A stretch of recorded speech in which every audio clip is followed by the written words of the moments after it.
Very good morning, and I hope all of you are up.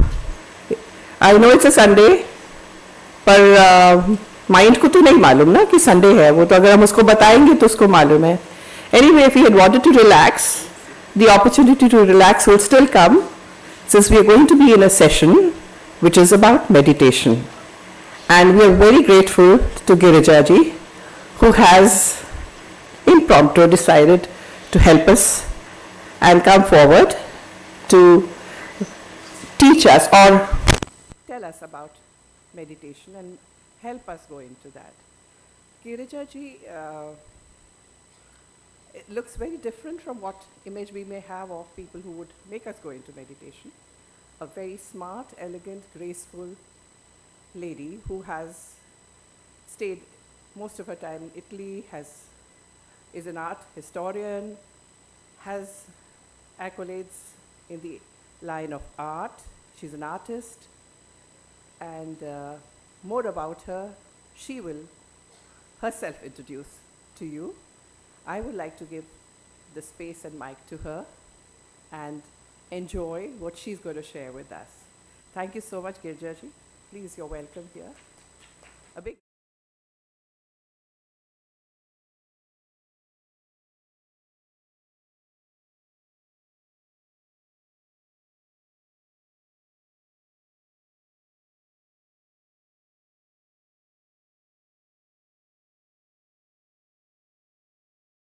As Meenakshi said, I'm not suitably attired for this. Hadn't planned on it. But I've been teaching meditation since 2007. It happened by default. I've done all manners of meditation, learned to meditate when I was 13. A priest from St. Columba's High School in Delhi taught us.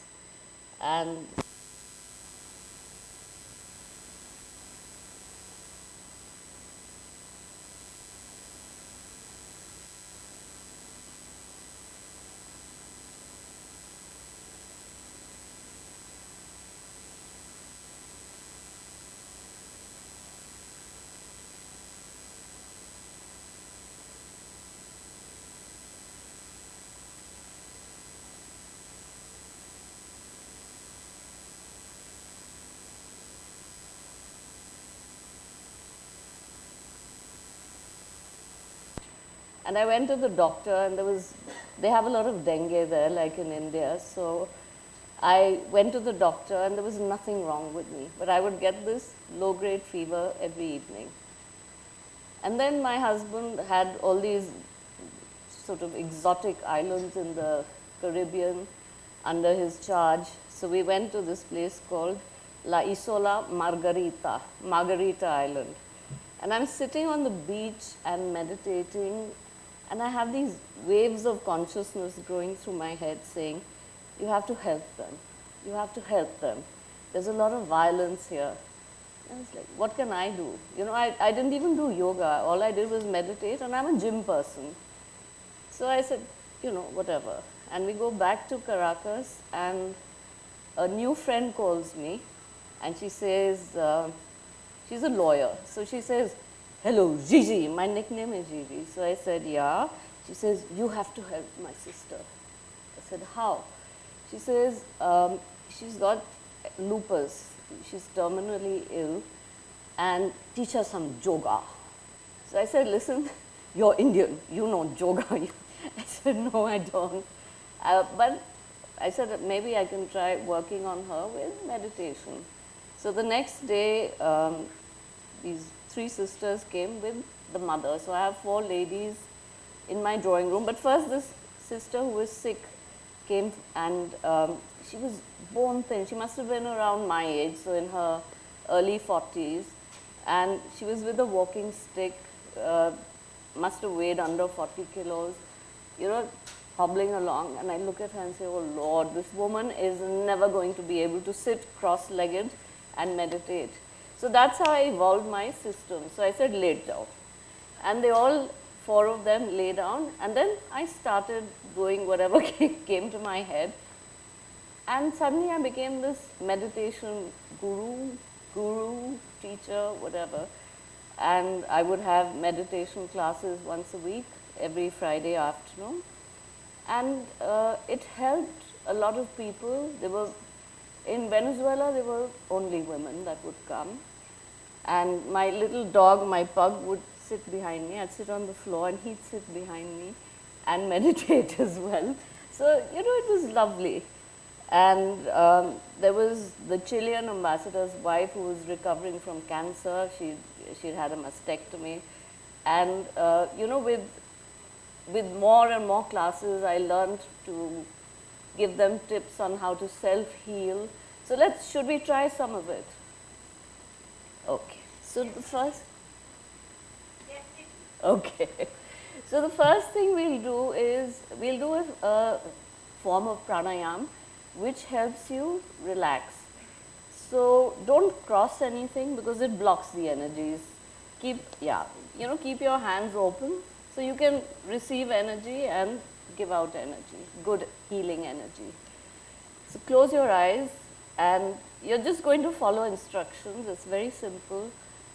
We're going to breathe in to the count of 4 through your nose.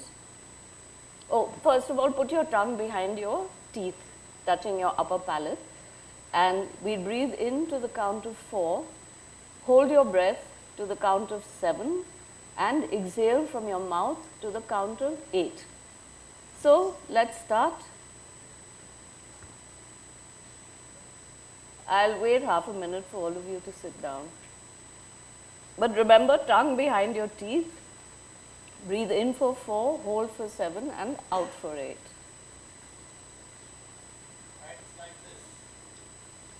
It's easier like this because you're opening yourself up to the world, our world right here, right now. So should we start then? Okay. So breathe in, 2, 3, 4. Hold, 2, 3, 4, 5, 6, 7. Breathe out from the mouth, 2, 3, 4, 5, 6, 7, 8. Breathe in, 2, 3, 4. Hold, 2, 3, 4, 5, 6, 7. Out from the mouth, 2, 3, 4, 5, 6, 7, 8. Breathe in, 2, 3, 4. Hold, 2, 3, 4, 5, 6, 7. Breathe out, 2, 3, 4, 5, 6, 7, 8. Breathe in, 2, 3, 4. Hold, 2, 3, 4, 5, 6, 7. Out from the mouth, 2, 3, 4, 5, 6, 7, 8.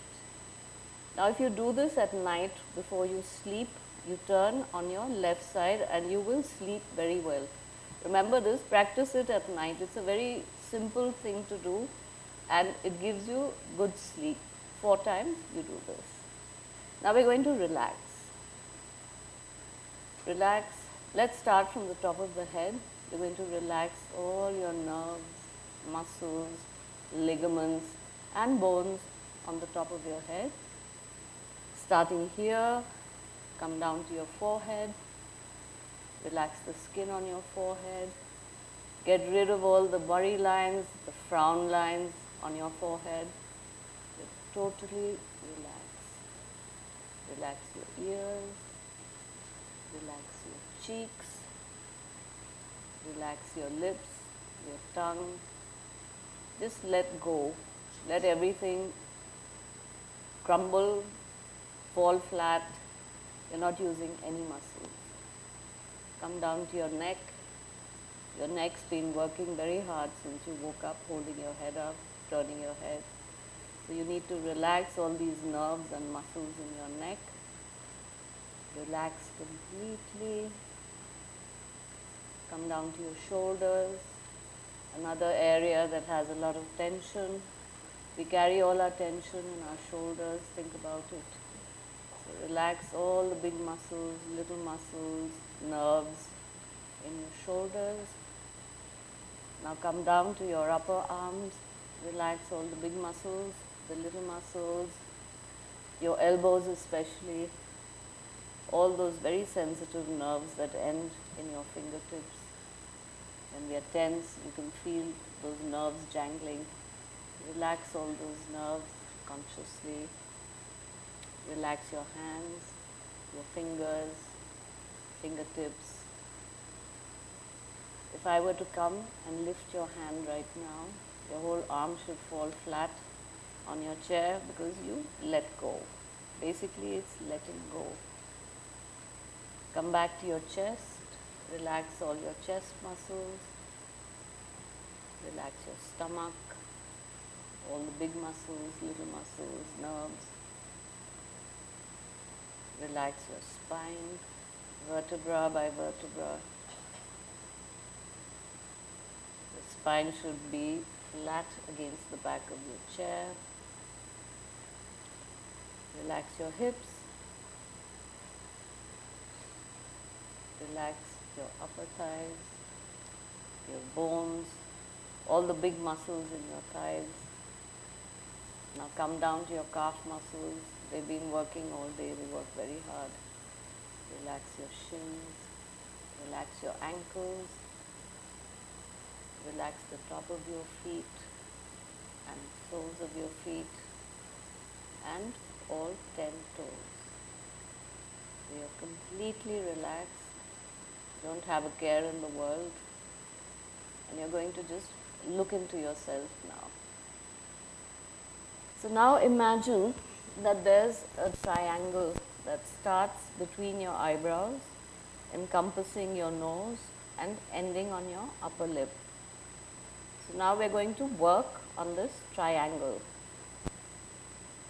I want you to observe all the sensations that you have between your eyebrows, what you're feeling on the surface of your nose, inside your nostrils, and the space between your nose and your upper lip. So close your eyes and feel what's going on in that triangle.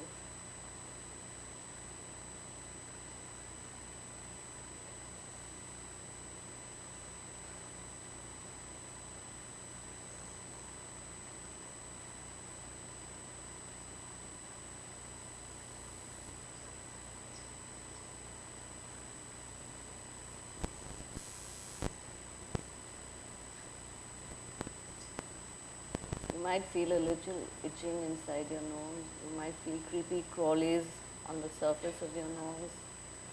Make a mental note of all that.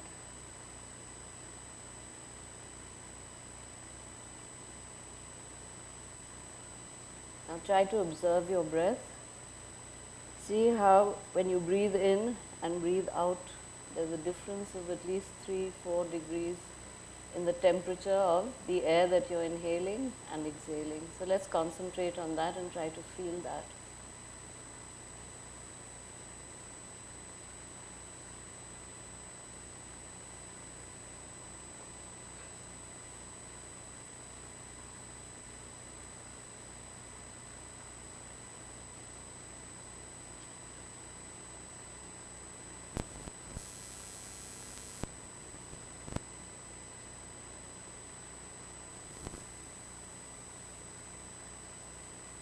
Can you figure out which nostril is working more? Is the left one working more, or is it the right? Or maybe they're both working equally. Try to figure that out.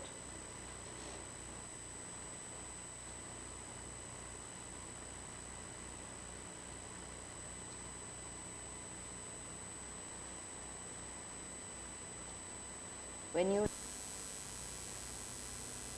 in that area, nose and your upper lip. It's not easy to try.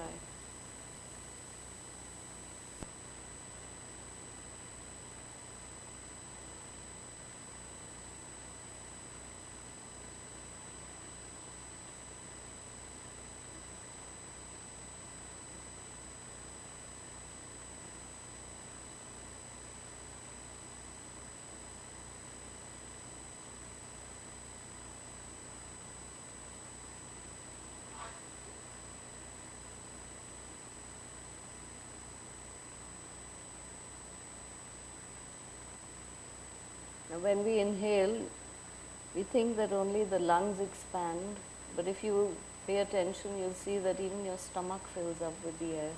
I want you to observe that.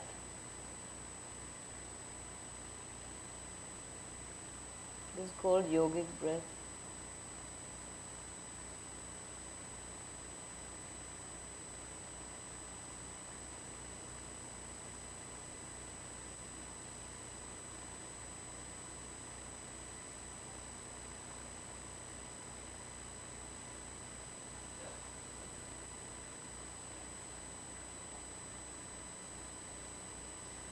Now let's go back to that triangle and see if the sensations that you started out with are the same or if they've changed.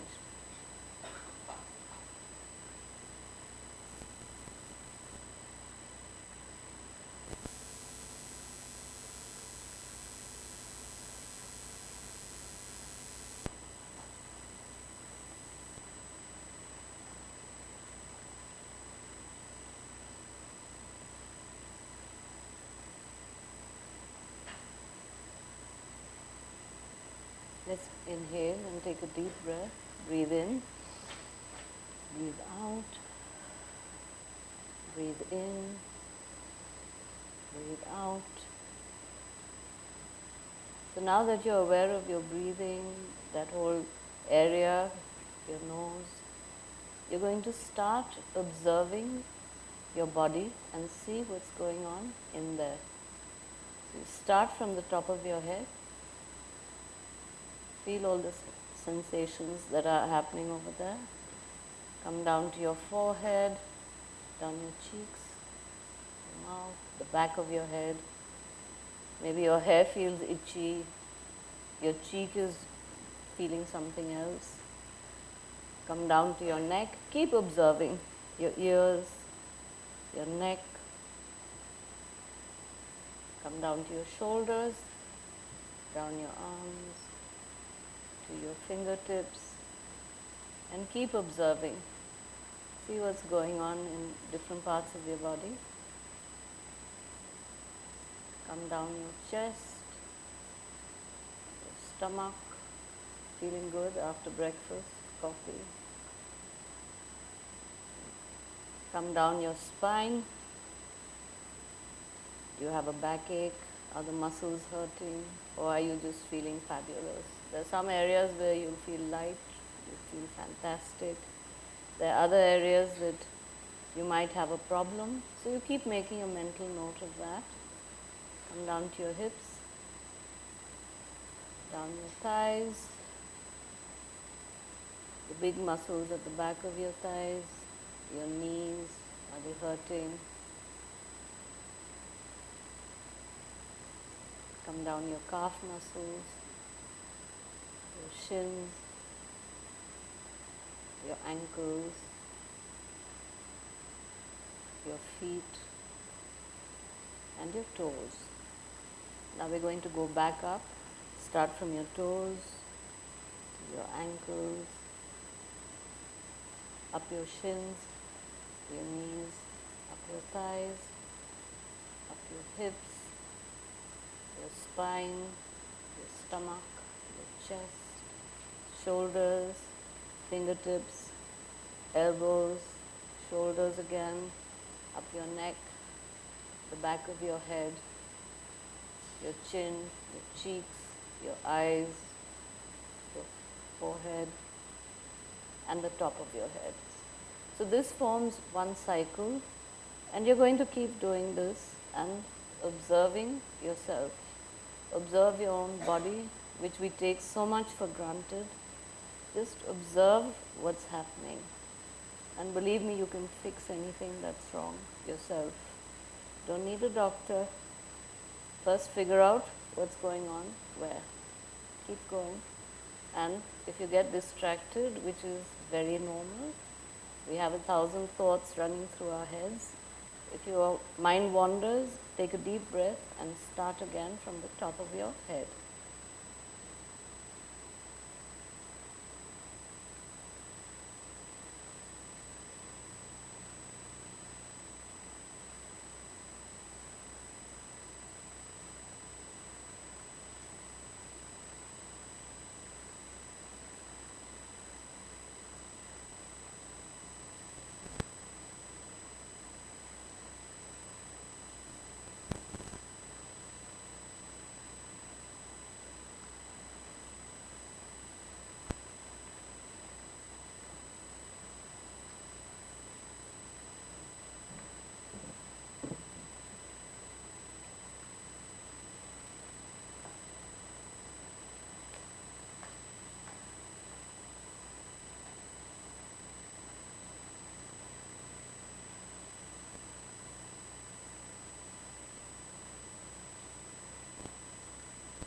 So now you're familiar with what's happening. Let's convert these thoughts.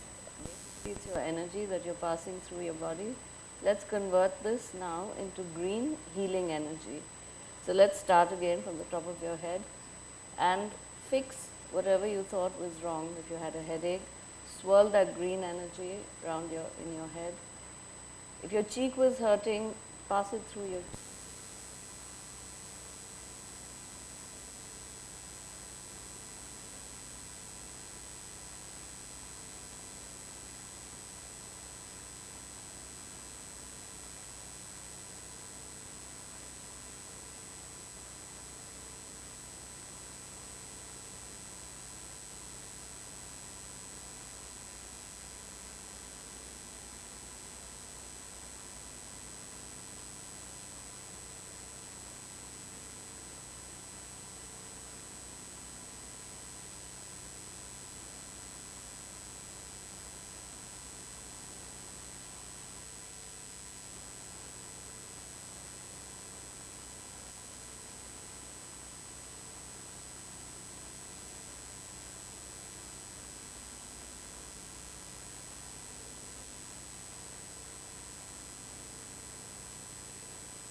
right?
Monde, Kala, photography.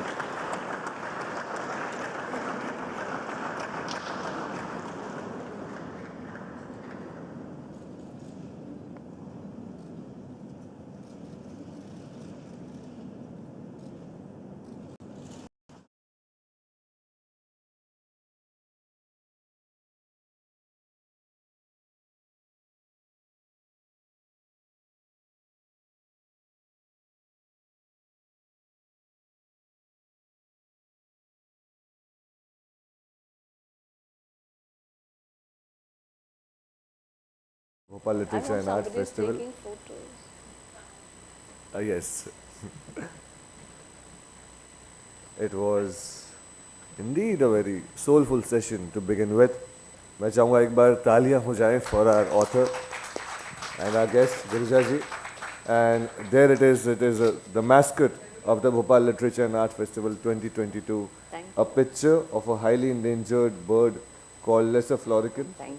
captured Thank you by so Padma Shri Bhalu Mondi ji, Thank you so much. who happened to be, who is here as a guest as well and has an exhibition going on as well. Thank you so much, Giriji, for being with us. It was a pleasure. एक और बार तालियां होनी चाहिए everyone. Thank you so much, Meenakshi ji. Moving on to the next session of the day. It is titled as Essence of Ramayana, Mahabharata and Upanishads and the Purans. And we will be in conversation with Padma Shri Bibek Debroy ji and Raghav Chandra ji. Now, let me brief you about the author. मैं चाहूँगा yes विवेक जी यहाँ पे मौजूद है उनका तालियों के साथ. Bibek Debroy ji is an author and Indian economist currently serving as the chairman of the Economic Advisory Council to the Prime Minister of India, Narendra Modi ji. He is also an anchor for the fortnightly show Itihas on Sunset TV. Awarded the Padma, Debroy ji has translated the unabridged version of the Mahabharata into English in a series of 10 volumes. That is something I think calls for an applause. 10 volumes. He has also translated the Bhagavad Gita, the Harivamsa and the Vedas and the Ramayana in 3 volumes. He has also translated the Bhagavad Puran in 3 volumes, the Markandeya Puran, the Brahma Puran and the Vishnu Puran. So we are extremely delighted to have you with us. एक बार जोरदार तालियों से उनका स्वागत कीजिए please. Delighted to have Mr. Raghav Chandraji as a discussant for this session.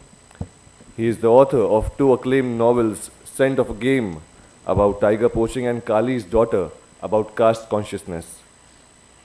Raghav Chandraji is a former civil servant, alumnus of Harvard University, founder CEO of Consult app, and of course, the captain of the ship, the director of the Bhopal Literature and Art Festival.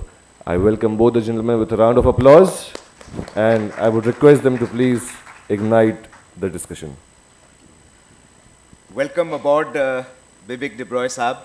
It's indeed an honor and a pleasure to have you because we've been planning to have you over the last 4 years, and finally, जिसे कहते हैं कि संयोग सही बैठा, इसलिए आप यहाँ पर उपस्थित हैं. तो आपका बहुत बहुत स्वागत भोपाल शहर में. आप आते रहे हैं, but the Bhopal Literature Festival is a relatively new knowledge event that has started in Bhopal, and I'm indeed delighted to have you because you personify scholarship, you personify a lot of human integrity in your character, as I've known you for so many years, from the time when I was Deputy Secretary in Ministry of Commerce and you were a professor in Indian Institute of Foreign Trade. You came and made a presentation. And of course, as a civil servant, one has been following your work and reading about you.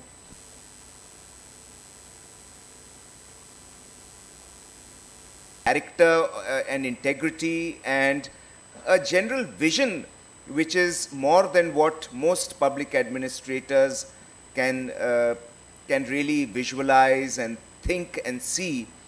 Perhaps it has got something to do with your very जिसे कहते हैं सांस्कृतिक शिक्षा आपने शुरू की थी in the Narendrapur Ramakrishna Mission School, and उसके बाद then you went to Kolkata Presidency College, the Delhi School of Economics, and to Cambridge University's Trinity College.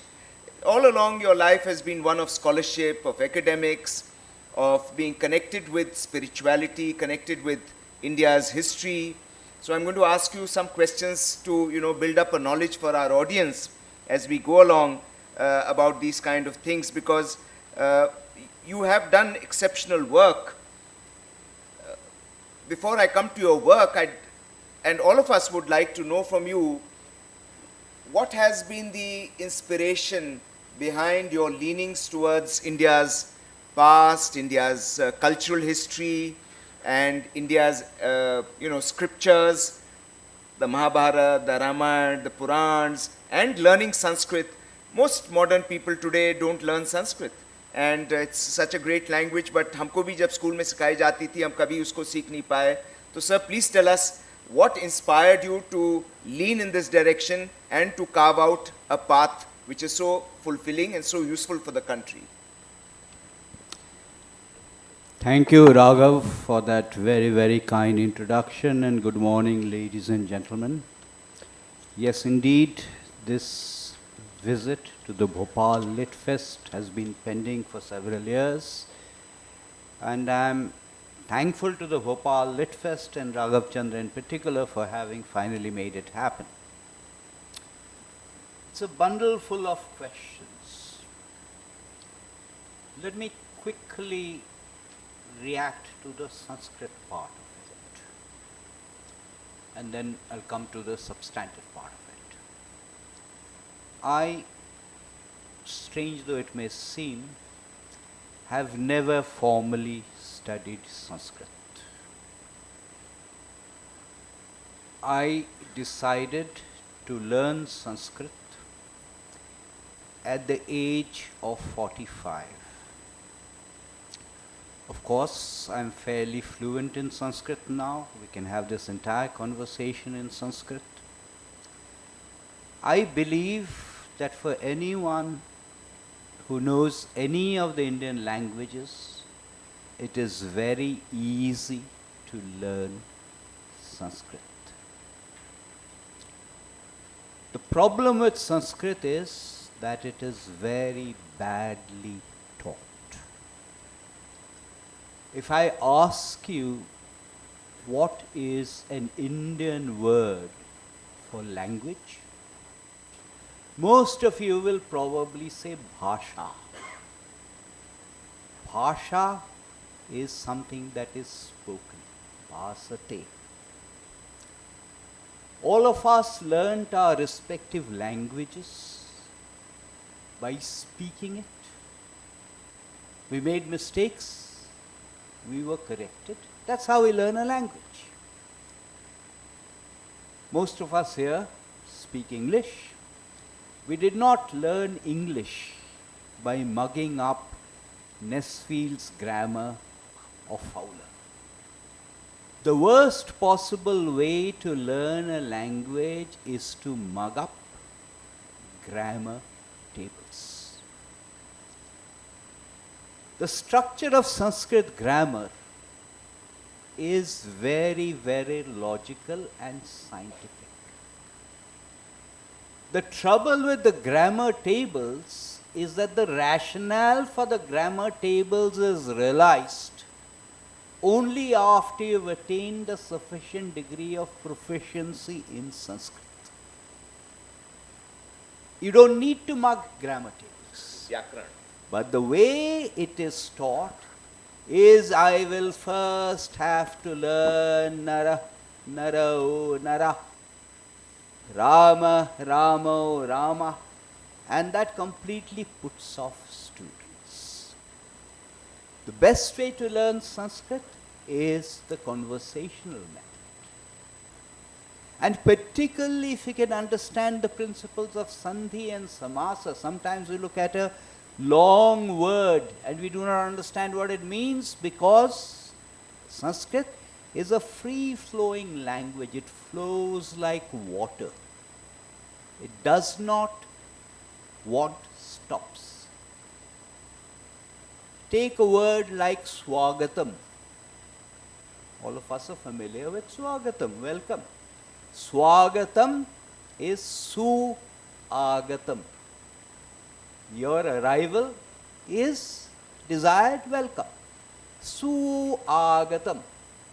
If you try to say it fast, Swagatam, Swagatam, it becomes Swagatam.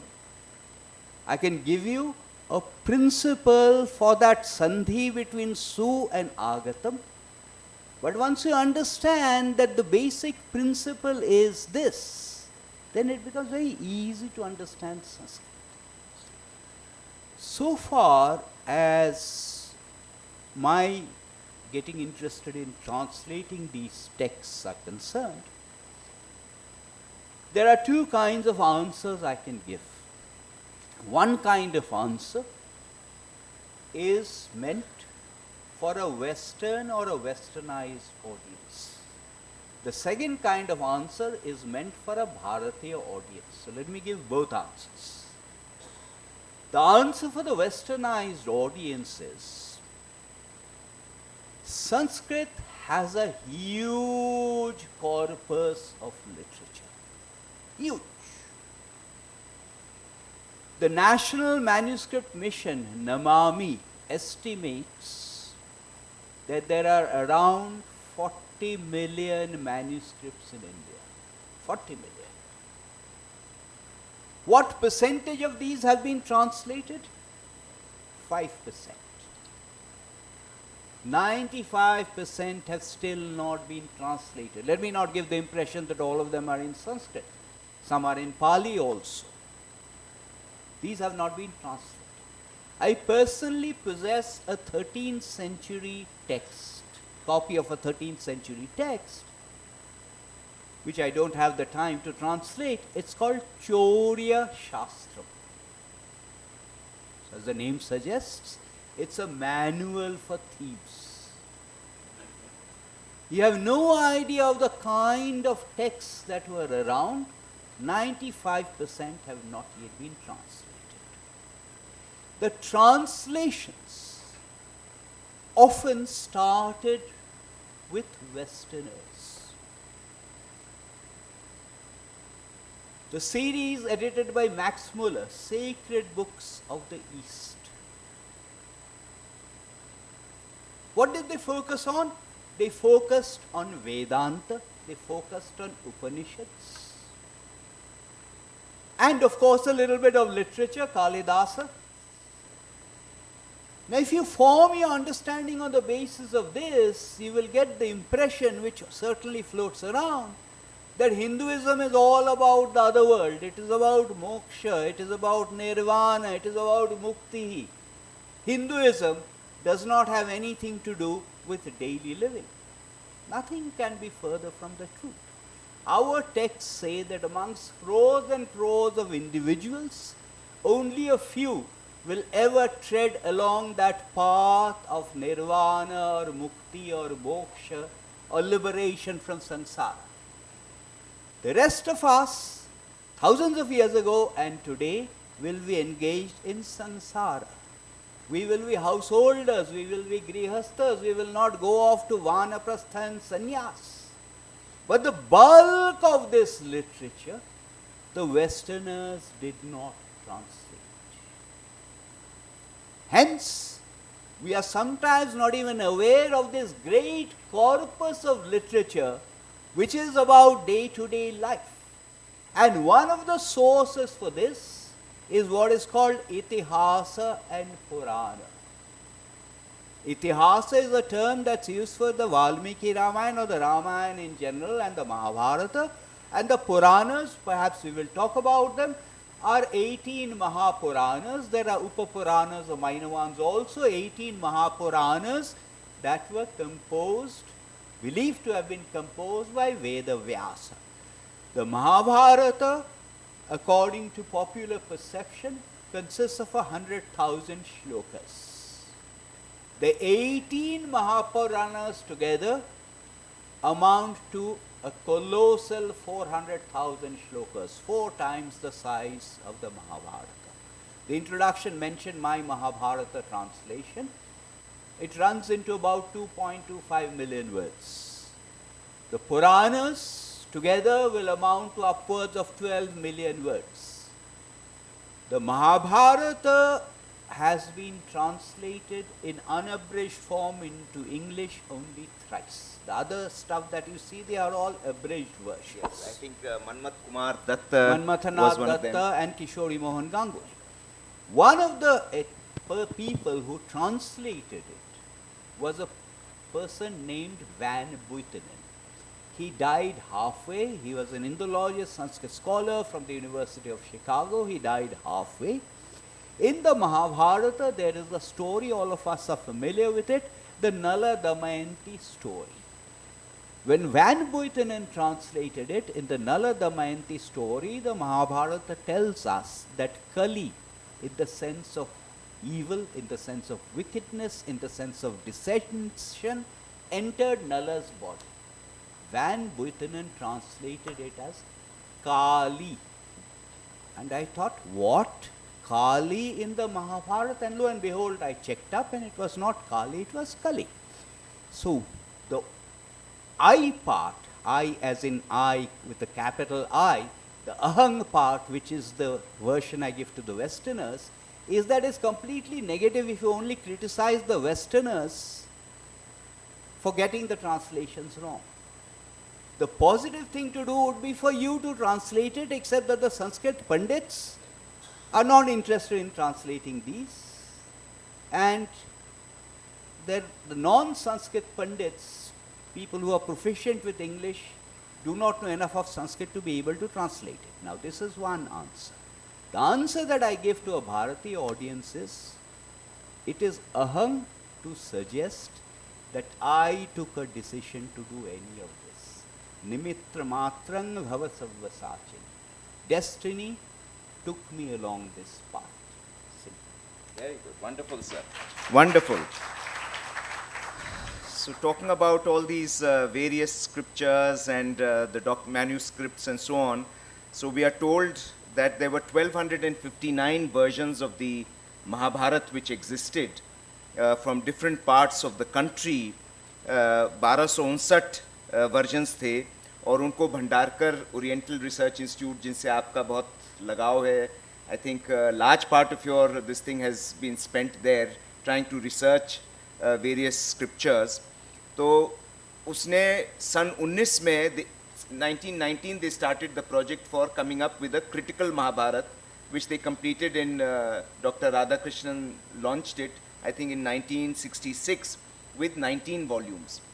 और उसका फिर translation आपने जो किया है sir, is that based on the critical version or any particular version of the Mahabharata? Could you tell us how you, because it's a very interesting journey to know how this, you got hold of the original or the correct text or the average or the broad, statistically more accurate text, and were there many significant differences amongst the various versions, and how did they convey, the critical version convey authenticity, and how did your version, which was translated, convey the appropriate, meaning to people?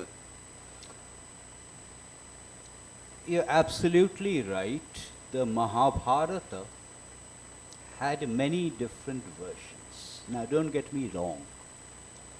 When I'm saying the Mahabharata, I mean the Sanskrit Mahabharata. There are non-Sanskrit versions of the Mahabharata throughout the country which have differences. This was all oral transmission. And as oral transmission happened, there were minor variations in the Sanskrit versions that existed in different parts of the country, and these were all in the form of manuscripts. Even when it was, the language was Sanskrit, the script would sometimes also vary. It would be written in the Bengali script, the Sanskrit would be written in the Bengali script, in Bengal, in the Marathi script, in Maharashtra. Devanagari is of recent vintage. In Kashmir, it would be written in the Sharda script, so on and so forth. There were very minor variations in these 1200 plus different versions of the Mahabharata, of the Sanskrit Mahabharata that existed. What do I mean by minor variations? Did Veda Vyasa actually dictate to Ganesha? When Draupadi was being disrobed, she prayed. Did she pray to an anonymous divinity, or did she actually pray to Krishna by name? These kinds of minor differences. The Bhandarkar Oriental Research Institute was explicitly set up with this agenda of sifting through all of these 1200 plus different versions of the Mahabharata to try and determine, to the extent you can at all determine, what may have been the original form of the Mahabharata. And the way they did this was very similar to something that we studied in school, HCF, the highest common factor. If a shloka occurred in several versions, the probability was high that it must have been part of the original. This is a technique that is used in studies on biodiversity and genetics also.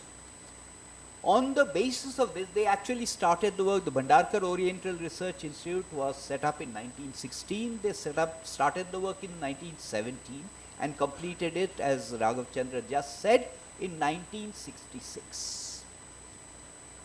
In the process, they removed some shlokas because they thought these shlokas were later interpolations. I earlier told you that the Mahabharata is believed to have 100,000 shlokas. This particular edition, which is called the critical edition, and please do not misunderstand and do injustice to Bhandarkar. Bhandarkar never claims this is the original, because we will never be able to determine that, and that is some subjectivity. It says it is the critical edition on the basis of these assumptions.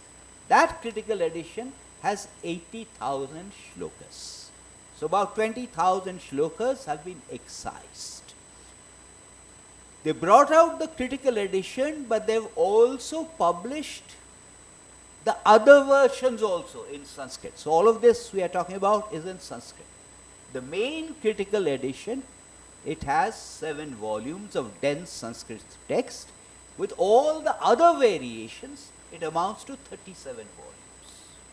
Wow, that's enormous. And so now, gentlemen, आप लोग अब imagine कर सकते हैं कि कितनी बड़ी exercise ये है. हम लोग रामायण महाभारत पढ़ते हैं तो छोटी छोटी किताबें पढ़ लेते हैं, सी राजगोपालाचारी का या किसी की, which are very nice, but they are more in story form. So, Mr. De Broglie, you said that the Ramayana and Mahabharata are itihas. So I'll take you up on that. And when we say itihas, we mean that it's a narrative of of facts that happened. How can we call, and I'm just giving a contrarian viewpoint, not necessarily my own, but I'm trying to provoke discussion. How do we call them itihas when they are preachings and they convey a lot of preachings also? Because itihas is meant to be objective and it is meant not to moralize or preach. So, would you still feel that they are itihas, or would you think that they are just narratives? That's one question. And the second, why are they written in poem form and not in prose? Why is it that all our ancient texts, and this is something which I'm curious about, why are they all in poem form? So, Okay. Itihasa, the word itihasa is itihasa, which is best translated as this is indeed what happened. So if I take that literal translation, itihasa is history. And no, none of these texts moralize. They don't. Moralization is when I tell you, this is what I believe is right, and everyone else should do that. No Hinduism text ever does that. That is a tradition associated with the religions that emanated from the Middle East. No Hinduism text ever says that. All of these texts that I am talking about, the Itihasa and the Purana, particularly the Puranas, they have extensive genealogies. Extensive genealogies. When we are talking about historicity, we should use the same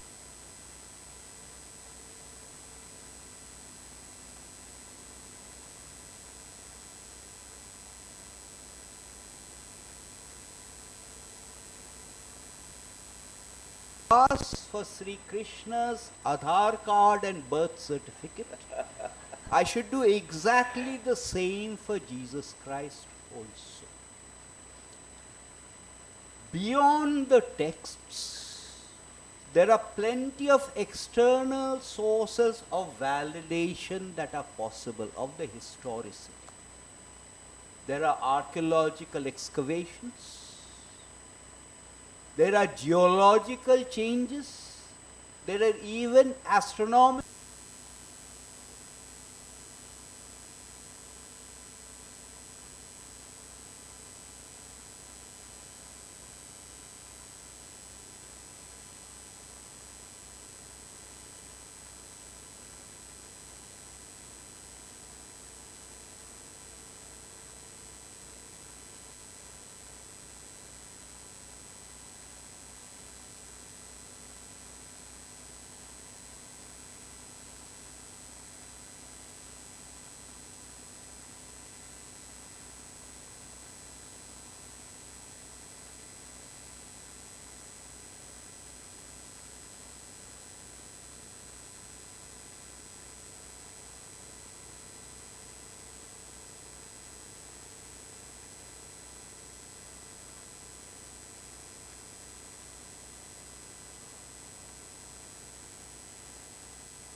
everyone, almost everyone sings or croons or likes music.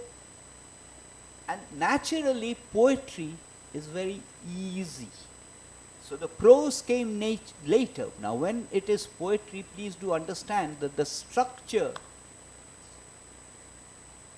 of poetry in Sanskrit was completely different from that we come to identify as poetry today. Today, poetry for us is rhyming.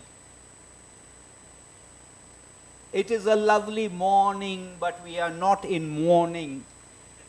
That kind of thing is not Sanskrit poetry. Rhyming was brought to Sanskrit poetry by Jayadeva. Before Jayadeva, it was not rhyming. It had a very strict metrical structure or chanda. And one of the problems is, because we have learnt English, we don't open our mouths. We do not, if you want to speak English, you have to keep your mouth closed. All Indian languages, Sanskrit included, you need to open your mouth. We have forgotten that thing of opening our mouth, so that when we are taught in school, choti e, bari e. If I am pronouncing it right, then why do I have to say choti e and bari? It should be obvious in the pronunciation. Anyway, Sanskrit aksharas had laghu, which is the choti e, and the dirgha, rasha and dirgha, choti and badi. So according to that, depending on how many rasha aksharas and dirgha aksharas there were in a line, and how many aksharas is a syllable with a single vowel sound, you had all kinds of different chandas. There were more than 1300 different chandas in Sanskrit. One of the simplest was Anushtup.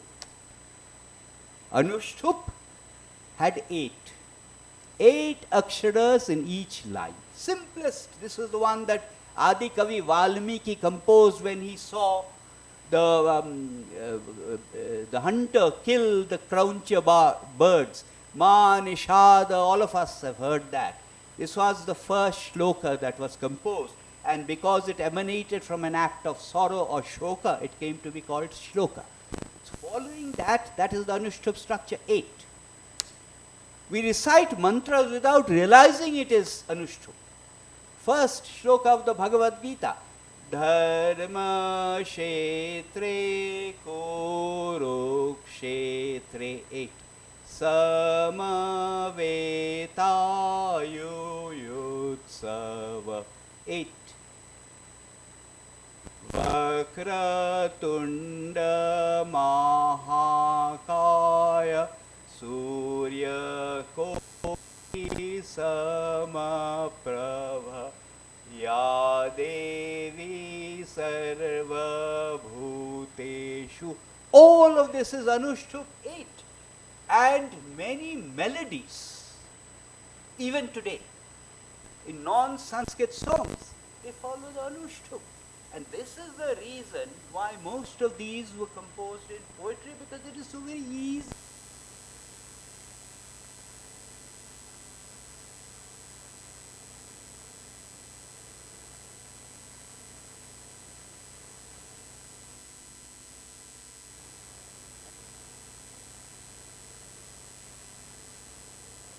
So, all over Southeast Asia, our scriptures, the Ramayana, the Mahabharata story, the Purans, the Upanishads have in some way or the other been disseminated. In Thailand, you have the city of Ayodhya. You have various other, places connected with the Ramayana and the Mahabharata all over. Today, you have the Javanese tradition of the Ramayana ballet. You have the Balinese tradition. In fact, on the beach of Bali, I bought a full Ashok Vatika single piece wood sculpture at 6 a.m. in the morning because somebody came and sold it to me 95. I have found a taxi driver quoting the Gayatri mantra Om Bhur Bhuva Swa Tatsa Viturvarenyam Bhargo Devas Dhimai Dhyo Prachodhyat, and it's part of their ceremonies, even though a lot of them are Muslims sometimes. So what I'm surprised at is that despite the story of the Ramayana and our scriptures being part of the larger cultural consciousness of this region, we as a nation have not been able to further disseminate this, build on this to create and foster greater maitri between our nations. We are not now talking of Vasudhaiv Kutumbakam, but it could have been done earlier. Where really do you think we've not been able to do justice to this cultural consciousness which needed to be developed and further taken to a level which it deserves? I'm glad you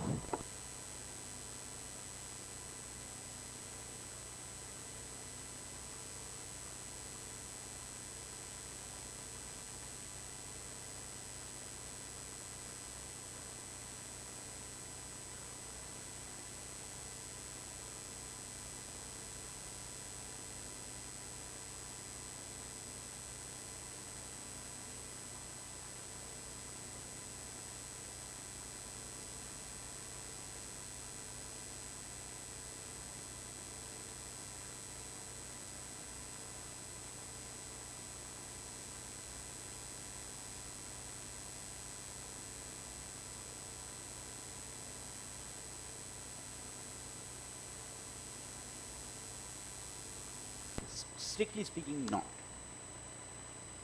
Tat saviturvarenyam. Did you listen carefully? Om bhurbhuva swaha.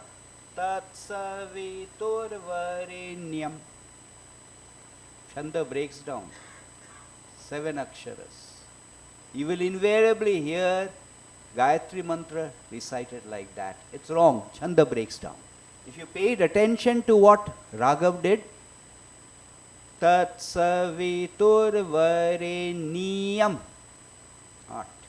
So he pronounced it correctly, which is why you were right to applaud him. Yes, particularly the Ramayana, and by the way, the Mahabharata in Sanskrit is only one. Ramayana has other Sanskrit versions also. The Rama story figures not only in Valmiki Ramayana, there is the Yoga Vasishtha Ramayana, there is the Adhyatma Ramayana, there is the Ramapakhan story in the Mahabharata, there is the Rama story in Raghuvansham. The Rama story also figures in Bauddha Jatakas and Jaina accounts. Yes, this soft power extended in many parts and left imprints that we sometimes don't even realize. If we have time, I'll tell you a story about Cannon. Mekong is actually named after Ma Ganga. I'm not making this up. Mekong is the river in Southeast Asia which flows through Laos, Cambodia, and so on. Angkor Wat, the Wat part is Buddhist. Angkor is the same as Nagari, same root, Nagar. Let me tell you the story about Cannon, it's interesting. In Hinduism, there is a divinity called Avalokiteshwar. Avalokiteshwar in Hinduism is one of Shiva's manifestations. Avalokan is to look down from above, so Avalokiteshwar is a Lord who looks down on us from above.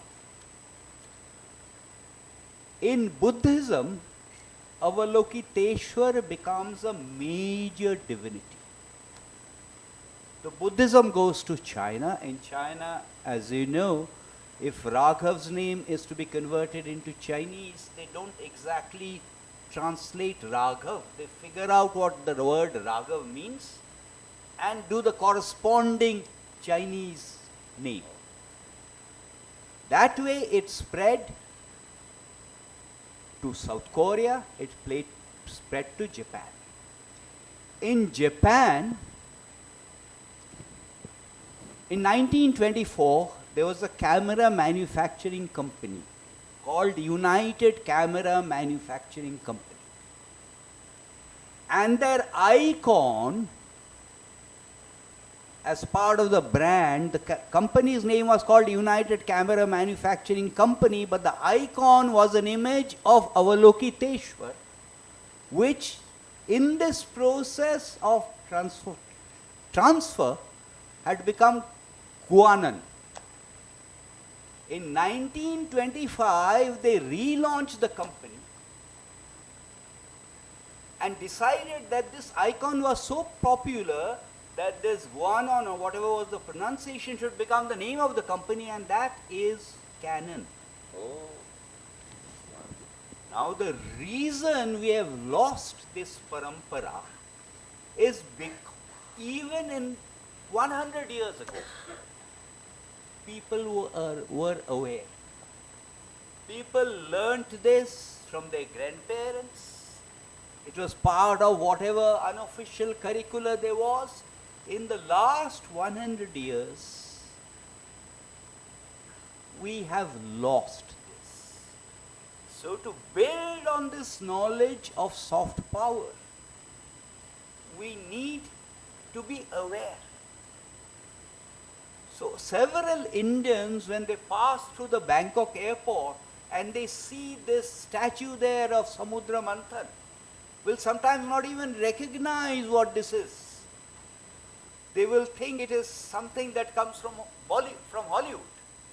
So the fault is as much as with us as with anyone else.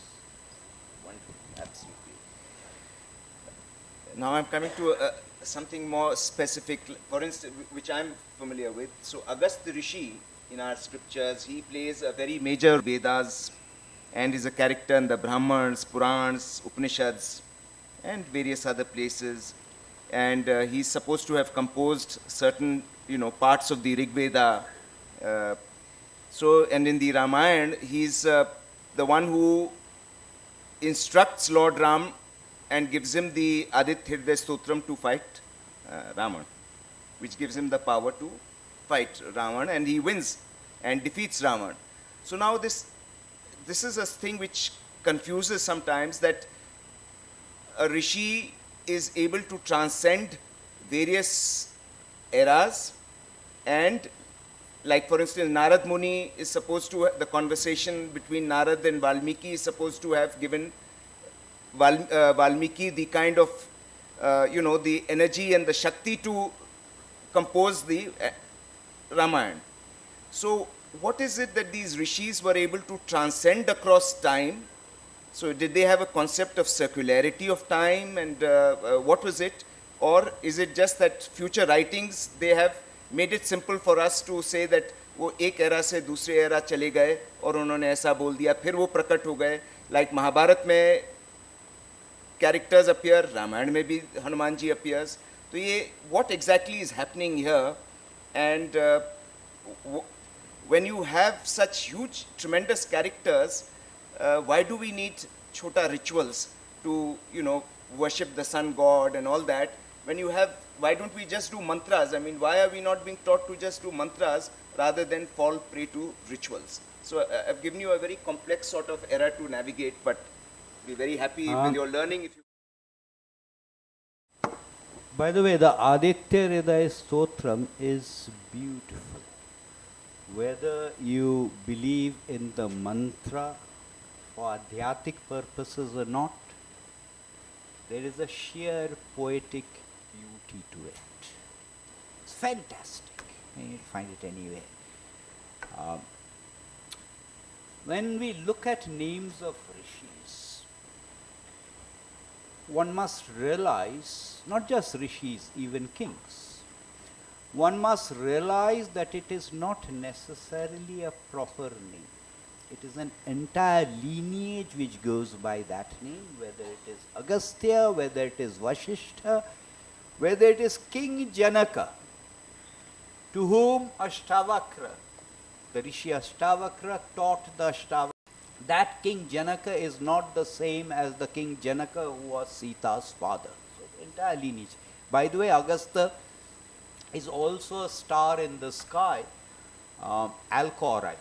I'm not very sure whether it's Alcor. I think it's Alcor. Anyway. Now, our notion of time, there are two aspects to this. One aspect is that our notion of time is not linear. It is indeed circular, as you said. So hence there is intense philosophical speculation in all of our texts that can I ever decide what is cause and what is effect? You can determine what is cause and what is effect if I have a linear conception of time. If time is circular in nature, and the four yuga concept essentially reinforces it, then cause and effect have no meaning at all. What is cause and what is effect? Is a seed the cause or is it the effect? Is the tree the cause or is it the effect?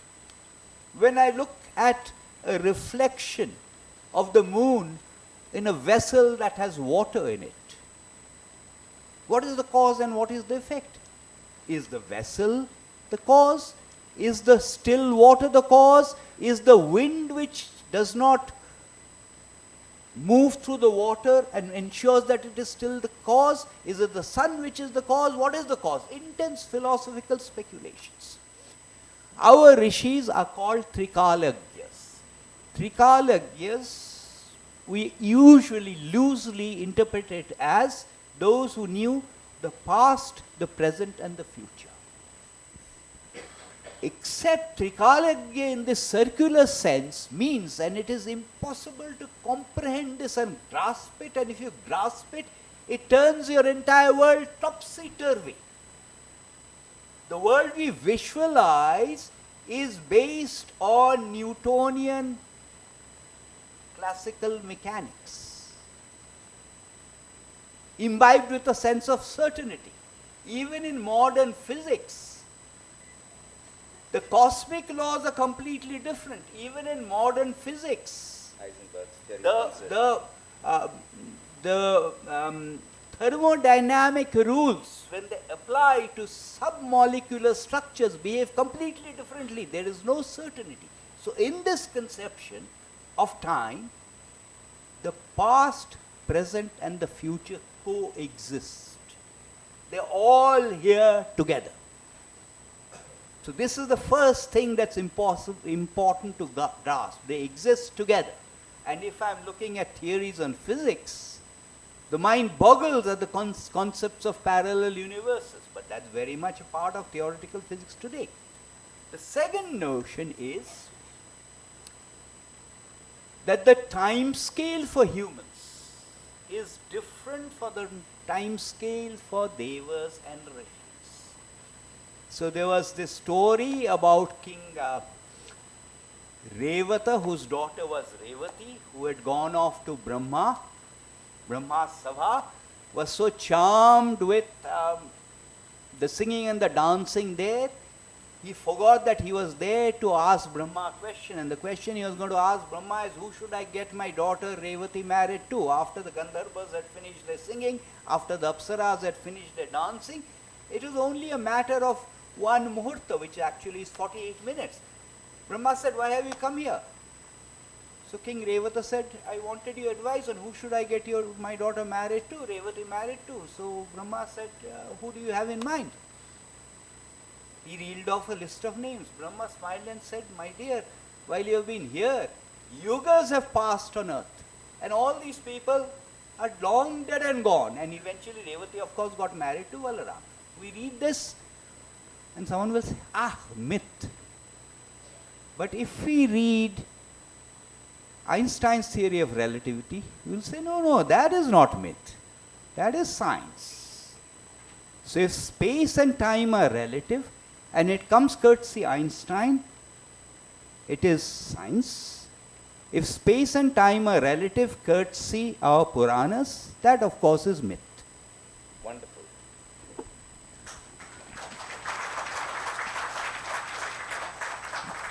Before I throw this open to the house to ask you some very, very interesting questions, I'd just like you to pass on a message to the youth, especially who are here, in terms of how they can draw the best out of the Ramayana, the Mahabharata, the Upanishads, the Puran, and how they can cultivate basic knowledge of Sanskrit to be able to improve their careers, their futures, their personal lives. A sort of a seminal message from you, sir. Well, the first thing is, please resort less to Google and the net. Google and the net and Wikipedia are not necessarily accurate. So if you are going to make judgments on Hinduism and its texts, do not believe what XYZ says. Do not believe what Raghav Chandra says. Do not believe what Bibek Debroy says. Read up the original. This is the first. Without reading up the original, do not please make generalizations. Secondly, it is not very difficult to learn Sanskrit, provided you do it via the conversational route. You will have read about this famous village in Karnataka where everyone speaks Sanskrit. Believe it or not, there are 700,000 households in India today who speak Sanskrit, meaning that conversation happens in Sanskrit. How did this happen? This came about through, I will call it a revolution, through a revolution that's been brought about by an organization called Sanskrit.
The mothership, and it is not very difficult to learn. Now we are going to take a few, 2 or 3 questions at best, because he has covered vast ground and we have to move over to another session. So please raise your hand. Girja ji, I see your hand, and being a lady, I think I'll give you preference over this gentleman. Thank you so much. That was most enlightening. Now, Bibek, we were in Sri Lanka for 3.5 years, and what you just said in the end, Mama Nama, Sinhala is exactly the same. And when Sushma Swaraj ji came as foreign minister, and we were sitting, and having lunch, and she was translating everything that they said. Now, please throw some light on that. Sinhala and Sanskrit, there's obviously a big connection. Before that, I'll just mention to आप लोगों के सबके लिए कि Mrs. Girja Sinha, she is the wife of Mr. Y.K. Sinha, जो हमारे देश के चीफ इंफॉर्मेशन कमिश्नर हैं और पूर्व में हमारे एम्बेसडर थे श्रीलंका में. उस संदर्भ में she is asking this question. तत् प्रश्नं नास्ति, मन्तव्यमस्ति, उत्तरं न आवश्यकम्.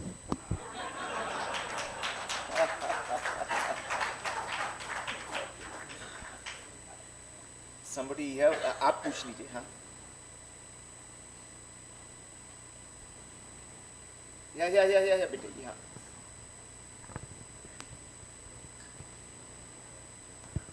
So first of all, thanks a lot for a wonderful deliberation you have given here.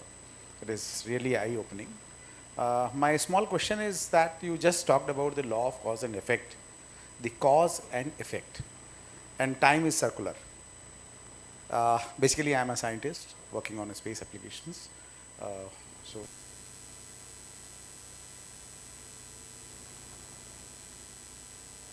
as far as I read a little about Bhagavad Gita, the basic concept of Bhagavad Gita depends upon the karma. And karma theory, which is defined in this great book, that is based on cause and effect. The cause, that is the theory of karma. So, can you please enlighten us with this concept relating with the cause of and effect? If I am to properly answer that question, we'll be here for another 40 minutes, which I think Raghav does not have. So let me try and keep it simple, and I do not mean to be patronizing. I do not mean to be patronizing. There is a famous shloka, stotram,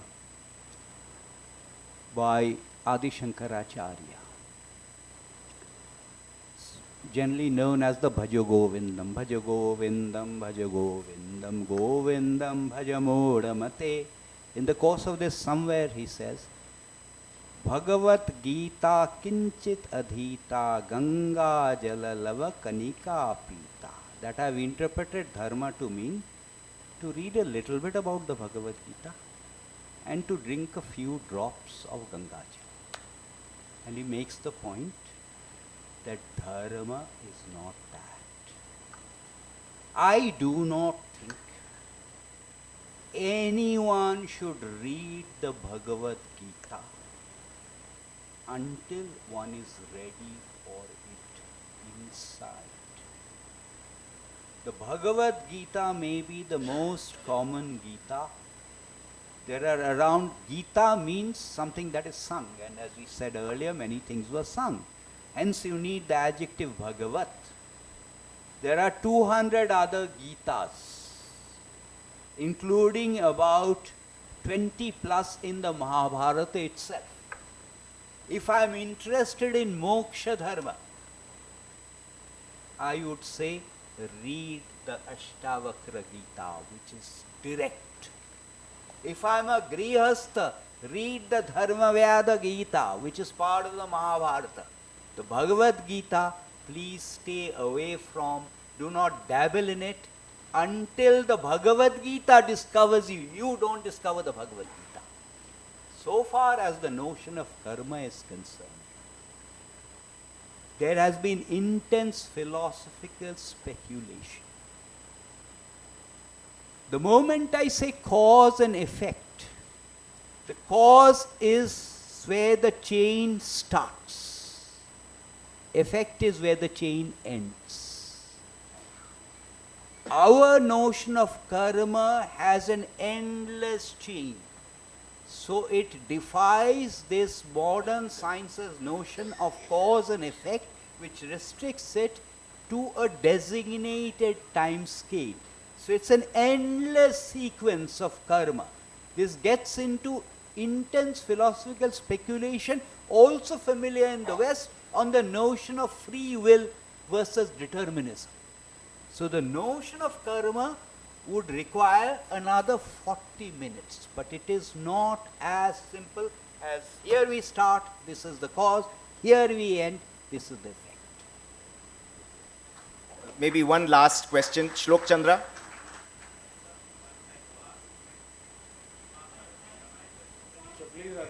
Please use the mic.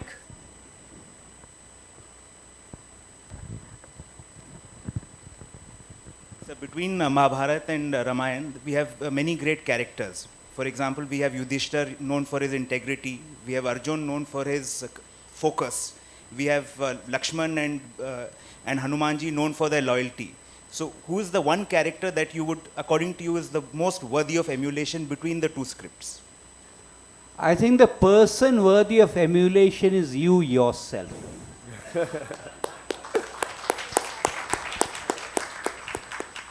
However, you should realize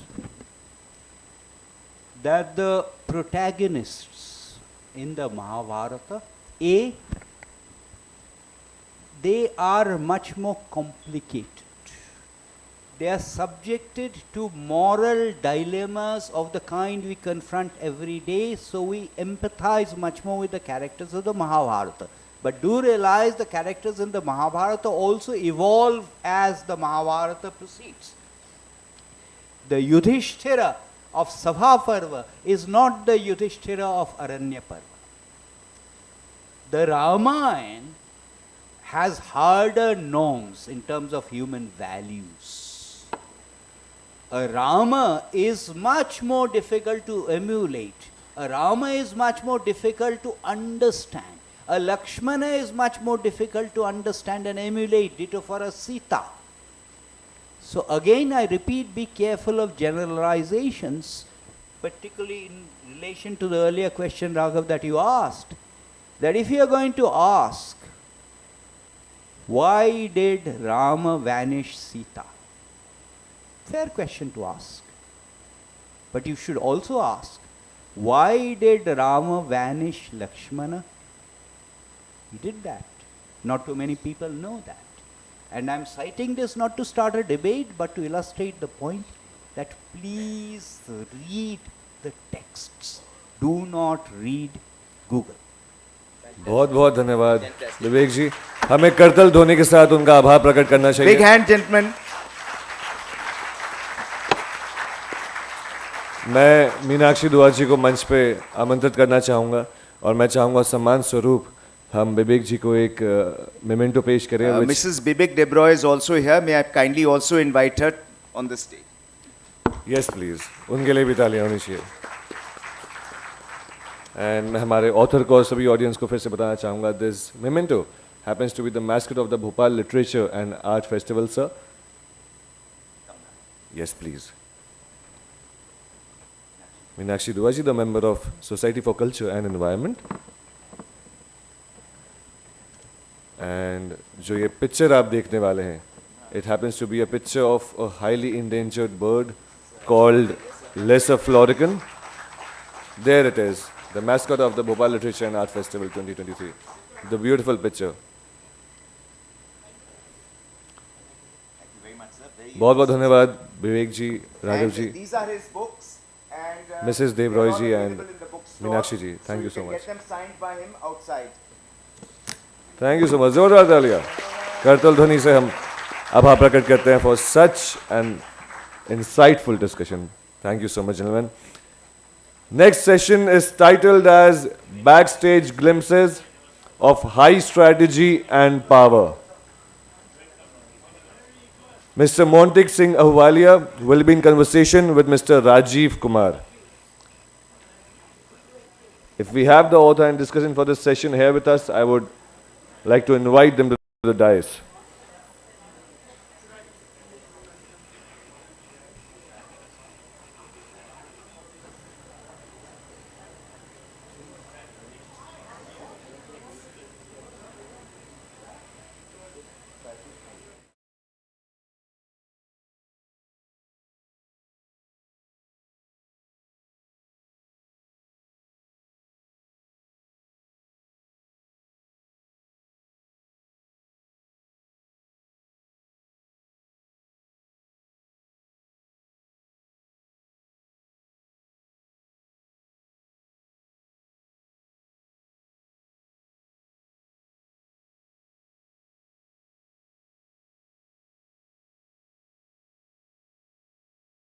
मैं चाहूंगा जोरदार तालियों से उनका मंच पे स्वागत करें, अभिनंदन करें.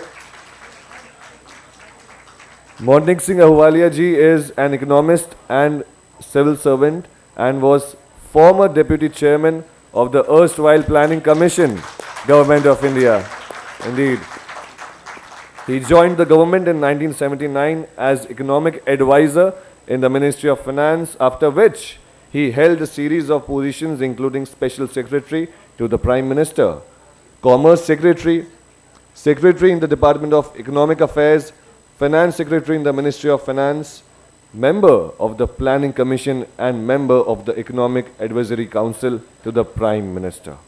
In February 2020, he published his book, Backstage, The Story Behind India's High Growth Years, an insider's account on policy making from 1985 to 2014.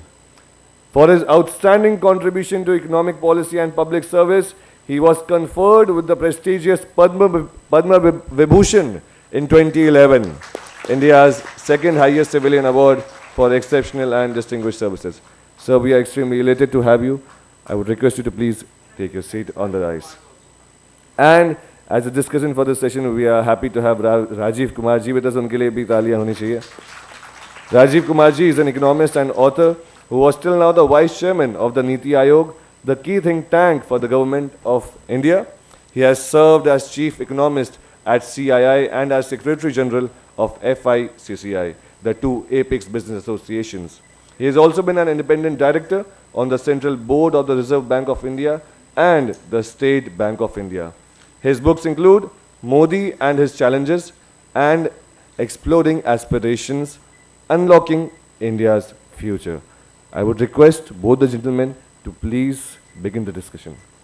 I'll just make a quick announcement that this is indeed a very unique and rare session, which will rare for the country itself, that two stalwarts in the economic and policy making field, Montek Singh Ahluwalia Saab in one regime of the government of India was replaced by Mr. Rajiv Kumar in another regime of the government of India, both of them together on the dais. It's a great occasion. Please give them a very big hand.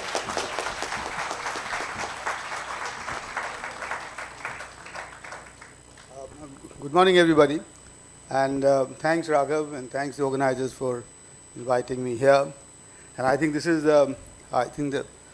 probably the best opportunity to express my gratitude to Montek, because coming back from Oxford in 1982, my colleague at that time, Isha, invited us, Vinita and me, to their apartment in 1982 in Moti Bagh. And Jagdish Bhagwati was in town, and Mrinal Datta Chaudhary was there. And that's the beginning of my association with you, Montek, 40 years ago. And then, of course, I had the privilege of working with him in the Department of Economic Affairs. So a good long 40 years association, culminating in this wonderful event where I'm introducing your book. So thanks for that, and great opportunity to be here. I want to take you back, Montek, to 1991-92, and when you were in charge and you were Secretary Department of Economic Affairs, and ask you the question is, we started the reforms at that time, big time reforms, and at that time China and India were probably at the same level in economic development. Per capita income, I think, in India was slightly higher than in China, very small amount. What do you think, looking back, we couldn't do that they have done, which today means that they are now 6 times our size, and the per capita income is that equally large. We started the reforms, and so what effectively what I'm asking is that, looking back now, what are the 1, 2, 3 things that if we had gotten right or better than what we did, we could have also done equally well? Well, that's a difficult. Can I be heard? Yeah. I mean, it's difficult to answer a question. What could we have been doing, or what could we have done that would make us like China? I mean, it's certainly true that India and China were kind of low-income countries. My guess is, by the way, that we were roughly the same income level in 1980.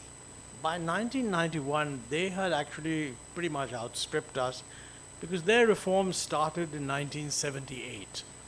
But I think it's also true that their reforms were much more single-mindedly driven by the desire to make China a much stronger country, and were not constrained in any way by domestic opposition. Now, we are, of course, proud of having domestic opposition, because you can't be a democracy and say, well, no, we shouldn't have domestic opposition. So the skill in China was very much, let's find out what's the best way of going ahead. And it's wrong to say, by the way, that the Chinese didn't consult. They consulted very extensively. And in the course of, I mentioned this in my book, Backstage, that at one point they brought a whole bunch of economists from Europe, from Hungary, the former communist countries, including Americans, and put them on a luxury cruise up the Yangtze, okay, and discussed how should China liberalize.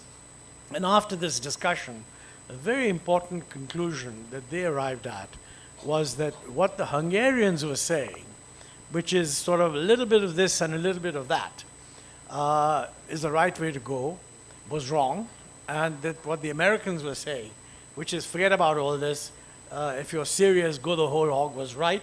And Deng Xiaoping made the decision, and then he managed the party within. You know, the Chinese democracy is all within the top Politburo. I mean, they do discuss, somebody wins, then for the next 5 years he has complete control. Now, we were not in that position at all. I think by 1991, it was very clear to us that India had been non-performing. Now, it had been non-performing primarily, in my view, in the 1970s. You know, in the early 60s, India's performance was not that bad compared to other countries. And what India was doing was not regarded by the experts as the wrong thing to do. But towards the end of the 1960s, which is really when Korea, Southeast Asia, and others showed that the world is expanding, and if you can integrate with the world, there are huge benefits. I think we didn't learn that lesson. And the 1980s were full of little reforms here and there, which didn't add up to an end. They did improve performance compared to the past, but not dramatically. And I think what 91 did was we were, for a variety of reasons, a combination of people involved, a combination of circumstances, because the crisis was very important. I mean, it's, you know, in a world in which you couldn't go and buy whatever import you wanted, and you had to get some wretched license from the Commerce Ministry, if the country is down to 2 weeks of reserves, I mean, I remember as Commerce Secretary calling up the Finance Ministry and saying, look, here's an exporter who says, look, if I can have whatever $100,000 of imports now, I will be bringing in $400,000 of export earnings. And the Finance Ministry would say, well, look, the Reserve Bank says the reserves have run out, so we can't do it. It made us realize that this is idiotic. And therefore, there was a consensus that something has to give. And I think the big thing in 91 was essentially what I would say dismantling controls. These controls were ridiculous. They had been put in before the war by the colonial government, and even in Britain they had similar controls in order to fight the war. I mean, in the United States, for example, you know, automotive firms were told that, look, boys, forget about automotives, produce tanks. And governments intervene when you have a war situation, when it's very clear that in the next 6 months, the important thing is to get X done, it doesn't matter what the cost is. Now, they got rid of these controls as soon as the war ended, but we continued with them. Yeah. And that getting rid of controls was a big thing that 91 did. That's great. That was good. I mean, it had effect, but it course. took a long time. And I remember those days very clearly because you and Shankar had made me in charge of the balance of payments, and I had to report every week, the state of the week. But coming back to the sort of the one thing that you said just now, that the Chinese didn't have any opposition to what they were doing and the reforms, etc. Now, in a democracy, of course, there will be opposition, but there is also therefore the role of the public narrative, and how to inform that narrative, how to turn that narrative, etc. And that's where the role, supposedly, of the think tanks and of the, of the academia and of the sort of universities and sort of comes in, and also the media. Now, having been so long in the policy making thing, how do you see that role having played out in India? Because I mean, I now know that even today, and the Prime Minister sort of, when the farm laws were done, came back to us and said, one of the big reasons was that the public narrative hadn't been turned in the favor of the reform that we were doing. Now, have these constituents played the role that you expected of them? Did they influence policy, you think, in any way? Or I know that in the 80s, we in ICRIA were doing a lot of this work, and some of this led to the 90s, contributed to that. Is that happening? Is that something a way forward for creating this consensus among the people for the support of reforms? Mm-hmm. No, I think what you say about narrative is extremely important. Many people think that Dr. Manmohan Singh's speech as the finance minister in 1991 was historic. Okay. Now, interestingly, it wasn't historic because of what he announced. What was announced in the budget was actually very little, because all the stuff had been done before that. What was historic about his speech, and I even recommend to those young people who worry about these things, I think there are some young people around, no? How many people here under the age of 40? Oh, there's quite a lot. So most of you were too young at the time of 91 reforms. Pull out Manmohan Singh's budget speech for 91 and read it, because it's an exposition of what we've already done. Every budget speech after that, including his own and Chidambaram and everybody else, fell into the trap of saying, I'm going to outline things. And therefore, they usually ended up announcing 10 different programs. Every speech would announce 7 different programs. Nobody would ever follow these programs after they were announced. This thing actually said why we need to do things differently. There have been such announcements made, but you should look at that.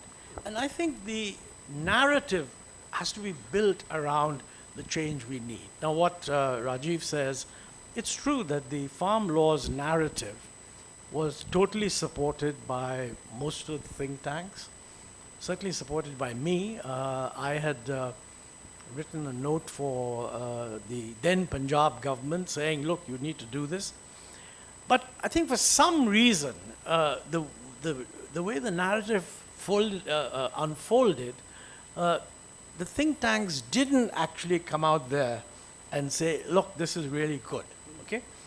I think part of the problem is, where are think tanks important? In China, they have internal party things and they consult extensively. Think tanks are really important in the United States. And one thing you have to remember is that think tanks in the United States are not full of people who are hoping to get laterally inducted into the bureaucracy. They are full of people who don't actually want to be in the lower bureaucracy. But they're saying, look, when my guy gets elected, maybe I'll come in at the top. Now, unfortunately, our think tanks, we have almost no think tank, which is people by guys who say, look, this is the narrative I subscribe to. You, if you're in the government in power, I accept that you're nationalists and you're well-meaning, but that you don't seem to be of this narrative. So even if I'm offered a job, I won't go in there. Okay? Most people will say, let's work from inside. And I can understand that in our system. But I think we don't have think tanks that are, in that sense, truly independent. Maybe some are emerging. So in fact, most of our think tanks pride themselves on being technical and not political. Personally, I would like to see more politically aligned think tanks on all sides. On all sides. I mean, that's a and I think that's a great message to the youngsters, which is that coming in the next 25 years, as we go towards our centenary and so on, we need this think tank and this intervention to try and build a consensus on what India could do to achieve the rates of growth that we need, as it were. Yeah, I think we do. I mean, look, it was I don't mean to denigrate the 91 reforms, since I had some role in it. I have every incentive to say, oh, they were great reforms, and I think they were. But they were pretty obvious. I mean, anyone coming from outside, we had the most ridiculous controls, okay? So it was a no-brainer to get rid of those things. And it was done very quickly, okay? Since then, things have become a little more complicated. I mean, for example, today, let's take today. I think one of the important things that the present government has done, which I agree with, is that, look, public sector ownership should be restricted only to a few strategic sectors, okay? For the rest, privatize. It's good. It's not happening. And nor is any think tank saying, why isn't it happening? I mean, look, we have so many Ashoka hotels. Now, whatever you may think is strategic, no one in his right mind thinks that hotels are strategic. This has been going on now for several years, so somebody has to raise the question. I've not seen a single think tank raise this simple exactly. issue. I mean, and this Why? is, and I say this because I actually informally contacted some, because I, as the chair, I chaired the committee to recommend the candidates for privatization to the government, and it was blocked, and it didn't go forward, etc., etc.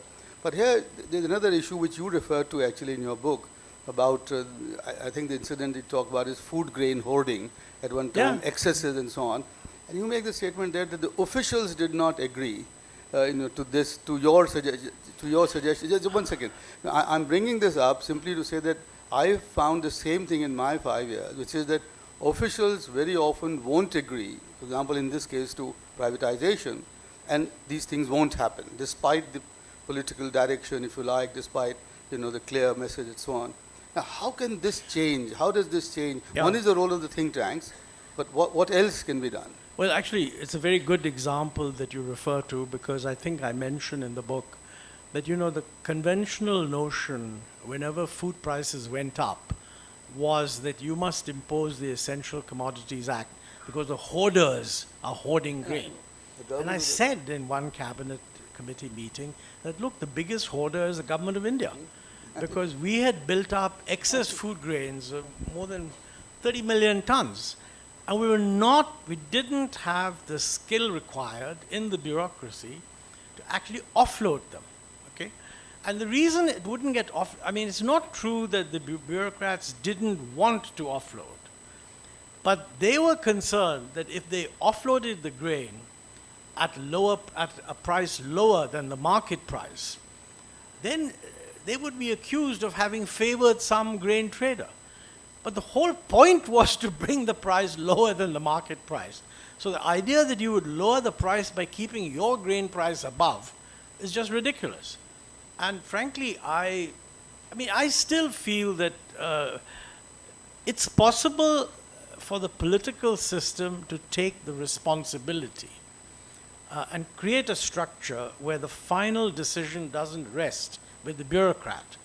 And actually, we should allow the bureaucrats to put in cautionary words. Like, for example, a bureaucrat could say that, the consensus amongst this committee, of which I'm the chairman, is that we should do this. However, I must warn that, the left will oppose it, this fellow will oppose it, the other fellow will oppose it.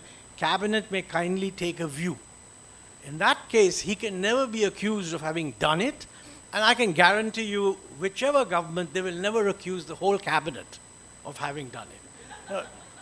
One of the most fundamental weaknesses in our system is that under the rules of business, Ministry A cannot take a note to the cabinet on a subject which belongs to Ministry B. So even if the finance ministry believes that we should offload 20 million tons of grain, what will happen is there'll be a discussion, and the food ministry or the civil supplies guys will be asked to bring a note to the cabinet. But the point is, they're the ones who are uncertain about doing this. So I think we need, the big change that occurred in 91 was, and I think I talk about this in the book too, many things have to be done keeping in mind that the end result depends on what others do. For example, the Commerce Ministry ostensibly is responsible for promoting exports. The Commerce Ministry is not responsible for fixing tariffs. That is the job of the Finance Ministry. Now, it may well be the case, this was our argument then, that by raising tariffs, they had made the Indian economy uncompetitive, okay? And therefore, exports were hurt. And whenever the Commerce Ministry was told that exports are hurt, they would come back and say, I think we should increase the export subsidy, because that's what they controlled. Now, actually, what they should have said is, look, we got an average tariff of, in those days, some ridiculous number, 80% or so. And frankly, we should lower the average tariff to 25% and let the exchange rate be depreciated. Now, this they couldn't do either because the exchange rate is something that the finance ministry controls.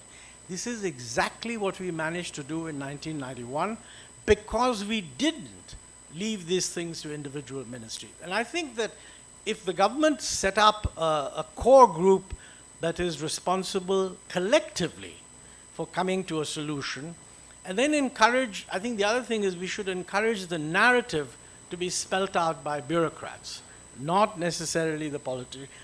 A narrative spelt out by bureaucrats protects the politician. You know, and I think you need that, but I think we're not, that doesn't seem to be the way we've evolved.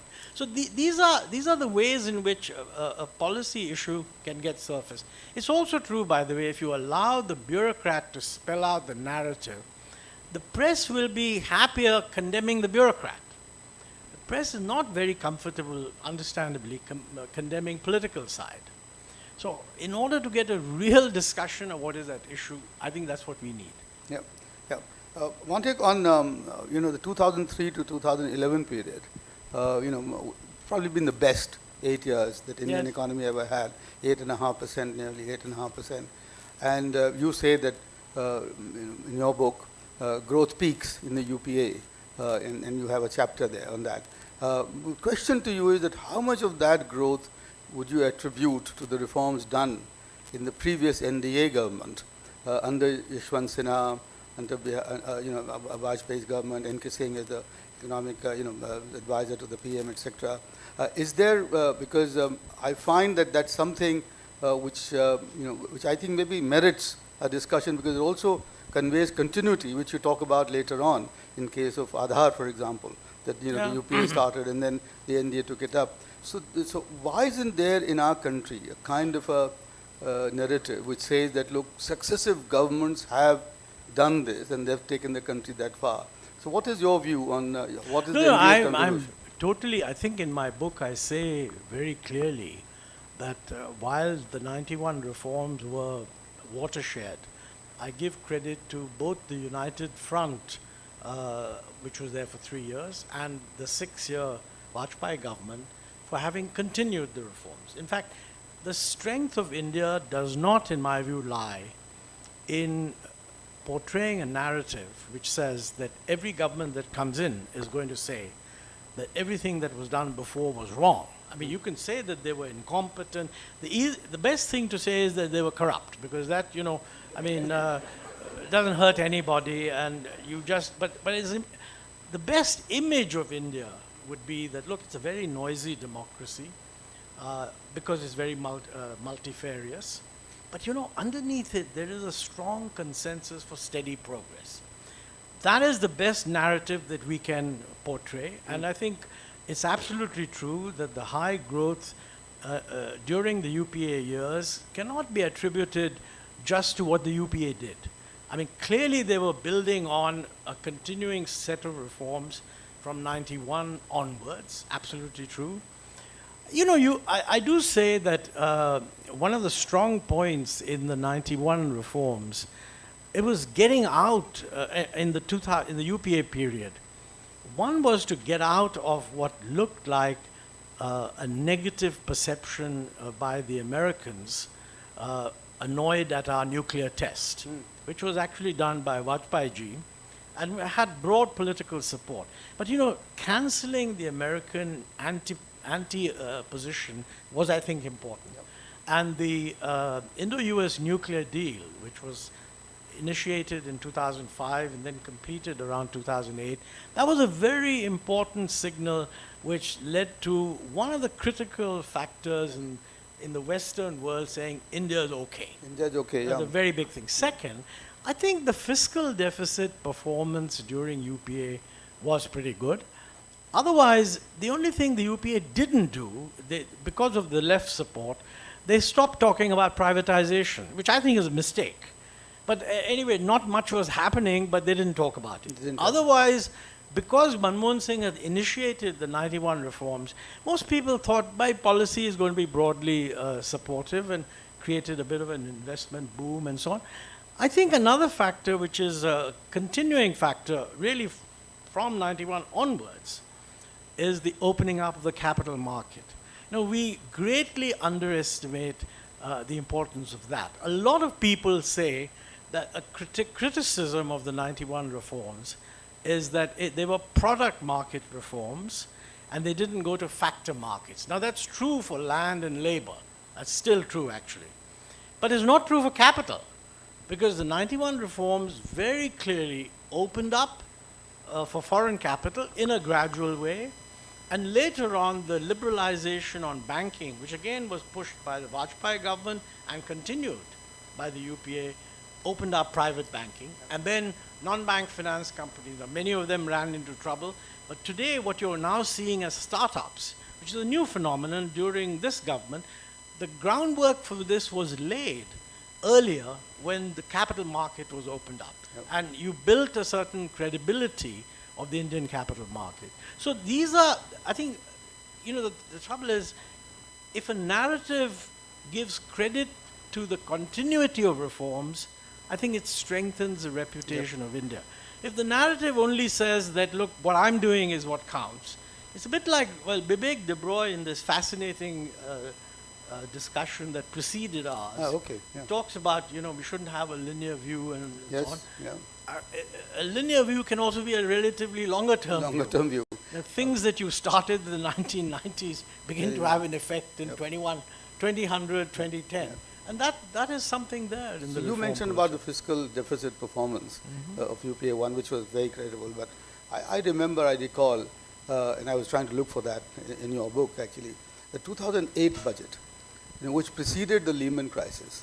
Yes. In fact, I wrote a column saying at that time that the finance minister actually is so good that he anticipated the Lehman crisis because he, if you remember, in that budget, the fiscal deficit jumped up 2.5% of GDP. With all the three things, the farm loan waivers, the salary scheme, and the others, all came together.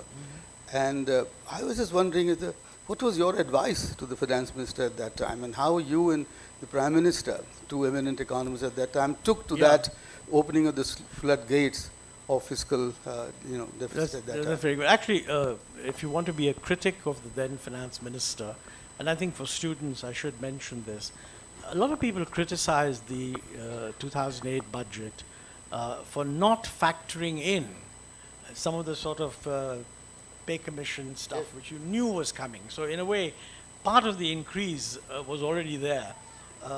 You knew it was going to be there. But when the Lehman crisis hit, I think I mentioned this. But the budget happened before the Lehman crisis. Yes, but when the Lehman crisis itself hit, I mean, we all knew this was a bit of a black swan event, sort of like the pandemic, although less damaging ultimately. And Dr. Manmohan Singh said, look, we're seeing a meltdown in the global financial system, and we need some advice by people who really know. And he called a meeting at which he invited, and I was invited. Of course, the finance minister was there. The governor of the Reserve Bank was there. That was Subbarao at that time. He had just taken over from Rangarajan. And he invited Rangarajan, who was the chairman of his Economic Advisory Council. It was and me, and a group of people who each of them probably thought they were really quite knowledgeable. But Dr. Manmohan Singh was quite aware that, while he's pooling the domestic knowledge, he said, maybe these guys don't know as much as they think. So he said to me, what is Raghuram Rajan doing these days? So I said, well, he's just left the IMF and gone back to teach at the Booth School in Chicago. So Dr. Manmohan Singh said, why don't you write to him and say, I want a note from him on what should India do? And I think his concern was he would be most aware of how the rest of the world would look at what we are doing. And in the world of finance, it's not enough to get it right. It's important to have a narrative that the sort of guys who decide to rush in or rush out also think you're right. And it was interesting. Raghu gave the advice that don't expand the fiscal deficit, but tighten monetary policy. Okay? I didn't agree with that. I mean, I felt that in our system, the transmission route from fiscal to the rest of the economy was much more gummed up than in the West. And if we wanted to give a boost, we ought to do more on the fiscal side. So the then Planning Commission was very much more on the fiscal side. I think that in the end, by then the finance minister had changed. Minister Mukherjee had become, because Chidambaram moved out to Home Ministry, you know, after the Bombay terrorist attacks. And Mukherjee accepted the advice that we should have a bit more expansionary budget. And he even said that, look, we're going to we do this for 1 more year, but then we'll contract. His mistake was he didn't contract. And frankly, a lot of the problems we had, high inflation, and all, was due to that. But I mean, I was going to say that, don't you think the problem started with the 2008 budget and then continued and then stoked up the inflation? No, not at all, because in my view, as you yourself said, that for 2008 and 2009, it was the right thing to do to expand the deficit. But you do it, you have to make sure that you reverse course. Now, I think one of his mistakes was, instead of expanding the deficit by bringing in more capital expenditure, he lowered taxes. That's a disaster. If any of you, when some of you will no doubt become finance ministers, please remember this advice. If you want to have a temporary stimulus, do it on the expenditure side, because you can always not do the expenditure next year. It'll be a disaster if you lower taxes, because you have to be Superman or something to raise them again. And that's the mistake he made. He gave an unduly large reduction in tax rate, which he was never willing to actually reverse. So a very specific response. I think the rise in the, not everybody, by the way, agrees with me. My good friend Shankar Acharya constantly criticizes us that we shouldn't have expanded that much. But you know, the Indian fiscal deficit expansion for the first 2 years was not very different from China. China expanded a lot. Our mistake was that we didn't contract. We continued. And the problem is we don't have a narrative. We don't have any think tank tracking this. There's no public narrative which will point the finger at someone and say, you are walking into a fiscal disaster. I mean, that's why you get all these raveries and all proliferating, no? And nobody's criticizing it. Yeah, because it continues the past tradition, the past practice, isn't it? In that sense. Yeah, but you know, the point is, in the past, we were not an open economy. I mean, look, we are now highly dependent on inflows, not just of capital, even remittances. I mean, if you're not a linked economy, you don't have to worry about the international narrative. If you are, I mean, please be aware that all these people who are remitting, they're remitting $100 billion into India every year. And if they read in the Wall Street Journal that, you know, the economy is badly managed, most of them will invest it abroad for a while. So what is it, what's the reason that you think that the reform momentum and also then the growth momentum kind of stalled during the second tenure of the UPA, the second term of the UPA? I don't know that it's stalled, by the way. I mean, the average growth rate of the UPA, including the slowdown in the last 3 years, was still 7.8%, which is pretty good. But in the last 3 years, it was about less than 5. No, the last 3 years, it had dipped a bit, but in the very last year, it shot up to 6.4. Again, yeah. So actually...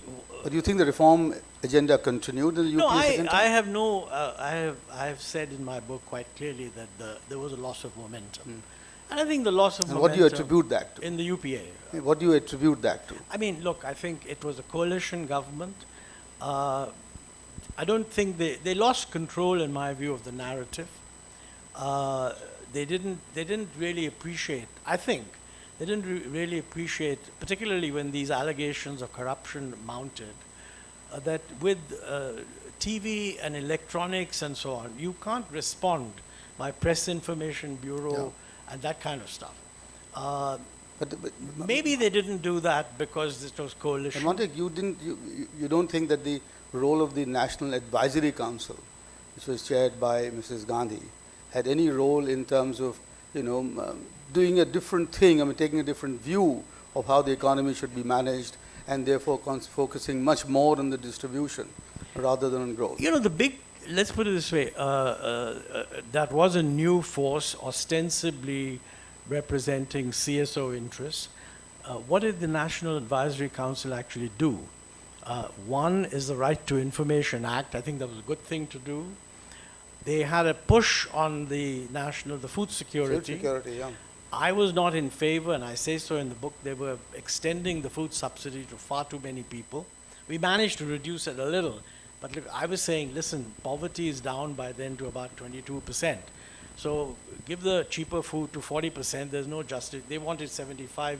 We managed to lower it to 66%. That's not a huge disaster. I mean, it's a bit unnecessarily expensive. I think I don't know that the NAC itself did not play any role in things like, you know, the holding up of projects because of it. Not as an NAC, but some of the individuals in it may have some. But that civil society exists even today. They were not operating through the NAC. And I think this is a huge problem any government will face. I'm sure the present government, when it does land acquisition, faces the same protest. We need a narrative. We need more people getting up and saying, look, the good this will do vastly offsets any cost it imposes. More importantly, usually these land acquisitions involve compensation, and the problem is that compensation is never paid. So actually the solution is to make sure that it's paid. Yeah. I mean, there's no justification for taking away land, promising compensation, and then for the next 15 years the guys don't get it. That's the real problem.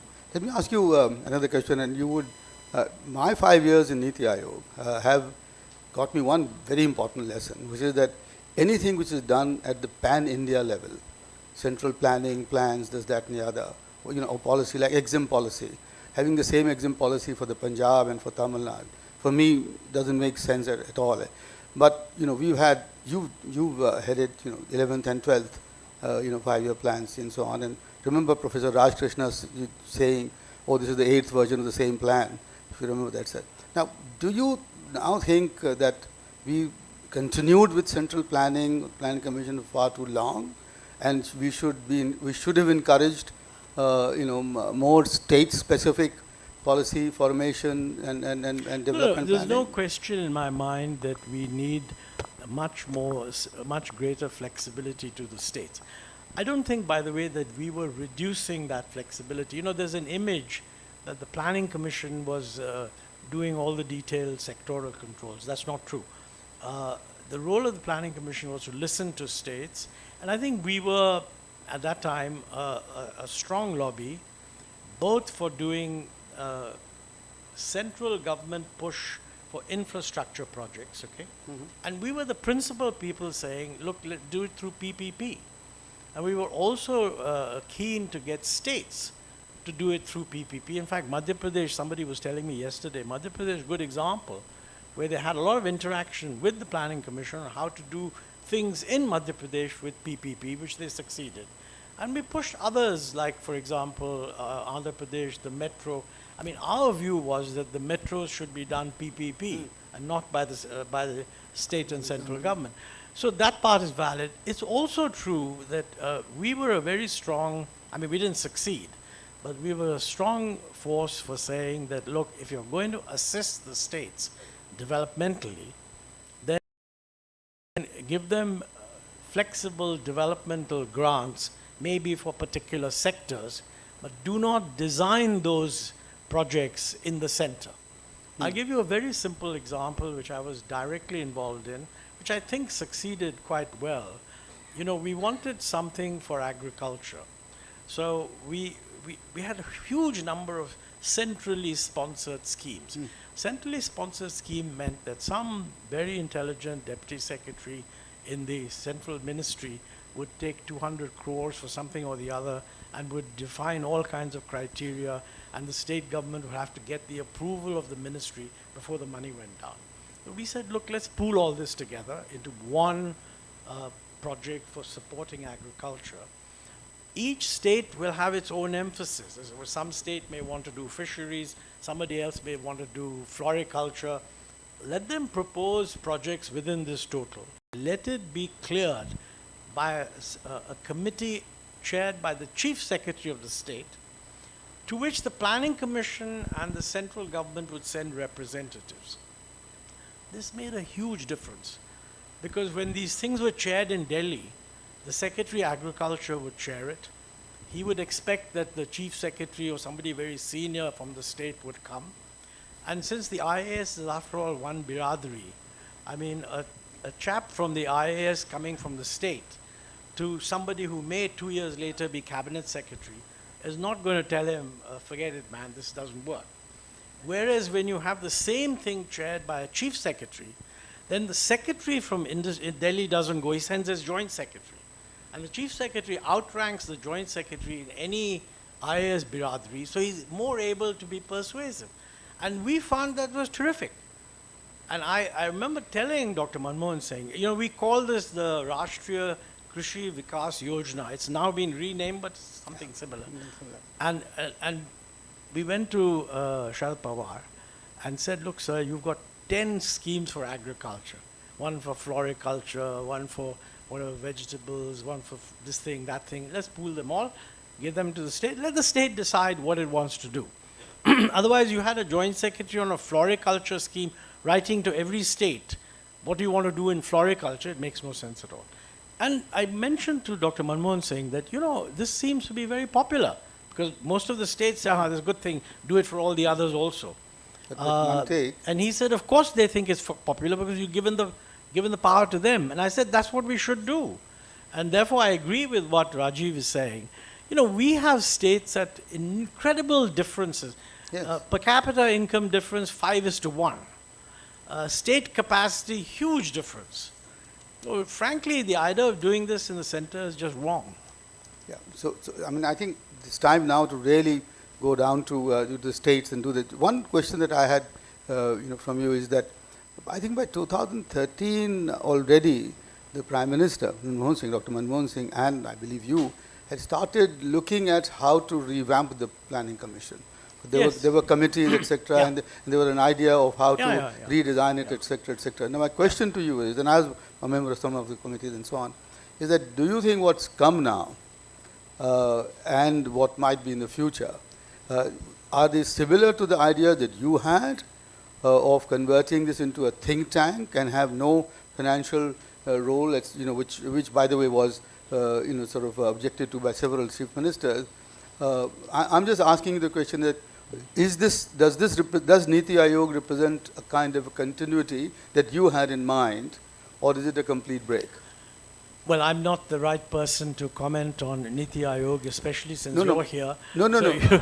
You know what Niti simply Aayog because was doing. I'm asking you the question that did you have a similar thought? No, I did had you have a similar thought I had or a not? different thought. My thought was, number one, the Planning Commission pretends to plan too many things even for the center. And in my view, what I had said was there are certain core sectors where the central government has to do investment, and the Planning Commission should limit itself to that. That would be energy, maybe irrigation, one or two of these, 2 or 3 big things. The rest of the stuff, let's not pretend that we're doing any planning. Second, I had said that, rather than be a think tank, I think the Planning Commission should operate as a hub and spoke activity, linking up with other think tanks. I am deeply opposed to the idea of an in-house think tank, because an in-house think tank will never be self-critical. I mean, I spend a lot of time on the macro modeling. We used to have an input-output model. And I said, look, nowhere in the world is this static kind of input-output modeling done. Sure. So when we did a hub and spoke, we collected a whole lot of think tanks around the country. And we actually gave them some funding. This was Kirit Parikh's idea. But internally, the wretched input-output model still continued. So actually, I was saying we just shouldn't do anything internal. And if you want to be a think tank, you should be a forum for think tanks, where, for example, a Tamil Nadu think tank would produce a totally different perspective from what, say, a Punjab think tank would do. And the job of Niti Aayog would be to reconcile the two. You mentioned, for example, trade policy. And trade policy cannot be left to individual states. There has to be a national trade policy. But if some state has a special difficulty, then maybe you need to get them some support to make them more able to benefit. I would not say that states should be allowed to define their own import policy. That would be an unmitigated disaster. But what I said was that we need to reshape the Planning Commission along these lines. But in terms of finance, I felt that the government of India's investment activity should go through a planning commission scrutiny for the major projects. And the planning commission and the finance ministry would then provide some tension between themselves. After all, the planning commission never had any power. It was only an advisory body.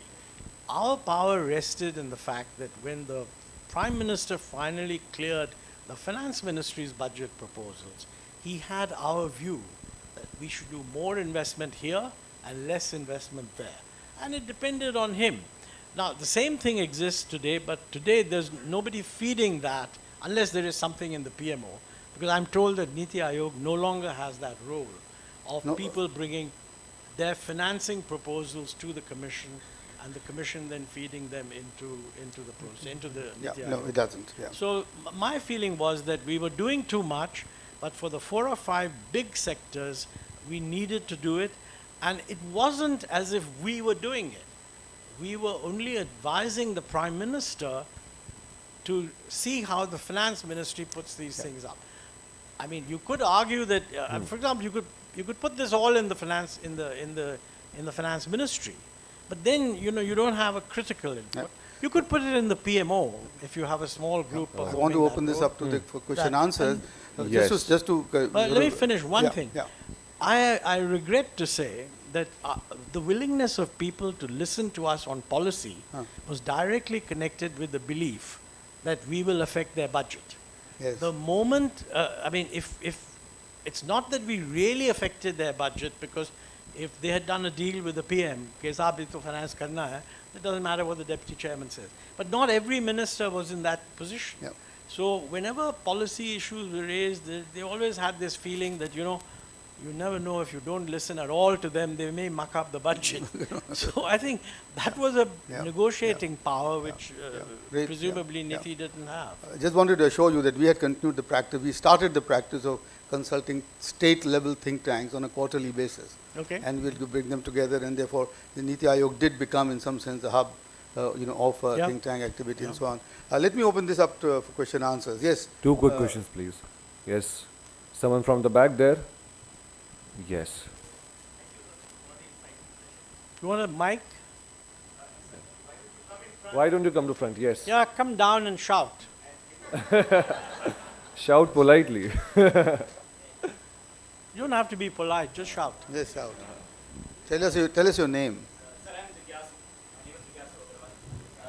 So some of us here are aspiring civil servants. So we would want to know that. So we would want to know that, do you think our bureaucracy needs to go through some reforms, and what major reforms they should be? And second is that, what would be your advice to some aspiring civil servants? Thank you. Look, everybody needs to go through reforms, not just the civil service. Because, frankly, we are very low at the moment in the development spectrum. We've got out of being a low-income economy, we've got to the bottom of the middle-income range, and there's a long way to go. So the short answer is, any group needs reforms. Don't ask me what those reforms should be, because I'm not an HR person, but people should seriously look at that. Second, one reform that should definitely be there is periodic refreshment of views.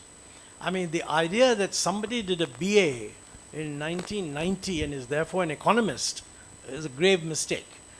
If somebody is an engineer and went to an economics refresher course, he'd probably end up being a better economist.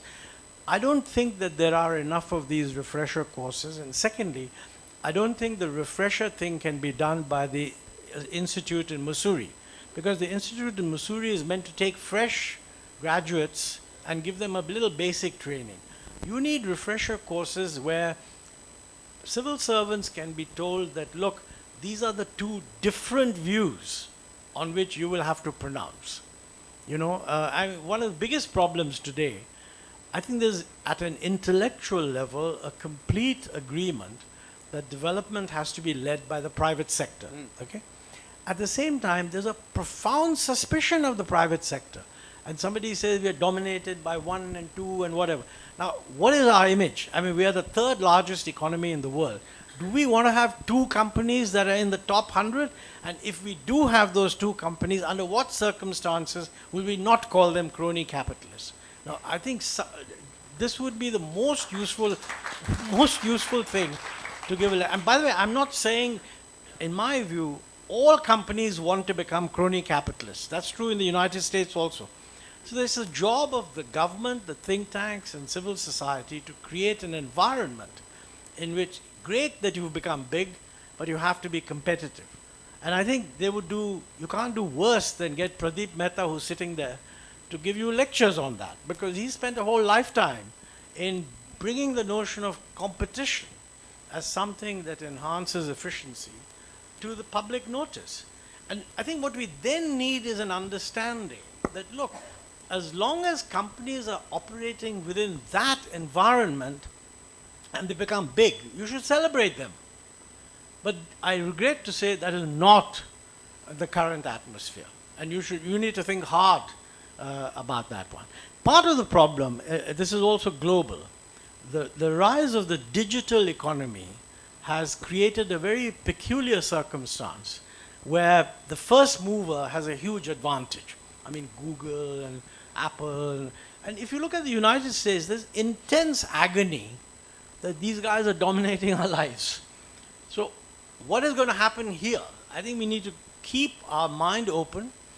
We need to see what's happening globally and engage in that discussion so that we are on a reasonable position when it comes to saying, look, we've got to introduce this discipline. That's my view. Thank you so much, sir. Next and the last question, please. Good afternoon, sir. I am Mekas Singh Aluwalia. When we see countries in Europe and all across the world selling their thousands of years of history and making billions of dollars, in India, as we see, you talked about think tanks. We have some state tourism departments taking up on tourism, but why aren't we creating up a national level think tank for tourism that we can sell a history of 1,000 years and earn billions of dollars in tourism? That is my question to you, sir. Well, I don't think you should have I'm totally opposed to maybe sector-specific think tanks for some things that work, but tourism, quite honestly, any halfway decent business school or economics department should sort of do some work on what does it take to improve tourism. And there's no question in my mind that, the scope for tourism is immense. I don't think necessarily this means foreign tourism, by the way. I mean, when this country, which it will, when we, instead of having maybe 300 million people today who perhaps own cars, I don't even think it's 300 million. No, less than that, 25%. Yeah. Okay, sorry, that's including two-wheelers. Yeah. So if it's Car 10... ownership is 3 in 1,000. Okay, so can we assume that in the next 10 years, what is 3 in 1,000 could easily become 30 in 1,000, okay? All these guys will want to travel within the country. And, I mean, what does it take? And that will mean a huge expansion of the service sector. And one of the things you guys have to realize is that this excessive focus on manufacturing, as if services are not really an important part of the economy, is a mistake. So I don't think you need a separate think tank. You need the guys who are plugging tourism to be in the same think tank which is plugging services in general, plugging manufacturing, so that they can be listened to and talk to each other. Thank you, sir. Yes, the young gentleman. Hello, sir. My name is Jay. I'm a student in Delhi University. Sir, 2 months back, I was interning in India Today group. So, sir, there was a buzz around Noida group of media houses that India suffers usually from policy paralysis, where we are very good in making policies, but when it comes to implementation, we fail miserably. So how can we solve this problem? Yeah, I disagree with the view that we're very good in making policies.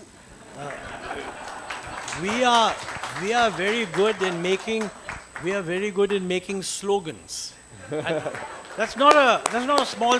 I'm now talking about the UPA. I'm not talking about the present government, but I'm sure it's also true. See, don't underestimate the importance of slogans, but leave them as what they are. The next thing is targets. You convert a slogan to a target. I mean, Jai Jawan, Jai Kisan is a slogan. A target is what are you going to do for agriculture and what are you going to do for defense. And the next thing is, if you're going to modernize agriculture, what are the programs and what are the policies? Programs are different from policies. Programs means that some joint secretary will put forward a program on how to improve fisheries and say, well, if you give 150 crores per year for the next 5 years, I'll do this. And policies are that, look, it's being held up by the following things, and if you change these things, the farmers will do it themselves. We have too little of the latter, too much of the former. And I think we need to kind of break that sort of barrier. When you say implementation, no policy is good if it is not grounded in the capacity to implement. I mean, it's a failure to make a policy if you make a policy that you know is going to get grounded by the time it's... And I think too many of our policies are of that nature. That, by the way, is a big difference between the 1991 reforms. Because in the 1991 reforms, we said abolish import licensing. So somebody who wants to import, he just goes and imports. If we had said create a single window system which is computerized in order to handle import licensing, it would have been an unmitigated disaster. So that's the critical thing. Policies allow free agents to interact with each other in the market, but with a few selective interventions. And if you want import substitution, depreciate the exchange rate. And then leave it to them.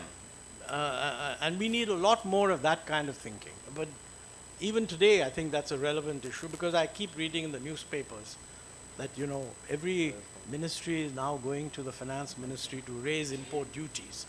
Of course, ministries, I mean, I'm not saying that they're going to raise them or not, but my view is that this is the wrong thing to do.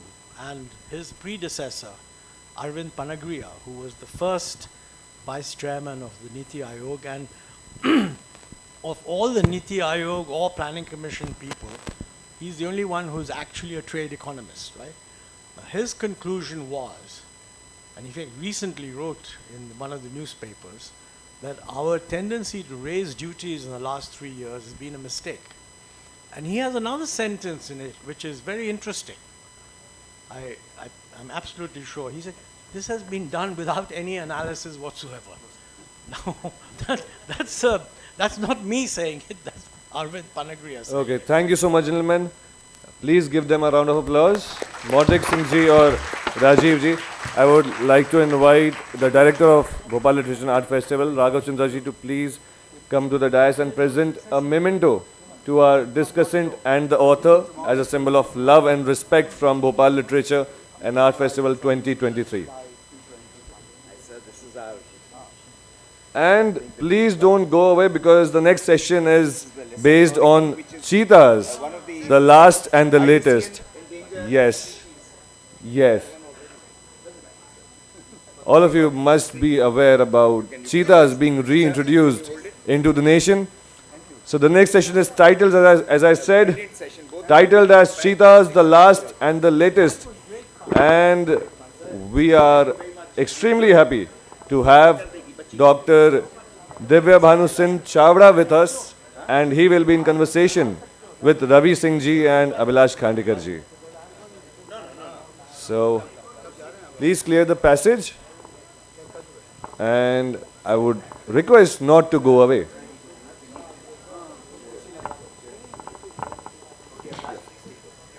Yes. As I said, this session is titled as Cheetahs, the Last and the Latest. We are grateful to have Dr. Divya Bhanu Singh Chavda ji with us, and he will be in conversation with Ravi Singh ji and Abhilash Khandekar ji. I would request them to please come to the dais.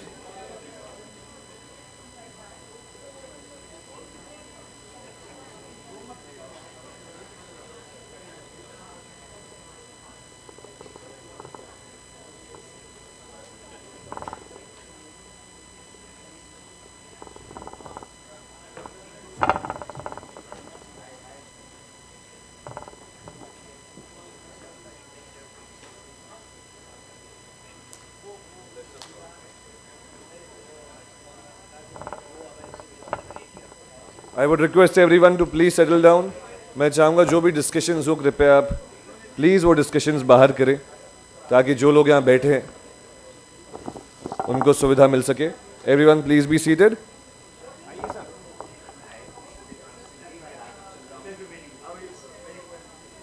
We are grateful to have Dr. Divya Bhanu Singh Chavda ji with us as the author for this session, along with Ravi Singh ji and Abhilash Khandekar ji.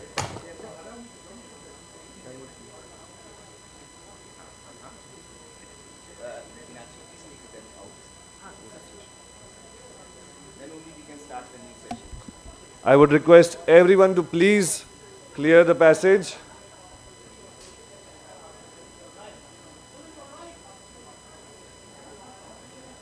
And about this session, let me brief you about the wonderful author. We're delighted to have him with us today. One and only Dr. Divya Bhanu Singh Chavda ji with us. मैं चाहूँगा तालियों से हम उनका स्वागत करें and I would request him to please take his seat on the dais. Dr. Chavda ji is a renowned wildlife expert, nature conservationist, researcher and author. By birth, he is the scion of the former princely state of Mansa and was by profession the corporate administrator in the Tata Administrative Services. He is widely recognized for his pioneering research on the history of the Asiatic cheetah and Asiatic lion. His book, titled as The End of a Trail, The Cheetah in India, it was first published in 1995, if I'm not wrong, and which has since run into multiple editions and is the only book on cheetah in India. I think that deserves an applause. His work on Asiatic cheetah in India had earned him a rare doctorate of literature. Yes, there you go. This is the book, The End of a Trail. Yes, and it earned him a rare doctorate of literature in 1998 from the University of Pune. मैं उनसे निवेदन करना चाहूँगा कि please भाई बड़े ही सम्मान के साथ आदर के साथ वो अपनी जगह अपना स्थान ग्रहण करें. About the discussions, we are glad to have Mr. Ravi Singh ji with us. मैं चाहूँगा उनके लिए भी तालियां होनी चाहिए please. Mr. Ravi Singh ji is the Secretary General and Chief Executive Officer of World Wildlife Fund for Nature India. World Wildlife Fund for Nature India. His abiding interest in the conservation of nature led to his association with several conservation organizations like WWF and Bombay Natural History Society. As head of WWF India, he contributes to conserve biodiversity, promote sustainability, and provide leadership to the organization. As the second discussion for the session, we are glad to have Abhilash Khandekar ji, who is a veteran multilingual journalist standing close to a rich 40 years of experience in print and electronic media. मैं चाहूँगा हम तालियों से उनका स्वागत करें एक और बार, and I would request the three gentlemen to please ignite the discussion. Yes, sir. So those who were in this hall a little while ago, here is a paradigm shift from economy and development to conservation. So we are going to discuss in this session the story of India's cheetahs. Cheetahs have recently been introduced into Madhya Pradesh and in India, and those who are into this effort for the last several years, one of them is sitting on my right side. I welcome Divya Bhanu Singh Chavda ji, who will be presenting the story of India's cheetah, and Mr. Ravi Singh has been lending support through WWF to all the conservation efforts all these years. So welcome Mr. Ravi and welcome Dr. Chavda.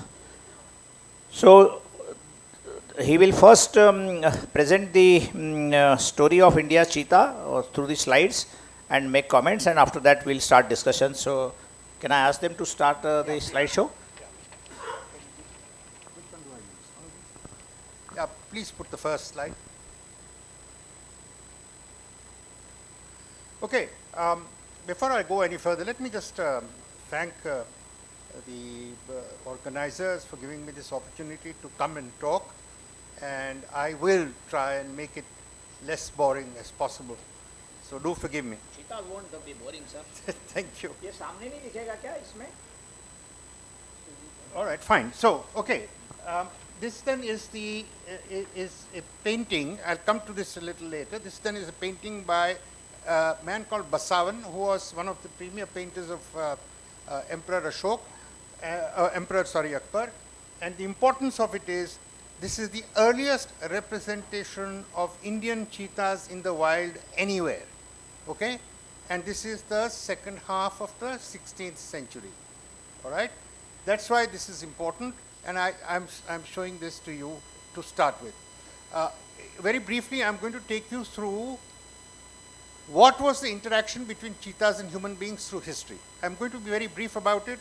I don't know how much time there is going to be for questions, but please feel free to ask me any question. Of course, Mr. Khandekar and Mr. Singh will be putting me through the ringer, I suppose. So next one, please. Next slide. Right. Now this is, I'm showing this picture to elicit the difference between a leopard and a cheetah. The one on top is the cheetah. And it's a painting by a man called Elvis. And this is about the middle of the 19th century this painting was done. The important thing about the cheetah is it's a cat. There are 41 species of cats. It's one of those. It's a cat. And unlike any other cat in the world, its claws are always partly exposed. They are not retractile. All cats' claws are retractile. These cheetahs' claws are not fully retractile, and they are open because unlike other cats, they need to run. And when they need to run to kill down their prey, they need to get a purchase on the ground to be able to hold the ground. Next one, please. Here is another one. This is from a book by Sterndale, which shows down below the cheetah, Acidonyx jubatus. Acidonyx means it has a dew claw with which it brings its prey down, and jubatus means it has a mane on the back. So that is the cheetah over there. Next one, please. This is the earliest photograph of an Indian cheetah ever taken in the wild, 1901, okay? 1901. And this is very important because it shows the animal in its natural habitat, and it was taken by a man called Charles Clay. Next slide, please. Here are African cheetahs, okay? So look at the similarity between African and Indian cheetahs. There is hardly any difference at all. And the only difference I have been able to find through my researches over 30 or 40 years on the subject is that most Indian cheetahs' tail tip is black, whereas most African cheetahs' tail tip is white. That besides, I have not been able to find any difference between African and Indian cheetahs. Genetically also, they are very similar, and their separation into subspeciation has been the most recent amongst all cats. Next slide, please. Now here is what you call a painting, prehistoric painting of the Chalcolithic Neolithic period, which is about 2,500 to 2,300 years old, and it is at a place called Karwai, not far from where you are sitting. But look at the drooping head, look at the withers, look at the arch back, look at the long tail, and look at the long, thin legs. It is a cheetah. So this area had a cheetah or cheetahs that far back, and now take it to the next slide and you will see the difference between the cheetah and the leopard. You see this? Heavier body, thicker legs, no drooping head. The withers are below the head, and of course they have drawn a long tail, but it should not be so long, comparatively speaking. The cheetah's tail it uses to navigate, it uses not navigate but to balance when it's navigating a prey. Now, next one please. This is a crayon painting done of a cheetah chasing a black buck, the most favored, the most favored prey of this animal. This was done by a great cheetah expert, probably the greatest that we had in India, a man by the name of Dharma Kumar Singh ji of Bhavnagar. Bhavnagar state used to hunt with cheetahs. They used to train cheetahs and hunt with them. Now, before we come to the next slide, I will like to give you very briefly a history of the cheetahs. You know, recently somebody wrote a book, which I thought was rather silly, that there were no cheetahs in India and they were all imported from abroad. This is ridiculous. Because if you listen to Strabo, the geographer of ancient world, around the birth of Christ, he was living in, at the time of the birth of Christ, and he described geography, and he wrote that when an Indian king has a procession and anoints himself, buffles, leontes, and pardalis walk in a procession. Buffles is buffaloes, leontes is lions, pardalis are the cheetahs. Then you have Claudius Alienus, a man who lived in Rome 150 years later, about 160 AD.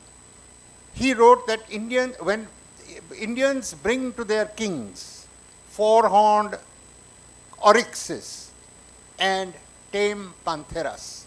Now, four-horned oryxes, we all know, is the completely, totally endemic four-horned antelope found only in the Indian subcontinent. And the pantheras are obviously cheetahs. No self-respecting leopard could be brought to an Indian king in his darbar. Forget it. It will not happen. He'll eat the king. Right. That said, what happens to the cheetahs through history? Let me go to Amar Kosha. Those of you students, if you are students of Sanskrit or history, you will understand that this is he wrote the first dictionary of the Sanskrit language, and he identified panchanakhas, 5 clawed animals, panchanakhas. And he said it is Simha, Vyagra, Dvipi, Chitraka. Dvipi being the leopard, Simha everybody knows what it is, Vyagra everybody knows what it is, and Chitraka means the spotted one, the dappled one. All right? Then I would come to the Manasolasa, which is a 12th century document of the king of Kalyani in the Deccan Plateau, Someshwara III. He is writing about the kind of things that took place at his court. And he writes that at my court, I tame cheetahs and I hunt with them. Chitraka se main Krishnasar ko marwata hu. Krishnasar is the black buck, as you would all know. And that is the history of the cheetah. And if you look at the Firoz Shah Tughlaq, and if you see his biography, his memoirs written by somebody, then you will find that it says that in his menagerie, there were so many ewes, which is the Persian for cheetah, and so many caracal that you cannot count them. Emperor Akbar, during his lifetime, had 9,000 cheetahs collected in 49 years. And at any point, and 1,000 at one point of time. This is recorded by Emperor Jahangir himself in his Tuzuki Jahangiri. And Emperor Jahangir was very proud of the fact that when my father tried to mate cheetahs, it did not happen, but in my time, in my rule, everything is so peaceful that a cheetah and a cheetah mated and 3 young ones were born. This is incidentally the first instance of a cheetah ever recorded breeding in captivity in the world, until 1956, when the zoo in Philadelphia successfully bred cheetahs in captivity. Can you go to the next slide? Here is a look at the painting down below. Cheetahs being taken to the field for hunting. And what is the bullock cart? It's not a bullock cart, it's an antelope cart. It is pulled by a pair of black buck. Cheetahs, therefore, could be trained to only hunt those black buck which it is shown ahead, but not which is driving it. Next slide, please. Mughals recognized 3 types of cheetahs. Cheetahs of the Deccan, cheetahs of Gujarat and what is now Rajasthan, and cheetahs of the mountains, which is Afghanistan. And this painting is very interesting. It is by a man called Govardhan. This is also Jahangir period painting. And you can see that it shows cheetah with its entire prey base in India. Nilgai, cheetal, black buck, mountain goat. It's the most comprehensive statement of what a cheetah hunts. I have not come across anything like this either in writing or through a painting. Then I come to the next one, please. May I have the next slide? Here is a painting where Emperor Akbar has released his famous cheetah, whom he named Chitrangada. And this is at near the present location of the Jaipur airport at a place called Sanganer. All right? This black buck jumped across the stream 25 yards. Cheetahs don't jump, they run. They run very fast, they can run at 100 kilometers an hour, but they don't jump. But this cheetah did. And the emperor was so impressed with this cheetah that once he had taken the black buck, he raised the cheetah's rank to that of a nobleman and gave it a precious stone-studded collar and ordained that every time the cheetah took the field to hunt, a drum should be beaten in front of it. This is Emperor Akbar. Next one, please. Now this cheetah, poor guy, he is the cheetah painted for Lord Wellesley, Lord Wellesley in 1800, and he is taken to the field. It's winter time, so he is being made to wear what they call a kabja. We all have a kabja. This is cheetah ka kabja. And his eyes are covered because the eyes are opened only to show a black animal which he will go and hunt. So this is one of the early British period renditions of a cheetah in India. Next one, please. Now, this is a very interesting one. This is a man called Lord Pigot. He was the commander-in-chief of Fort St. George in Madras, and he sent a cheetah to England in 1765 from here. And they tried to get the cheetah to hunt in the Windsor Great Park to show it to King George III. And the animal it was shown was the European red deer, which is a massive animal, and the cheetahs refused to hunt. And the famous artist, George Stubbs, painted this painting, and you can see that the red deer does not have the antlers of a red deer, but are very similar to that of a sambar. So I don't know where he got the idea of a sambar, but that's where it is. Next one, please. Here is one of the very few paintings. Earlier was a crayon. This is very few paintings, perhaps the only painting I know of, by a man called Harrington Bird of a cheetah chasing a blackbuck. Look at the tip of the tail, it is black. Next one, please. Here is a street scene from Alwar, where cheetahs and siagos, you can see the little animal with tufts of hair on its ears. This is a street scene from Alwar, and it is of the middle of the 19th century, second half of the 19th century. Next slide, please.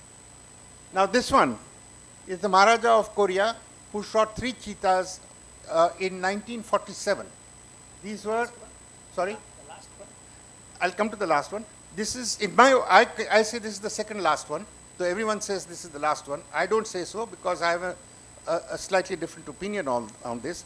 After this, in the winter of 1961-62, again cheetahs were seen in the same area, Korwai, which is now in Chhattisgarh, which was part of Madhya Pradesh till then. And everyone says these are the last cheetahs shot in India. I say no. The last cheetah shot in Indian subcontinent was in 1997 in Balochistan. Cheetahs don't know Pakistan and India. They only know the habitat. Pakistan and India are for people like you and me. It's not for them. For them, it's the same habitat. So the last cheetah shot in Indian subcontinent or South Asian subcontinent is 1997. One cheetah was shot there, and one skin turned up for in a trade market in Islamabad the same year. Next one, please. Now this is for the birds, really, who say that there are no cheetahs in India. Here's a method of being shown here of how to catch cheetahs in the wild. You can see the trap laid down, and cheetahs are actually snared in the trap, and once they are snared, then they are taken into custody, and then they are left with the women of the cheetahwalas, because they say, I don't say so, that women create most noise, and therefore cheetahs should get used to the idea of getting used to the human noises and so on. Next one, please. Now this one is from Ajaygarh, again not very far from here, again Madhya Pradesh. They wrote, the Maharaja of Ajaygarh had something called Saidnama written in Urdu, which was the way of trapping and training cheetahs, and this is one of the illustrations showing these two guys examining the cheetah and saying, hey, what's wrong with him? He's looking at his ears. So maybe there is some what you call infection in the ear.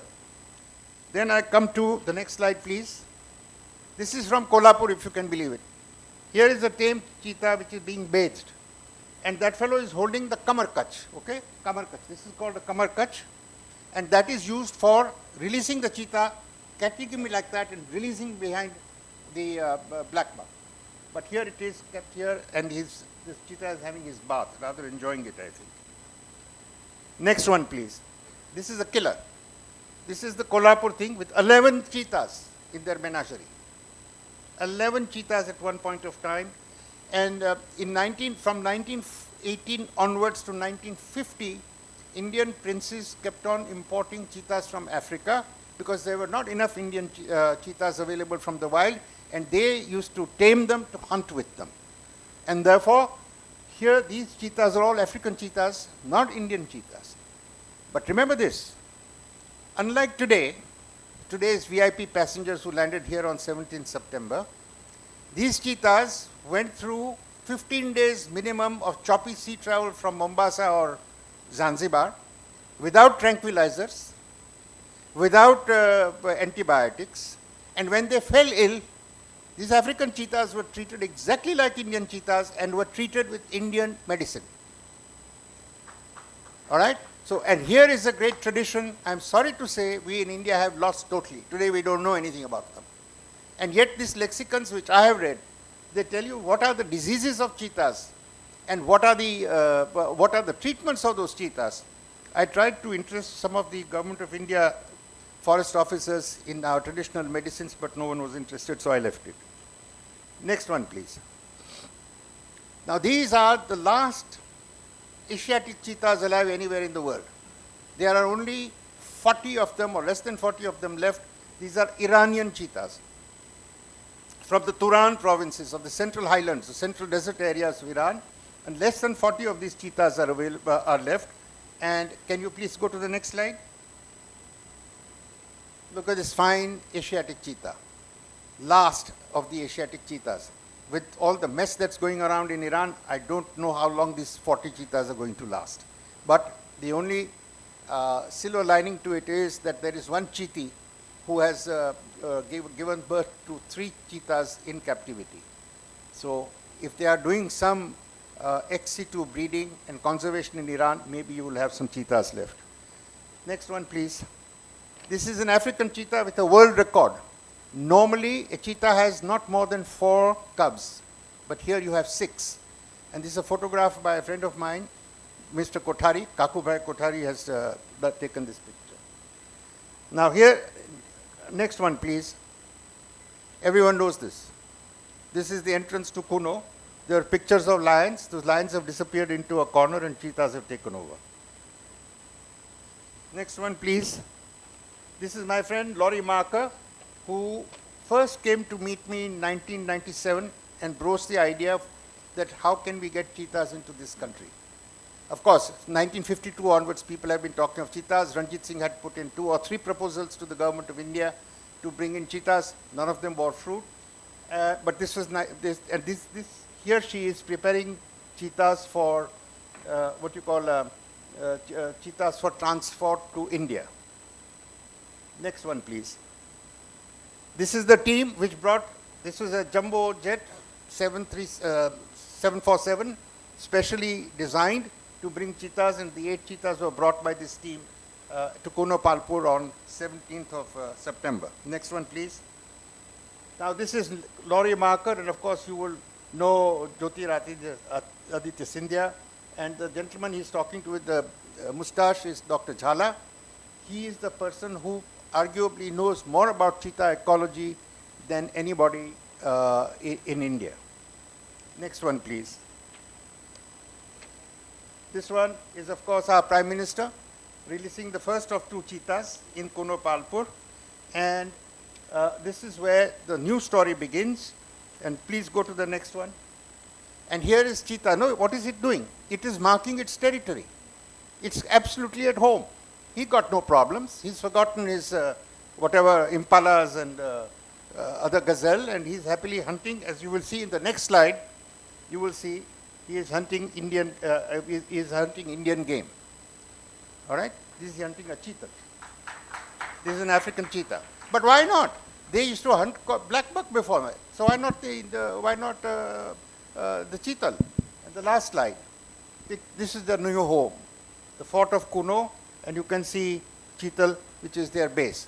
Now with this, I will hold if you, I suppose a lot of people may want to have questions. You may have some questions on what I think about So the present I program. and Ravi will only ask one question perhaps each, and we'll open the floor for this Sure. thing because the Either way, presentation has been whatever. so fabulous.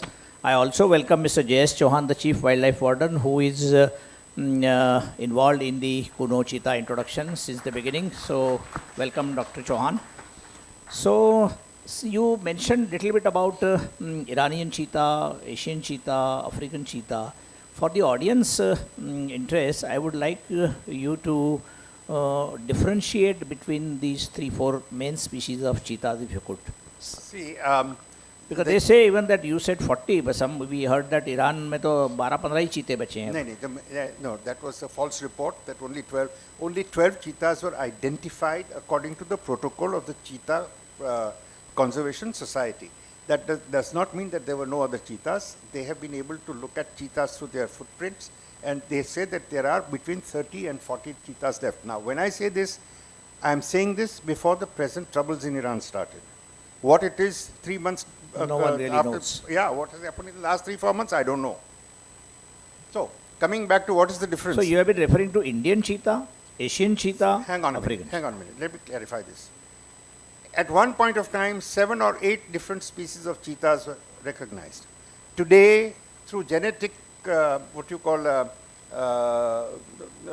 printing, more and more people are feeling that there is no such thing as different cheetahs.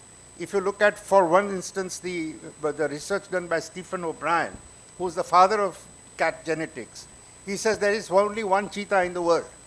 That is the reason being that there was a terrible bottleneck of the population at the last ice age. And that resulted in cheetahs coming out of a very small parental base. It's like saying there was only one man and woman and everybody came out of that. So there was very little genetic variation. However, there is a difference between Asiatic cheetahs. Asiatic cheetahs means there are only about 6 Asiatic cheetahs actually available from which you can take for DNA analysis from skins of trophies. We don't know about the Iranian cheetah yet because genetical studies has not yet been done on Iranian cheetah. I think Iranian and Indian cheetah is exactly the same. There is no difference because the cheetahs came from Iran into India 20,000 years or 15,000 years ago. The African cheetah and Indian cheetah are very similar to each other, and the only morphological difference that was seen by Indian cheetahwalas was, as I kept on saying, the tip of the tail, nothing else. There's another interesting thing. If you were to take a skin out of one cheetah and plant it into another cheetah, the rejection rate starts after almost 3 weeks. On the other hand, if you take a piece of skin out of one leopard and transplant into another leopard, on the 3rd day it starts rejecting. That speaks for itself that the difference between the two so-called subspecies is minimal, perhaps it doesn't exist. Ravi? I'd start by thanking Shri Raghav Chandra and Abhilash Khandekar for inviting me here. It's great to see all of you. Before I ask, I request Dr. Chavda to elaborate on a particular question. I'd like to talk about 2 issues on the present which are very important to us as a nation. Number one, this is an initiative which, if you look outside India, if you look what the other nations are seeing and absorbing, African nations, Southeast Asian nations, Europe, that 2 countries have come together on a South-South cooperation and have undertaken a conservation initiative which was not initiated from outside but from within. This is a huge thing. You know, this is not just ordinary diplomacy. It means that we are talking about our position in the world. I want you to think of that. The second point, that Dr. Chawda mentioned 41 cats in India. In the world. We have 15 to 16. We have the largest number of cats species in the world. So in that way, we are a true cat nation. But we now have 5 large cats. No other nation has that. Yeah, we have 5 large cats, the national animal, the tiger, the lion, the leopard, the snow leopard, the cheetah. And this is a matter of great pride. For the reason India leads the tradition of respect for life and the procreation of nature. And bringing species back into India and looking for their procreation and the conservation of their areas, their grasslands, is part of our culture and our tradition and religion. So it's much bigger than just a scientific argument as far as I'm concerned. I'm talking as a conservationist. I'm also a historian, of course not as renowned as Dr. Chavda, but we have to talk of the present. And here I come to Divya to ask you, in your forthcoming book, you're going to talk about various things. One of those things is going to be the distribution of the cheetah in India. And you have done in your studies, it's an eye test for everyone, but I can share it, a map of the distribution of cheetahs in India, spotting where the location is there in written record, in administrative record of the respective state, in the princely state, in the government record, in hunting records, etc. And he's come across with this beautiful map of India and Pakistan. So map में जो चीज़ नहीं दिखाई दे रही होगी वो मैं आपको पढ़ के सुना सकता हूँ रवि सर। मध्य प्रदेश के संदर्भ में इंक्लूडिंग सर का ही पेपर है। 1850 में इंदौर में एक पेट चीता था, एक ब्लैक चीता भी वहाँ पर था। सरदारपुर गुजरात में, सरदारपुर मध्य प्रदेश में, दाहोद में गुजरात में, सेंट्रल इंडिया में 1860 में, और फिर सेंट्रल इंडिया में 1880 में।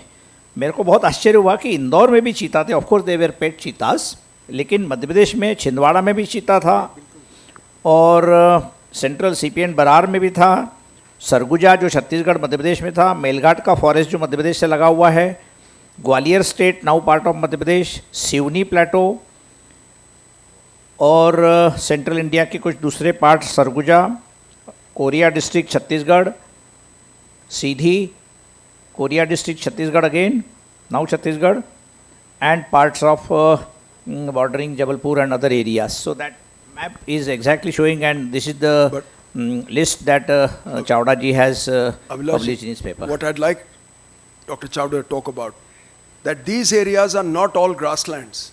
Yeah. So they are I think this is an important point I'd like you to. Okay, fine. Thank you, Ravi. You brought out a very, very important point. Ravi has showed you the map. Unfortunately, stupid of me, I should have put it on this presentation. But right from the plains of Jammu to Tirunelveli and Tanjore in Tamil Nadu, from the western extremities of Gujarat to Palamau in Bihar, cheetahs were found. And cheetahs were not just found in grasslands alone. They were also found, if you see the list which has been referred to just now, a lot of cheetahs were found in glades within thick sal forests. And therefore I go back to the slide by Govardhan, where he has shown what is the cheetah base. Nilgai, Cheetal. Cheetal is not in the grasslands. Cheetal is in the thick jungle. And what about the mountain goat? The cheetahs were in mountains also in Afghanistan. So cheetahs were found everywhere.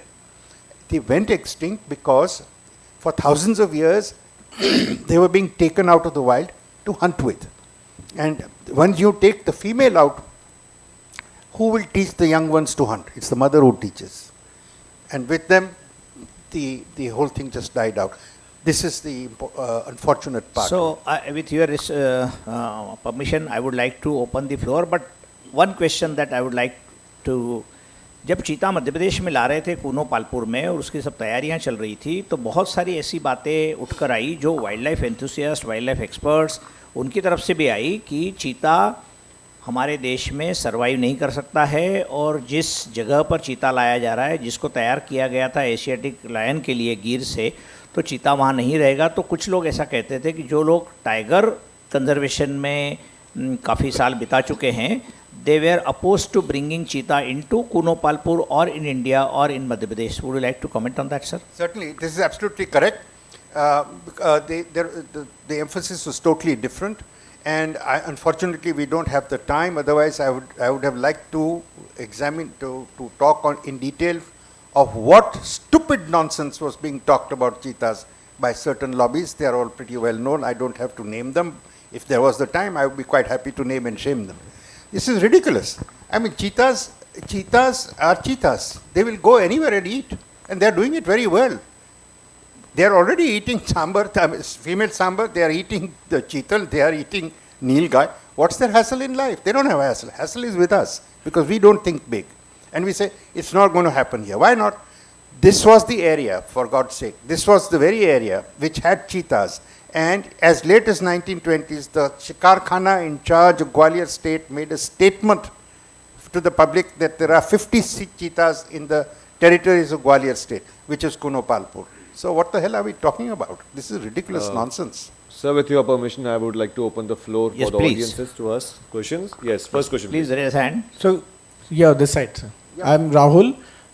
So, from your extensive reading of history on the cheetah in the subcontinent, now that the cheetahs are here from Africa and there are 12 more coming very soon, what are the one or two things that we need to make sure don't happen to make this program a success? Because there's a lot riding on it. Okay, the two or three things are very important. Firstly, 50 years ago, Prime Minister Indira Gandhi started Project Tiger, okay? Today you have less than 4,000 tigers in the country, 3,000 to 4,000 tigers. There is a big, what you call a range in which the exact number would be. The program to protect Asiatic lions started in 1879.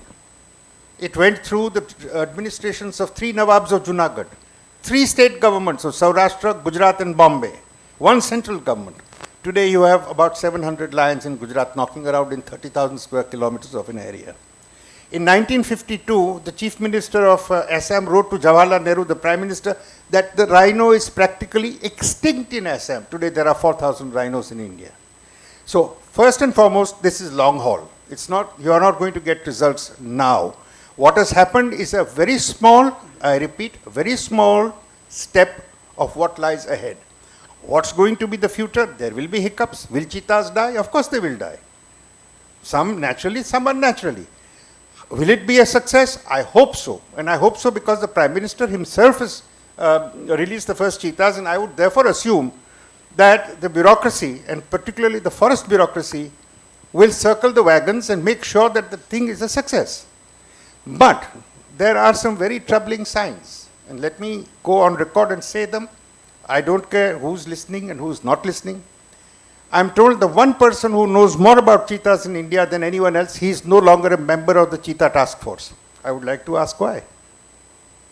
The other day I read that cheetah tourism is going to start next month. Cheetahs were not brought here for tourism, for Christ's sake.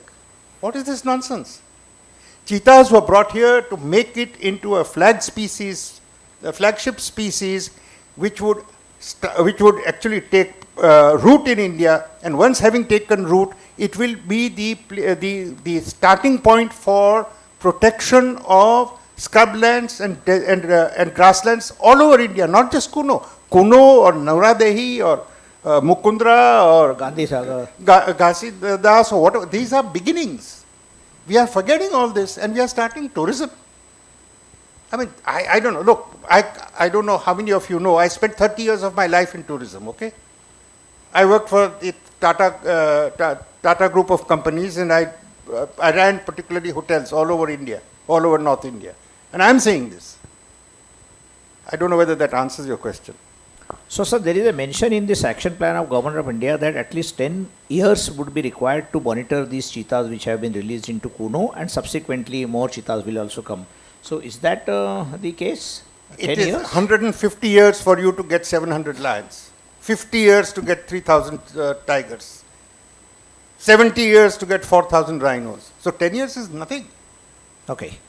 Okay, next question, So, please. hello, sir. Akansha this side. So my question is, if cheetah, we are bringing cheetahs from Nabia country, so there is definitely ecological difference in the area also, in from their home country and where we are bringing them. So do you think the facilities or infrastructure which we are giving in Kuno to them are apt? What do you think of this? Okay, let me answer that. Before we started this program, I was involved in this program right from the beginning. I was the member of the Cheetah Task Force, which started this in 2010, and it was in fact my book which convinced Jairam Ramesh to approve the Cheetah reintroduction program. So I've been there. Of course, I've been totally ignored recently, but that's a different issue. That's how the cheetah business started in this country. Okay, and of course, Ranjit Singh was more than anyone else. He's the one person responsible for getting the cheetahs into India. That said, the person who is our technical advisor was Laurie Marker. Laurie Marker is from Namibia. She is the one who's running cheetah rehabilitation centers. What that woman does not know about cheetahs is not worth knowing. She is the one who has given us total advice along with other people who have made the action plan for Kuno. Now, here is the action plan. It's for everyone to see. It runs into, God knows, a couple of 100 pages. Now, the question is, are we following that action plan or not? I don't know. Frankly, I don't know. I have not been to Kuno after the cheetahs have come. So I have no idea whether it's being followed or not being followed. If it's being followed, it stands a good chance of getting into it. But if you are going to take hordes of tourists, the poor cheetahs are going to run away. That's not going to work. You go to any national park or sanctuary, and if there is a tiger hanging around, you will see 100 cars there. I mean, is that tourism? Can these 8 cheetahs and the 12 more that are coming at the end of this month from South Africa, can they withstand this? The answer is obviously no. Thank I you, don't sir. know whether that answers. Look, the issue is very simple. The cheetahs are very adaptable creatures. They will adapt themselves. They've already adapted themselves to the local condition. Now, in order for them to have a long-term survival plan, that's a different ball game. For that, you need to follow the plan. We are running highly short on time. We Just have a 3 minute. questions John- on the way. John, sir? Yeah, sir. Yeah, please keep questions and answers as precise as possible. No questions, please. I mean, I just wanted to just add on to what you said. That I mean, so early, so quickly we can't start tourism business. This thing. This was a guarded statement by the Honorable CM, and यदि सब कुछ ठीक रहा तो हम start कर सकते हैं. And that doesn't mean कि हम अगले महीने शुरू कर रहे हैं यहाँ कहीं. But I'll assure you and everyone here that we are going by the action plan, and the gentleman, Dr. Jhala, I wish that he should be there in the action plan, but there is no meeting without him. So I basically I can't say on behalf of the government of India, but yeah, for us he is one gentleman. He's the scientific face here in India. So we are going by the action plan and whatever it needs to. So last question. I assure you. Yeah. Thank you, sir. Last question. Last question, please. The panelists mentioned the black cheetah. So I was slightly intrigued by the black cheetah because we couldn't hear more about it. Yeah, okay, fine. That was a mistake. That was my mistake. And I corrected that mistake in the next issue of the Journal of Bombay Natural History Society. The mistake was made because that black cheetah reference was taken from a book which talked of cheetahs before that and after that. This was in all probability a black leopard. There is only one white cheetah in India, which was presented by Raja Bir Singh Dev of Orcha to Emperor Jahangir in 1608. That's the only aberrant form of cheetah known in India. Abroad, there have been spotless cheetahs and there have also been king cheetahs. These variations are not known in India till date. Which means that there is no black cheetah. There is no black cheetah. Okay. I'm Next sorry, question. it was my mistake. Thank you very much for pointing it out. Okay, next question. Young man there. Hello, sir. So you talked stand about up and identify yourself and ask quick question. Sir, I'm Sudhir. So you talked about the genetic differences.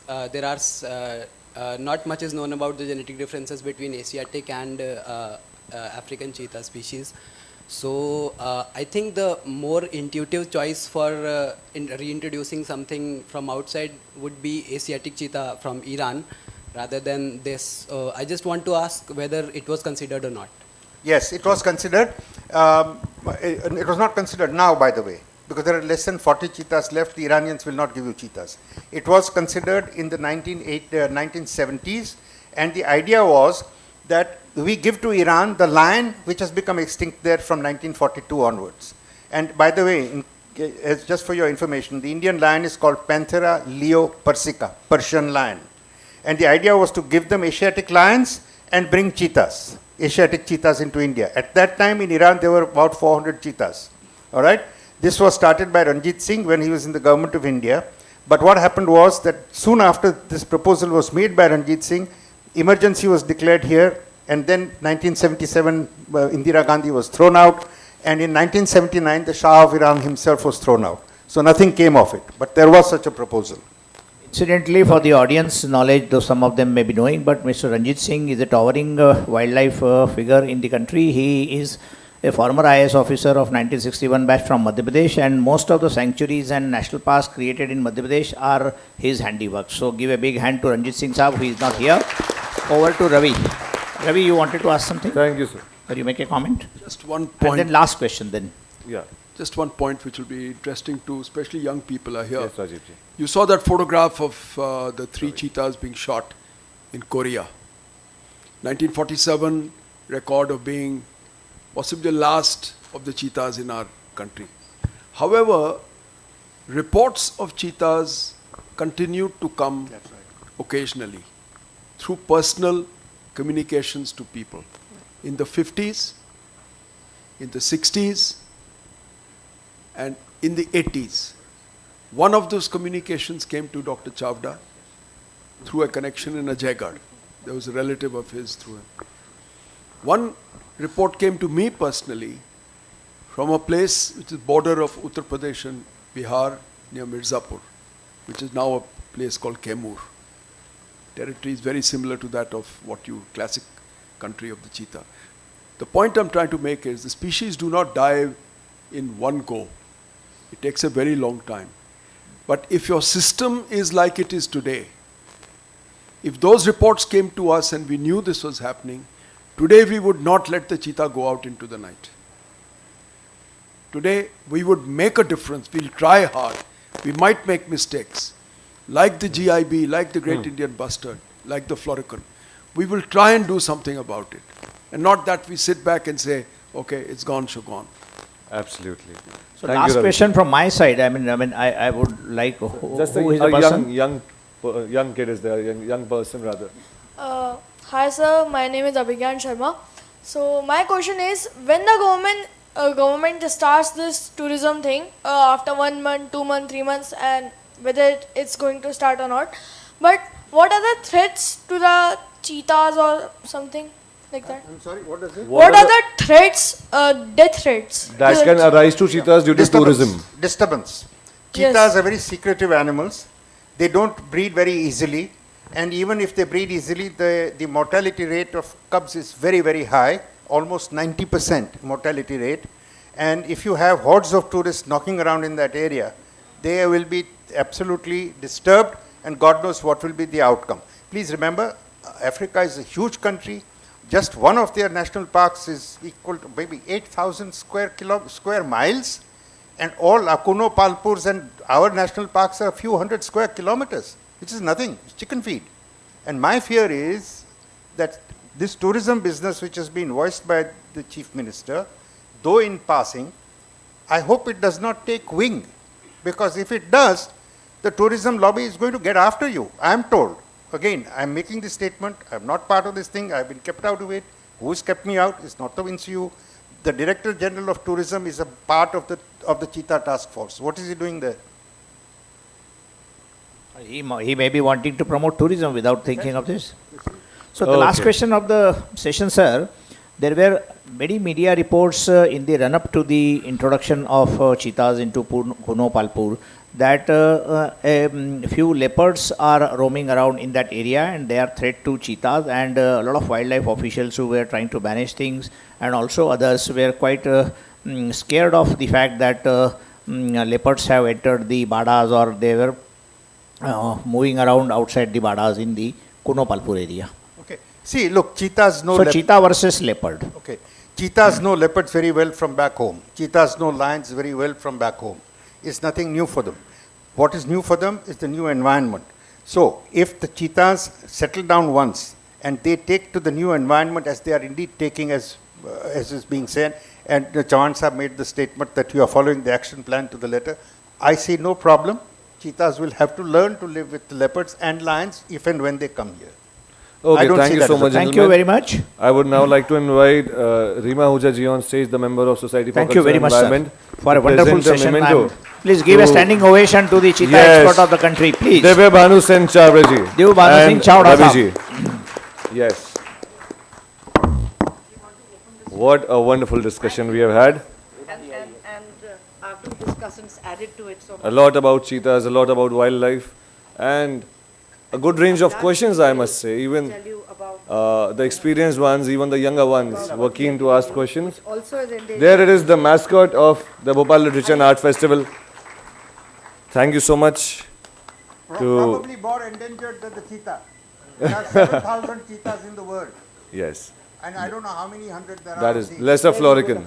Yes. This picture was captured by Bhalu Mondeji, Padma Shri Bhalu Mondeji.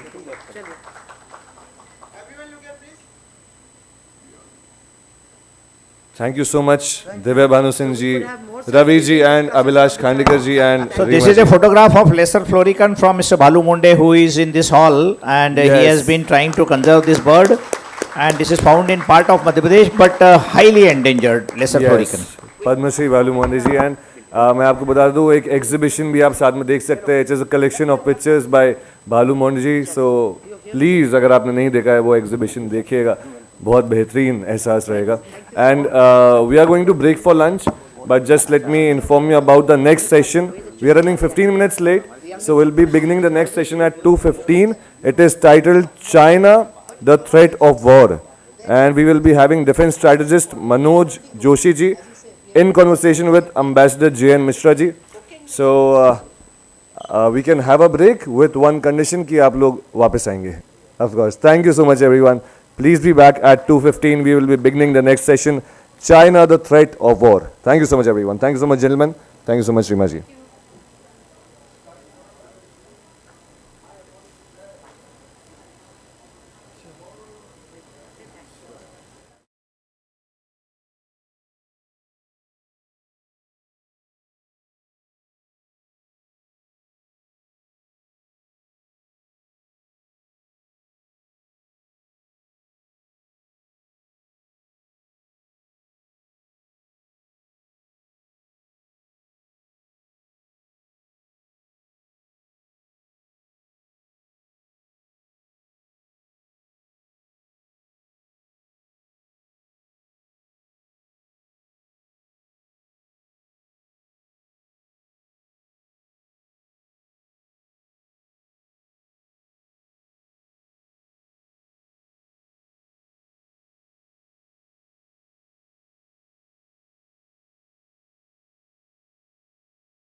Monde Kala Photography.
Monde, Kala, Photography.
Monde, Kala, Photography.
Monde, Kala, Photography.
Monde, Kala, Photography.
Monde, Kala, Photography.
Monde, Kala, Photography.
Monde, Kala, Photography.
Monde, Kala, Photography.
Monde, Kala, Photography.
Monde, Kala, Photography.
Monde Kala Photography.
Monde Kala Photography.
Monde Kala Photography.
Monde Kala Photography.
Monde Kala Photography.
Blue Monde Kala Photography.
Blue Monde Kala Photography.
Blue Monde Kala Photography.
Blue Monde Kala Photography.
Blue Monde Kala Photography.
Monde, Kala, Photography.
Monde, Kala, Photography.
Monde, Kala, Photography.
Monde, Kala, Photography.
Monde, Kala, Photography.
Blue Monde Kala Photography.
Blue Monde Kala Photography.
Blue Monde Kala Photography.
Blue Monde Kala Photography.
which will create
but again it is this thing.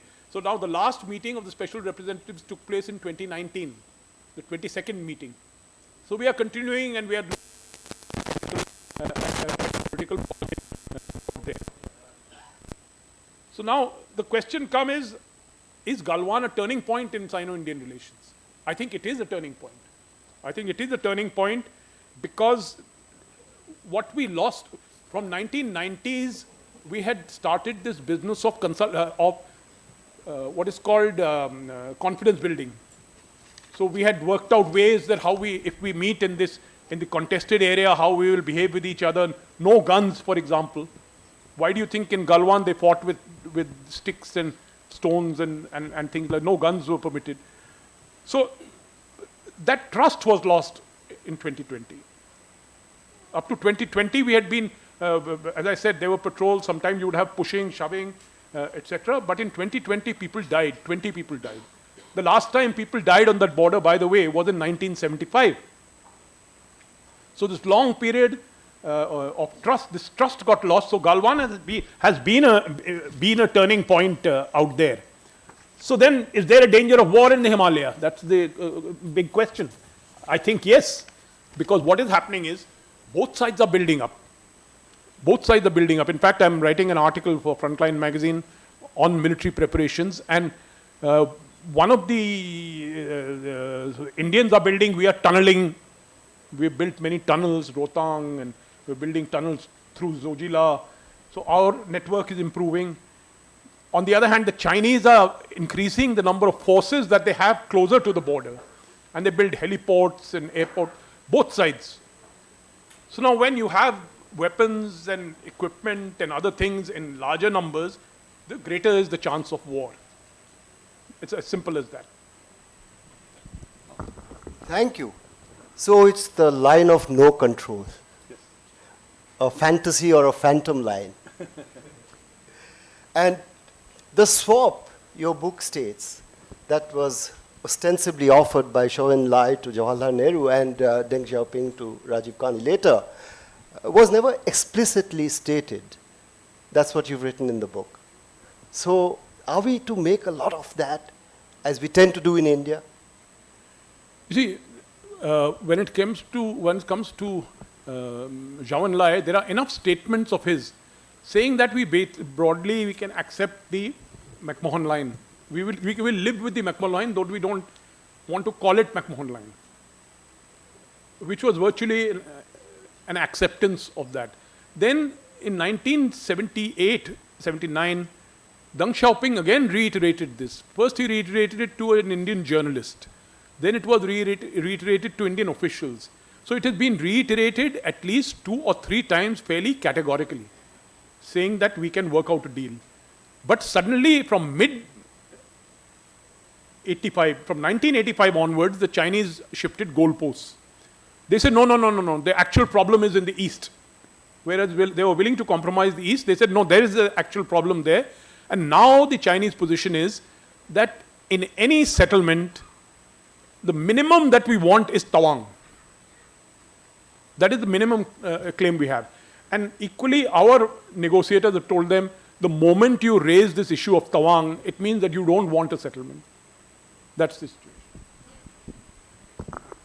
Absolutely. Galwan was a turning point, and all of us should be very concerned about that.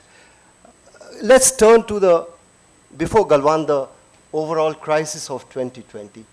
That's where the book begins, actually. I'm going to engage some specific paragraphs and quotes and ask you for some explanation and comments. Firstly, you're talking of strategic coercion by China, quote unquote, India's failure to secure restoration of the status quo and of April 2020. And you're talking of quote unquote failure of India's border management and inability to quote unquote deter the Chinese military action. It all sounds very dark and pessimistic. Could you please explain? Well, certainly, you see what the point is, the Tibetan plateau is flat. There's very little cover there.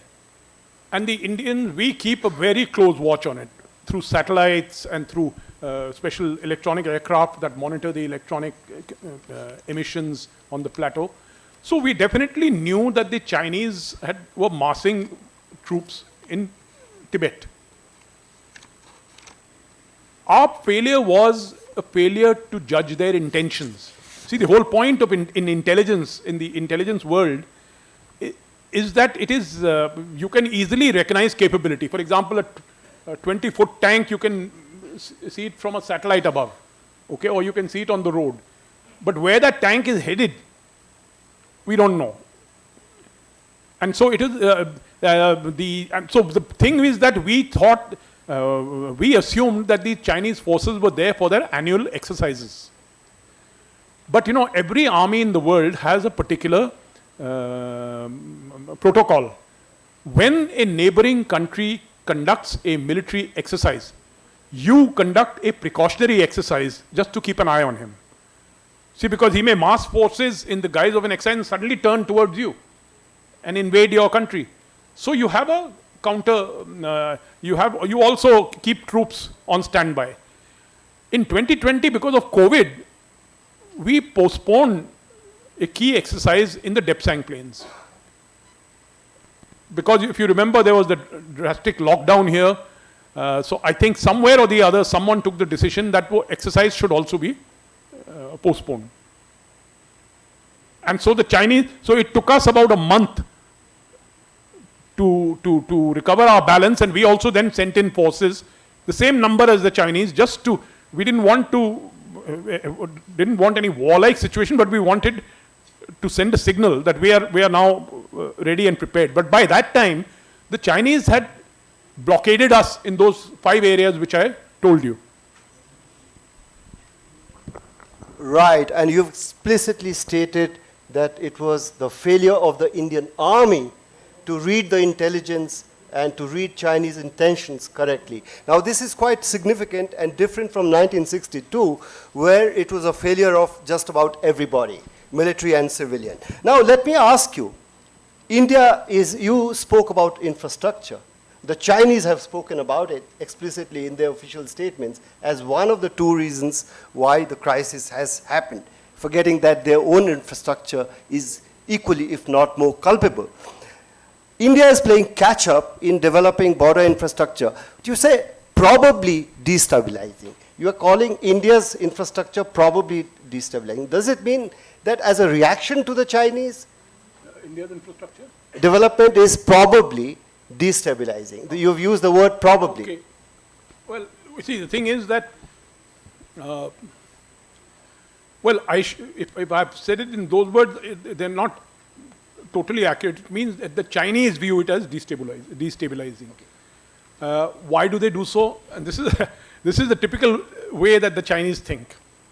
So from 2011 onwards, when basically our infrastructure construction process began from the mid-2000s, when Mr. Shyam Saran went and we decided to activate advanced landing grounds, etc., etc. Our economy was doing well, and so we had money, so we started the process of building roads, etc. The Chinese came to us and they said, you know, this construction all day, why are you doing it? So we said, wait, have a look at your own this thing. Your construction is much better than ours. You have roads leading to each and every post. That you have a black-topped road. So no. You see, that is okay, but you should stop.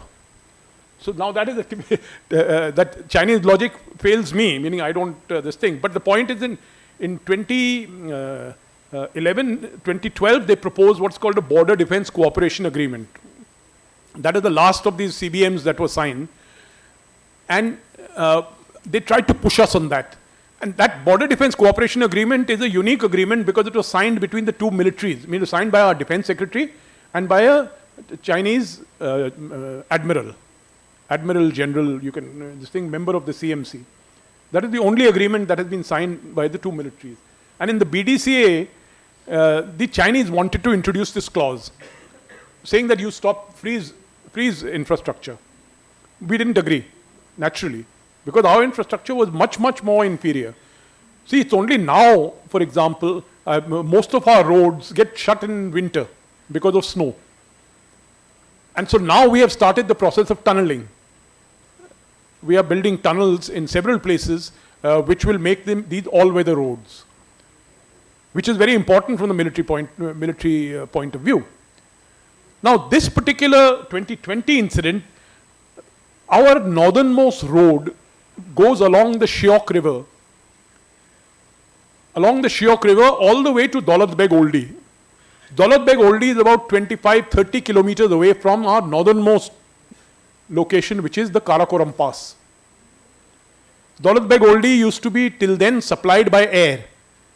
Aircraft would land there. Because the area was flat, they had also landed some vehicles and all that. So vehicles would ply internally in that area, in that Daulat Beg Oldie area. But there was no link between Leh and Ladakh and DBO. Daulat Beg Oldie is also called DBO. So with great difficulty, we constructed that road along the Shyok River. Now the thing is that once that road was complete, the Chinese viewed it as destabilizing, because they think that up in the flat plain, in the flat area of flattish, I should say, flattish area, there's no high mountains, the Indians could mount an armored attack against their highway, the Aksai Chin highway. On one hand, and northwards towards Xinjiang. So that location is such that the Chinese militarily worry about it. The other location, they're not too concerned. Absolutely. You also say that the Chinese motive in 2020 to create a wider buffer to protect the Highway 219, move as westward as possible, and that explains what happened. Also, the internal reorganization in Jammu and Kashmir 2019, which they have explicitly stated was a reason, or was it an excuse? I think that's just an excuse. I don't see how that played a role. Right. Yes, I just got a slip of paper. I am managing the time. We started at 2:20, so we have till 3 o'clock. And I guess we'll wind up in 5 minutes. And then we'll do questions and answers for 10 minutes. I am fully aware of that, sir. Yes, sir. Thank you very much. But thanks for reminding me. For sure, India was unprepared. But India did mobilize, counter-mobilize very quickly and showed great capacity as opposed to the skeptics. Isn't that a credit to the government? It is a credit. More important, the Indians carried out an operation which was the occupation of what is called the Kailash Range. These are just south of the Pangong Lake. There are heights there, but heights on our side of the LAC. We occupied those heights very quickly, and the Chinese were taken aback. So the Chinese again tried the Galwan tactic, coming with sticks and things. They tried to push us out, but this time we fired over their head and warned them off. Now this Kailash heights are fairly unique in the sense from there, you look down, you can see what is a lake called Spangur Lake. And Spangur Lake is a major area of Chinese military. They have a major military camp there. So that unnerved them somewhat. But subsequently in negotiations, when the Pangong, when we agreed to a no patrol zone in Pangong, we also came down from the heights. We agreed not to patrol there in those heights. That's a controversial decision. Many ex-servicemen have criticized it. Exactly. And here's the question. As a diplomat, I wonder, of course, I don't know exactly what happened, what were India's constraints, if any. Now, you have a prized possession called the Kailash Range. You are trading it off with the northern bank, which is not of great strategic significance to India, whereas the Kailash Range is of much greater strategic significance to the Chinese. Now, for you, Depsang is of far greater strategic significance. So why didn't we seek in the negotiation a quid pro quo between Kailash and Depsang and not the northern bank? Well, that is something which only the government can answer, because whoever the negotiators were, only they can answer, because as I said, our withdrawal from that was the only place in 2020 where we were holding the dominant position. So yes, it is a bit baffling, but I'm sure this issue would have been considered, and there must have been some calculation which I am unable to tell you about. Me too. But I think our negotiators, the attrition that's going on in the negotiation between the two militaries, that's what the Chinese want, and we don't have too many choices, because we didn't do a major quid pro quo action at the time the Chinese moved in 2020. So we don't have too many choices right now. Is that correct? We don't have anything for Depsang, meaning, as I said, the largest area in these 5 areas which the Chinese blockaded us, the largest area denied to us is Depsang, what's called the Depsang Bulge. And in my book, I have given maps, and you can consult the maps. Those maps are pretty useful. So this Depsang Bulge is an important area because it bulges in such a way that it is it outflanks several Chinese positions to the north in what is called the Chipchap River Valley. So it is a very useful area, but as of now we are blockaded. In the nature of the mountains is such that you have to go to patrol that area, you have to go to a place called Y Junction. And that Y junction is such that you cannot bypass it. You can bypass it by air, obviously, but for other soldiers to move, they cannot bypass Y junction. So the Chinese are sitting on the Y junction, and that area is denied to us. So certainly, and that, as I explained to you, that bulge is part of the worry that the Chinese have, that we will keep on moving towards their highway. We have exactly 10 minutes for question and answers. We've covered the most important part, which is the current crisis. But the book is also talking a lot about the history. The Panchsheel Agreement, 1954, Nathula, Chola, Sumdrongchu, all the episodes on the border. And I hope there'll be some questions on that. Please tell us your name when you ask the question. Yes, sir.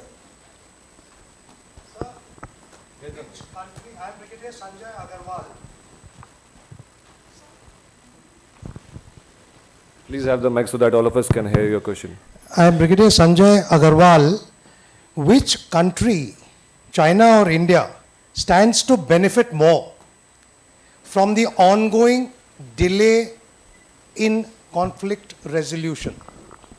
Who benefits more, which side, from delay in conflict resolution? Well, that's a very, very a difficult question. As an Indian, I would say that the Chinese benefit, because the Chinese are able to use this unsettled border to keep us off balance. Basically, they want us pinned in South Asia. And we are spending increasing amounts of money. Sir, not as an Indian, as an international view, what is your answer? As from an international perspective. Thinker, strategist. Well, I would still say that the Chinese benefit. Okay, cool. Next question, please. Next question, yes, sir. Yeah, one by one, we'll come back. Okay, you, and then after that you. Okay, please pass on the mic. Yes. Okay, fine, you have the mic. That's go ahead. And after that. Very good afternoon, sir. My name is Saurabh Gaur. So, sir, when it comes to India-China clash, so why Northeast is underrated regularly? Northeast is underrated when it comes to Indo-China border clash. Northeast is what? Underrated, sir. Underrated. Why is the Northeast underrated in this discussion about the strategic issues between India and China? Because the thing is that in the Northeast, we are basically occupying whatever we claim. Our claim is Arunachal Pradesh. So Arunachal Pradesh is firmly under our control, and our infrastructure there is improving day by day. But the problem is Ladakh, because Ladakh is in a there is a certain fluidity there. In 2020, that fluidity became clear, that you were not even clear where the LAC is. And the Chinese were very active in this Ladakh area. So my point is that in the East, as far as India is concerned, it's a settled thing. There is no, there are minor, like the recent clash in Yangtze on December 9th, we may have that. But we are controlling what we claim. In the West, we are not controlling what we claim. China occupies large number, Aksai Chin, 30,000 square kilometers, they are occupying. So that is why the relative, when it comes to discussing this subject, the Northeast is, you can, if you call it underrated, I don't know. Nevertheless, the Chinese seem to be widening the theater of operations to the Northeast, as we saw in Yangtze, and perhaps there will be more skirmishes in the Northeast to project their claims, so-called claims to Tawang and the entire state. Now, next question, please. Yeah, good afternoon, sir. My name is Anurag. Short question. Should India give away Arunachal, whole of Arunachal, and try to get back Aksai Chin and seal a permanent peace deal with the Chinese. Should we give up the entire Arunachal state to get Aksai Chin and sign a final peace deal? Not at all, for the simple reason there's nothing in Aksai Chin. You know, it's a high altitude desert. There are not even good grazing grounds there. Right. Whereas Arunachal, there are people living there. There are resources there. There is the great monastery of Tawang out there. So what I'm saying is that the people of, whereas in Aksai Chin, there is the area that the Chinese have occupied currently, there was no one living there. That is the problem with that area. The people living in Chushul area, little bit in the south part of Ladakh, and then in the Leh, Indus Valley, that's it. Otherwise, there's no one there. The people go in summer, they take their flocks for grazing, and then they come back. Okay. That is the problem. Absolutely, and you said that there is nothing in Aksai Chin. Just recall that there was a discussion in Parliament, and one member of Parliament, I think Mahavir Tyagi, asked Pandit Nehru, why have we given Aksai Chin to the Chinese? Pandit Nehru said, not a blade of grass grows there. And the riposte was, nothing grows on my head, but doesn't mean that you chop it off. Next question, sir. I am S.K. Sarda from Sikkim. I am from Sikkim. So you are talking about my portion of the border. So I have got a lot of intelligence information because I stayed there for more than 5 generations. And recently, the Doklam issue came up between the Chinese have occupied that area, and now they are moving through a tunnel towards Bangladesh. They are planning and preparing for a tunnel deep inside and come to Bangladesh border and cut the chicken net. The chicken neck between northeast and the rest of India. They want to cut it and divide. They consume the whole northeast. You see, in military terms, there is no cutting, there is no chicken's neck. In the sense that if there is war, if there is a warlike situation, India is simply going to walk through Bangladesh, the northern part of Bangladesh. Meaning there is no, we are not going to say, well, this is the international border, we will not cross this, and we are not going to let the Chinese blockade that. If there is a blockade there, we will bypass the blockade and we'll go through Bangladesh. In warlike situations, national security is supreme. In those circumstances, the Bangladeshi will simply have to understand that the Indians are not going to just simply say, oh, no, this is the legal border, we should not cross this. But Bhutanese took part, gave their small part to the Chinese in Doklam. The Bhutanese gave the small part to the Chinese in Doklam. Yeah, see, the thing is, that's our failure. See, the point is that Doklam thing, you're right, and the Doklam has been discussed in great detail in my book. We reacted in Doklam because they would get an oversight. They would have like a ridge like this, and they could oversee the chicken's neck. So it worried us. But my point is that from the military point of view, India in northern Sikkim has certain deployments. We can cut off the entire Chumbi Valley. In the 1987 clash we had, Operation Falcon, that is what General Sundarji threatened. He landed, northern Sikkim is flat. You know, so armor can move there, tanks can move there. So General Sundarji had landed tanks there. What he was threatening was that he will cut the Chumbi Valley. Chumbi Valley is very narrow. So the point is, you can have Doklam, but we'll capture the rest of your supplies. Okay. Okay, next question, please. Yes, sir.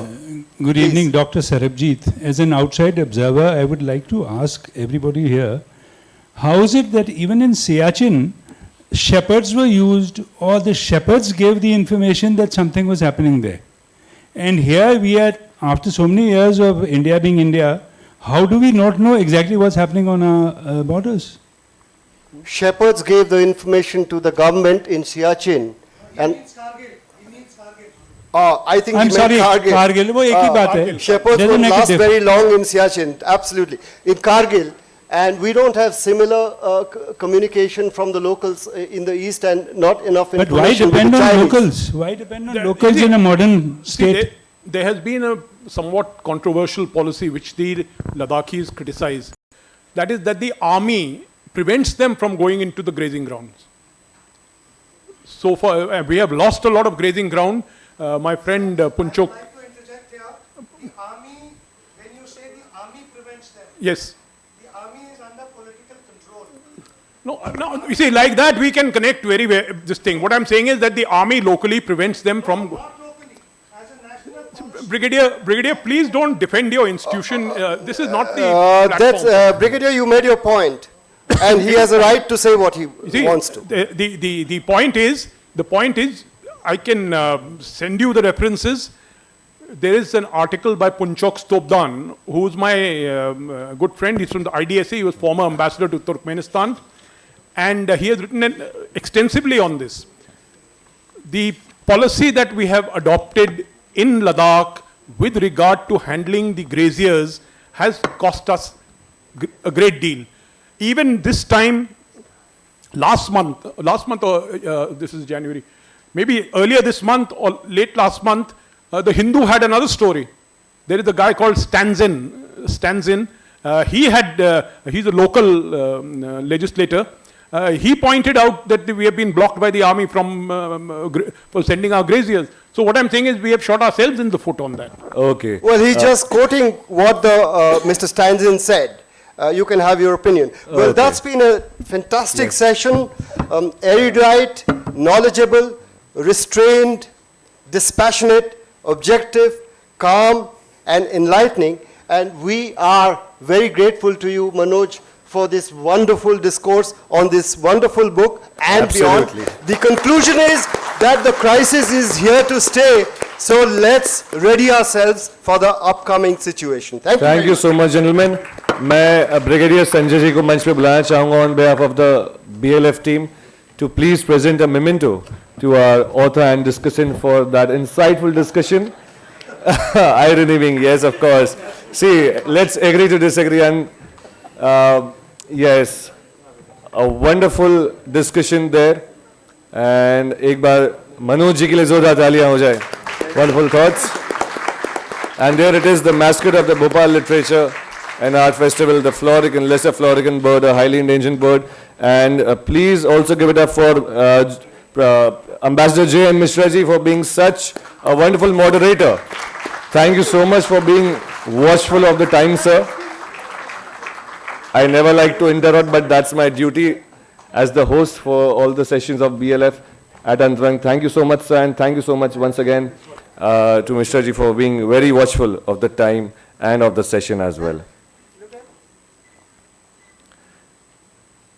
Next session is titled as Dastan-e-Jagjit, for the lovers of Jagjit Singh and Jagjit ji's ghazals. Yes, I'm assuming most of you must be a fan of the legendary ghazal singer, ghazal gayak Jagjit ji. And for this session, we have a special presentation. The author that we are delighted to have is one and only Rajesh Badal ji. जोरदार ताली होनी चाहिए उनके लिए.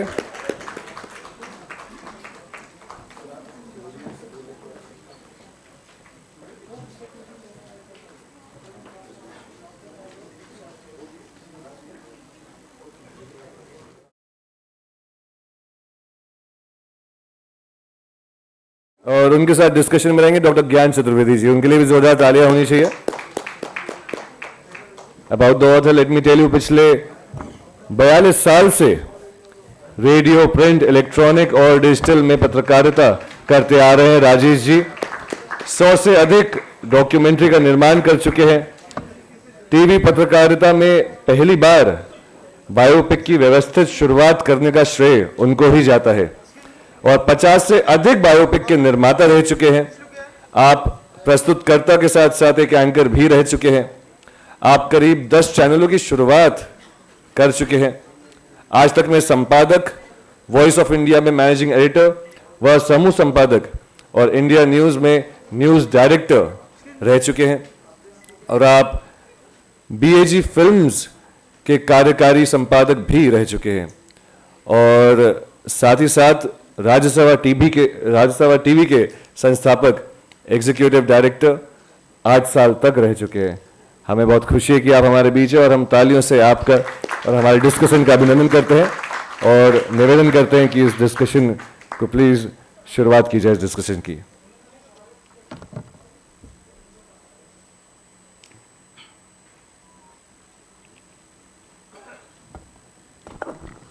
ये कर रहा है मेरा परिचय वहाँ से नहीं दिया गया तो मैं कहूँ कि मैं जो बात कर रहा हूँ उसकी भी थोड़ी छोटी मोटी पता रहे कि मैं डॉक्टर ज्ञान चतुर्वेदी हूँ। मैं बेसिकली प्रोफेशनली डॉक्टर हूँ, उपन्यासकार हूँ, लिखता हूँ, बहुतों ने शायद पढ़ा हो और उस संस्कृति का हिस्सा हूँ जिसके राजेश बादल जी हैं। छतरपुर और बुंदेलखंड उस इलाके से हूँ और उस इलाके की विशेषता है एक देखिए पत्रकारों को आजकल, ये पत्रकारिता वाले आदमी हैं, पत्रकारों को आजकल एक दूसरे किस्म से देखा जाने लगा है कि ये एक मैनेजमेंट स्किल ज़्यादा है और पत्रकारिता का जो संवेदना चाहिए वो नहीं है। पर उनमें से मैंने जिन पत्रकारों को मैं उस परंपरा में याद करता हूँ तो राजेंद्र माथुर से शुरू करें, अगर राजेंद्र माथुर से इनका काफ़ी गहरा रिश्ता रहा है। मदन मोहन जोशी साहब भोपाल से थे, उनको मैं इन सबसे मैं मिला हूँ और इनसे लंबे इंटरेक्शंस हुए तो मैं जानता हूँ उनकी संवेदना के स्तर पर, इसलिए क्रिएटिविटी के स्तर पर। या कि ब्रजेश राजपूत हैं अभी जो जिनकी कुछ किताबें लिखी हैं उन्होंने और एक क्रिएटिविटी का एक थ्रेड चलना चाहिए अंदर, वो क्रिएटिविटी का जो तागा है वो बहुत ज़्यादा राजेश बादल में दिखाई देता है। और वो पार्ट एक जिसे हम कहते हैं लेखकी संवेदना और पत्रकारी संवेदनाएं दोनों तरह अलग होती हैं, दोनों अगर एक जगह मिल जाएं तो कुछ अद्भुत सी किताब आप रच सकते हैं। और इनकी एक किताब पहले शब्द सितारे आई थी, वो मैंने पहली बार पढ़ी, जिसमें कि 6 बहुत महत्वपूर्ण हिंदी लेखकों का जीवन के वो पक्ष इन्होंने लिखे थे, जिसमें कि नम्रता प्रीतम से लेके और अमृता प्रीतम से लेके और माखनलाल चतुर्वेदी और उन सब का था। इसके बाद की ये किताब है जो जिस पर हम अभी यहाँ डिस्कशन करने वाले हैं। ये किताब आपको चकित कर देती है कि आप 5 साल, ये 5 साल का इनका क्लेम है कि ये 5 साल का होमवर्क है जिस पर ये इन्होंने किताब लिखी है। 5 साल के लंबे होमवर्क के बाद रेफरेंस ही 60 लोगों का है, कहाँ कहाँ से इन्होंने चीज़ें करी हैं। और ये स्वयं उस आदमी से मिले हैं जिसको लेके आप और हम मतलब कैसे एक कोई कलाकार के लेवल पे कैसे इवॉल्व करता है, कैसे वो उस शिखर पर पहुंचता है। और सबसे बड़ी बात जो जगजीत सिंह हैं उनकी बड़ी विशेषता इन्होंने भी लिखी है कि वो जब शिखर पे पहुंचे तो शिखर पर ही रहे अंत तक। जिस दिन तक अचानक इंट्राक्रैनियल ब्लीड से और ब्रेन स्ट्रोक से उनकी डेथ नहीं हो गई तब तक वहाँ रहे। तो कौन सा ऐसा आदमी है जो वहाँ तक रह जाता है? क्योंकि कई लोग पीक पे पहुँचते हो बड़ी जल्दी नीचे आ जाते हैं।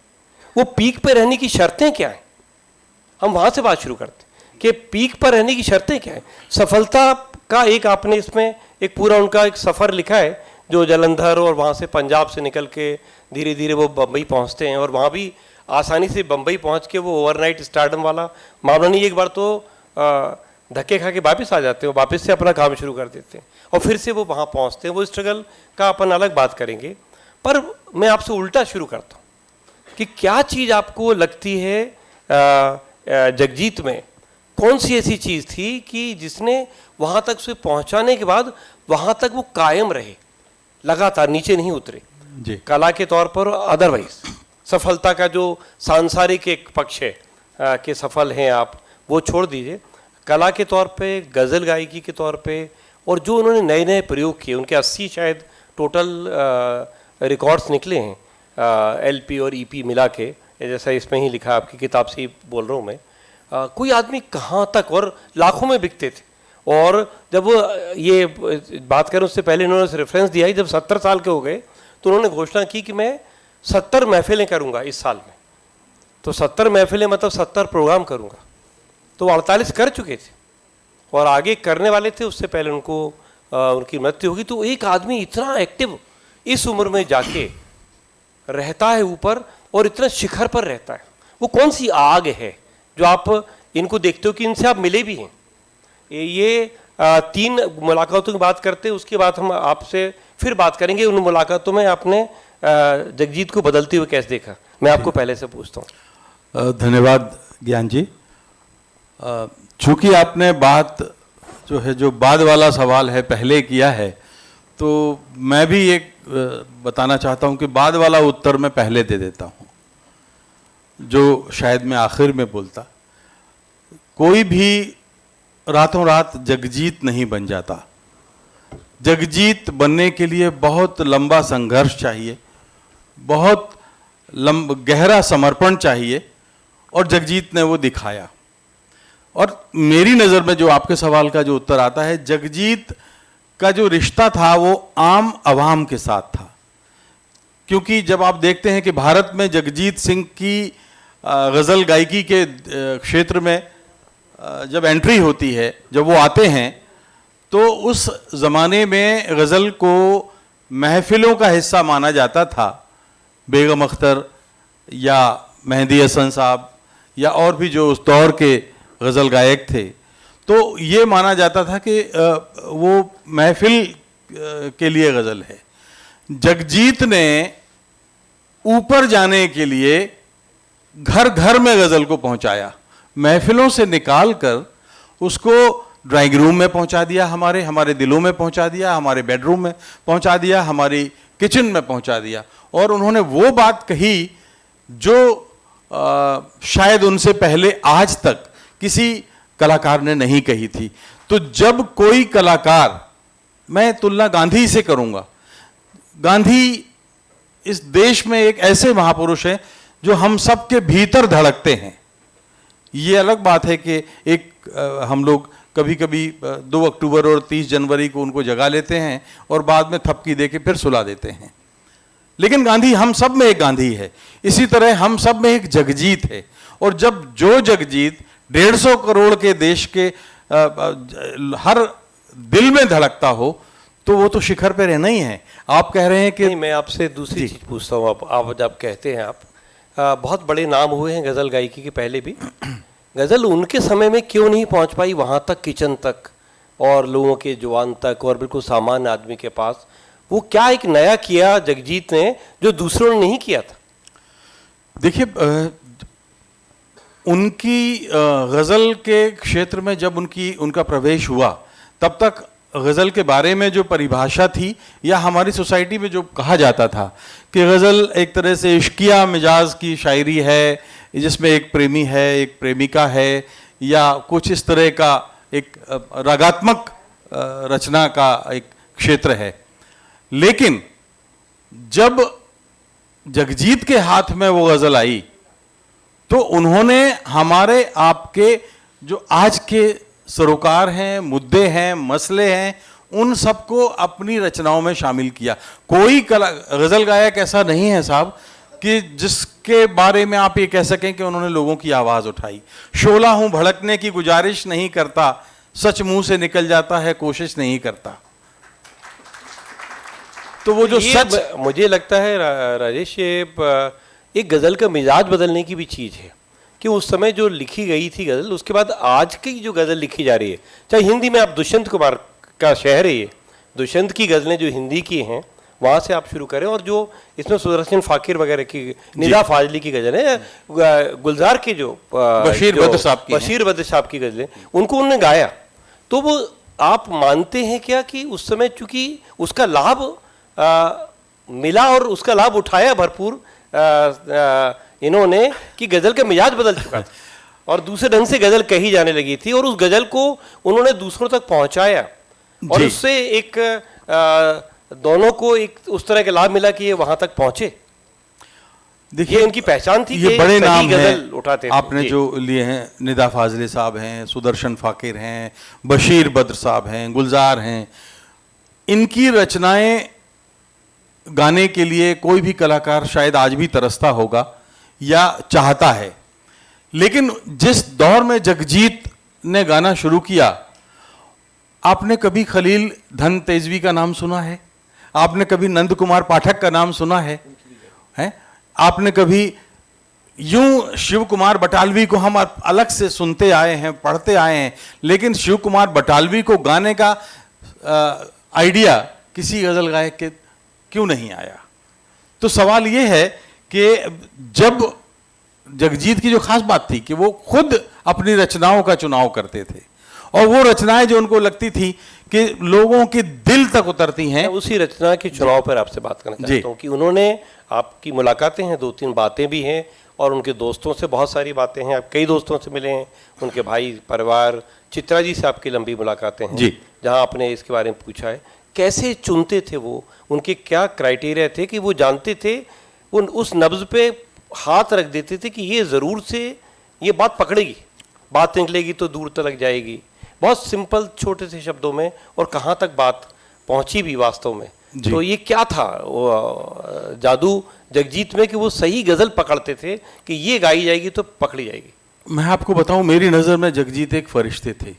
एक उनका एक रूहानी रूप है जो हम लोग नहीं जानते, और रूहानी रूप इसलिए है कि जब जन्म के बाद उनके जो पिताश्री थे, उन्होंने गुरुद्वारे में उनको गुरबानी का पाठ सिखाया, शास्त्रीय संगीत की जो शिक्षा दिलवाई, और वो चाहते थे कि जगजीत सिर्फ और सिर्फ आध्यात्मिक गायन करें।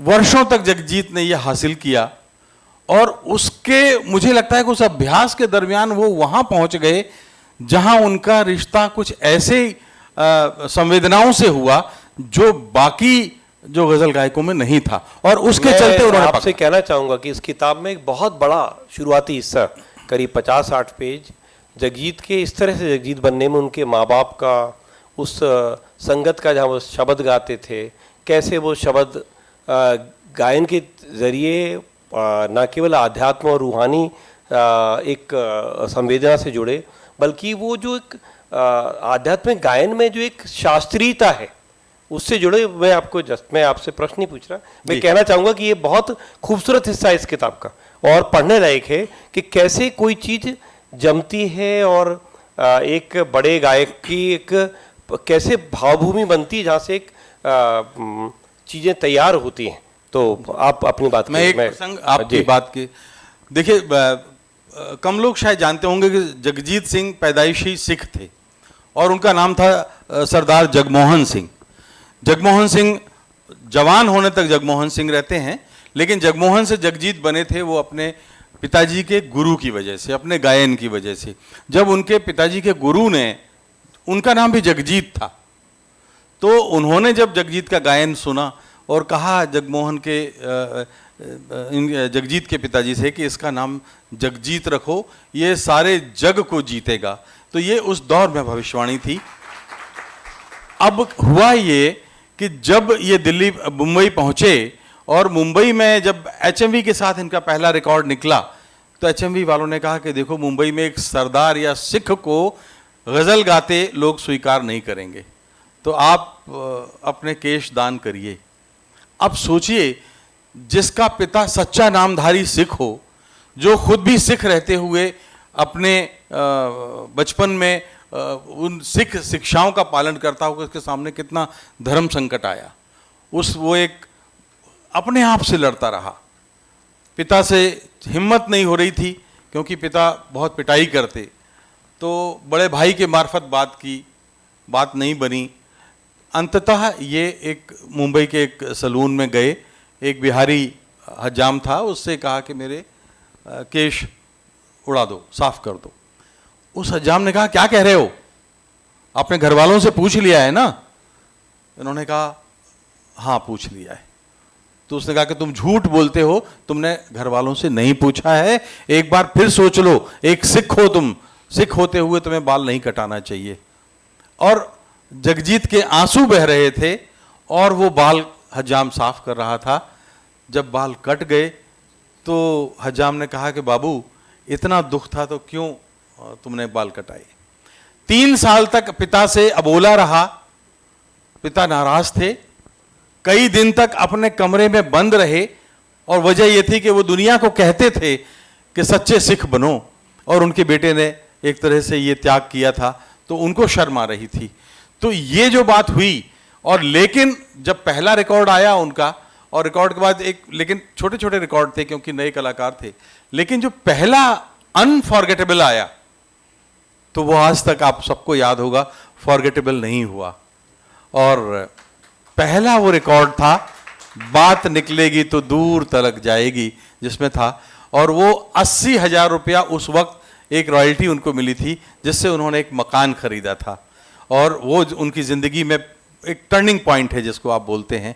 तो इस तरह से जगजीत का सफर। प्रसंग इस किताब में जो बाल कटाने वाला है, वो एक उपन्यास का मजा देता है, आप पढ़िएगा इसमें। और वो पिता और बेटे के संबंध का एक कहानी का मजा है आपके इसमें, जो आपने बड़ी रवानगी से बातें लिखी हैं। क्योंकि पिता बहुत स्ट्रिक्ट है, वो तो आपसे शब्द गायन के अलावा कुछ चाहता नहीं।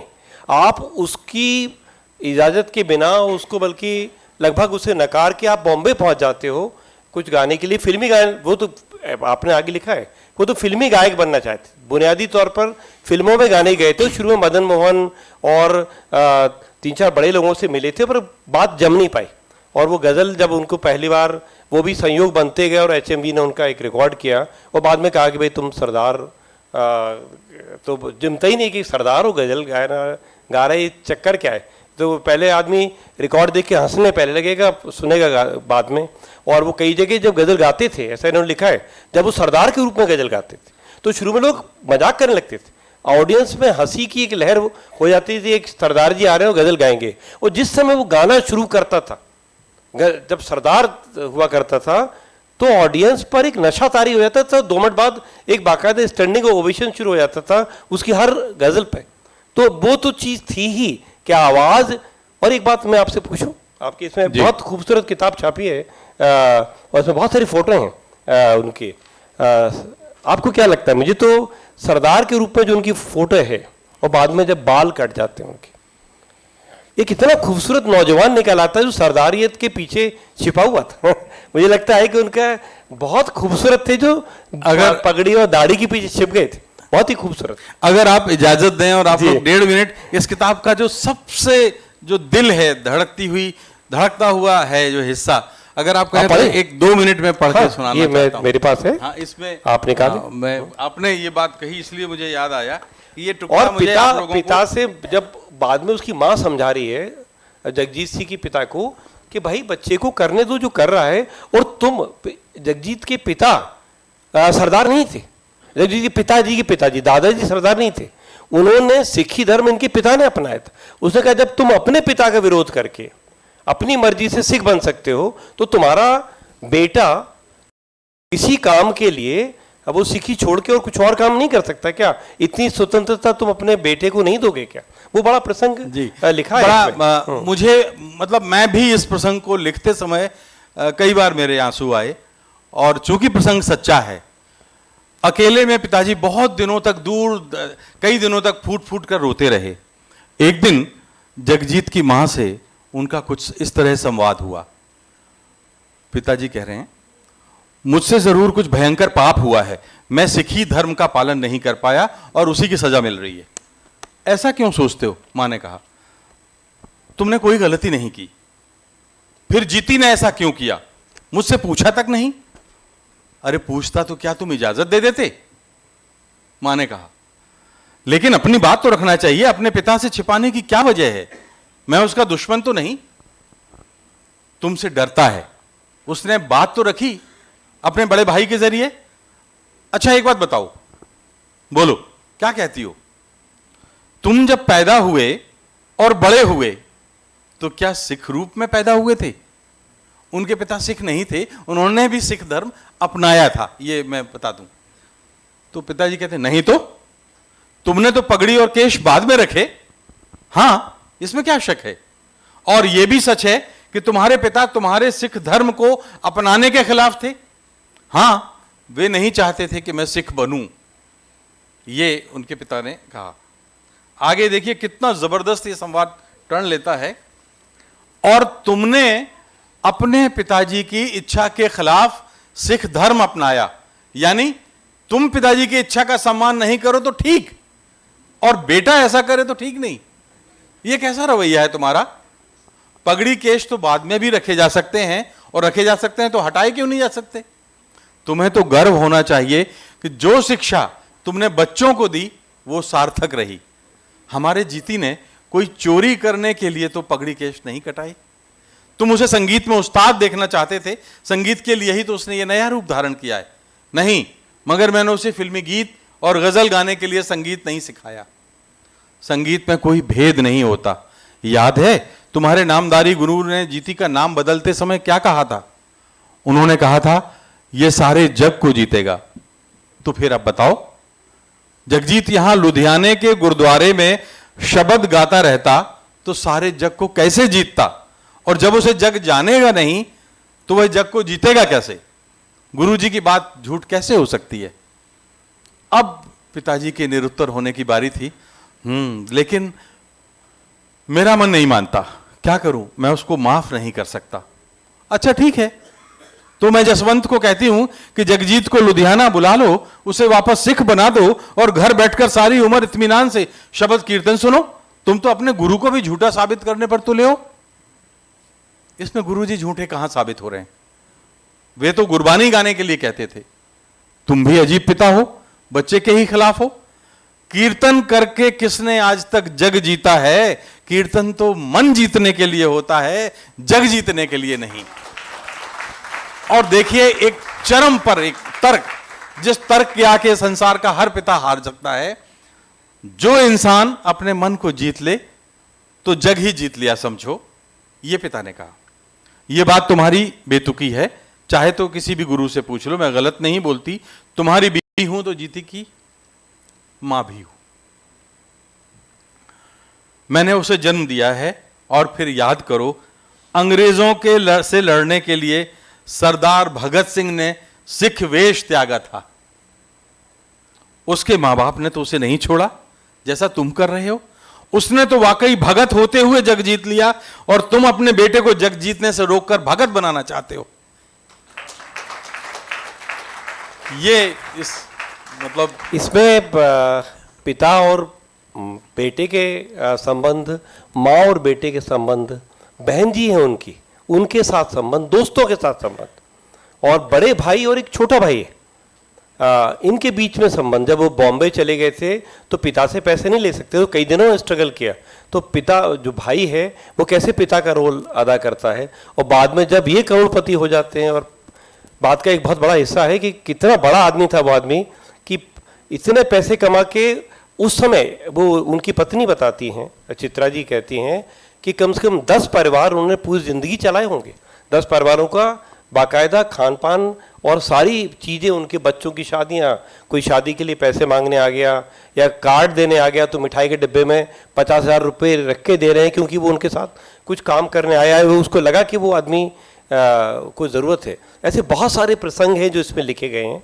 और ये जो संवाद शैली है आपकी, जो आपने अभी माँ और इसके, ऐसा बहुत जगह इन्होंने लिखते हुए वो संवाद शैली का प्रयोग बड़े खूबसूरत ढंग से, कभी भाई का और उनका, ऐसे प्रसंग आपने लिखे हैं जो इस पूरी बायोग्राफी को एक उपन्यास का रूप देते।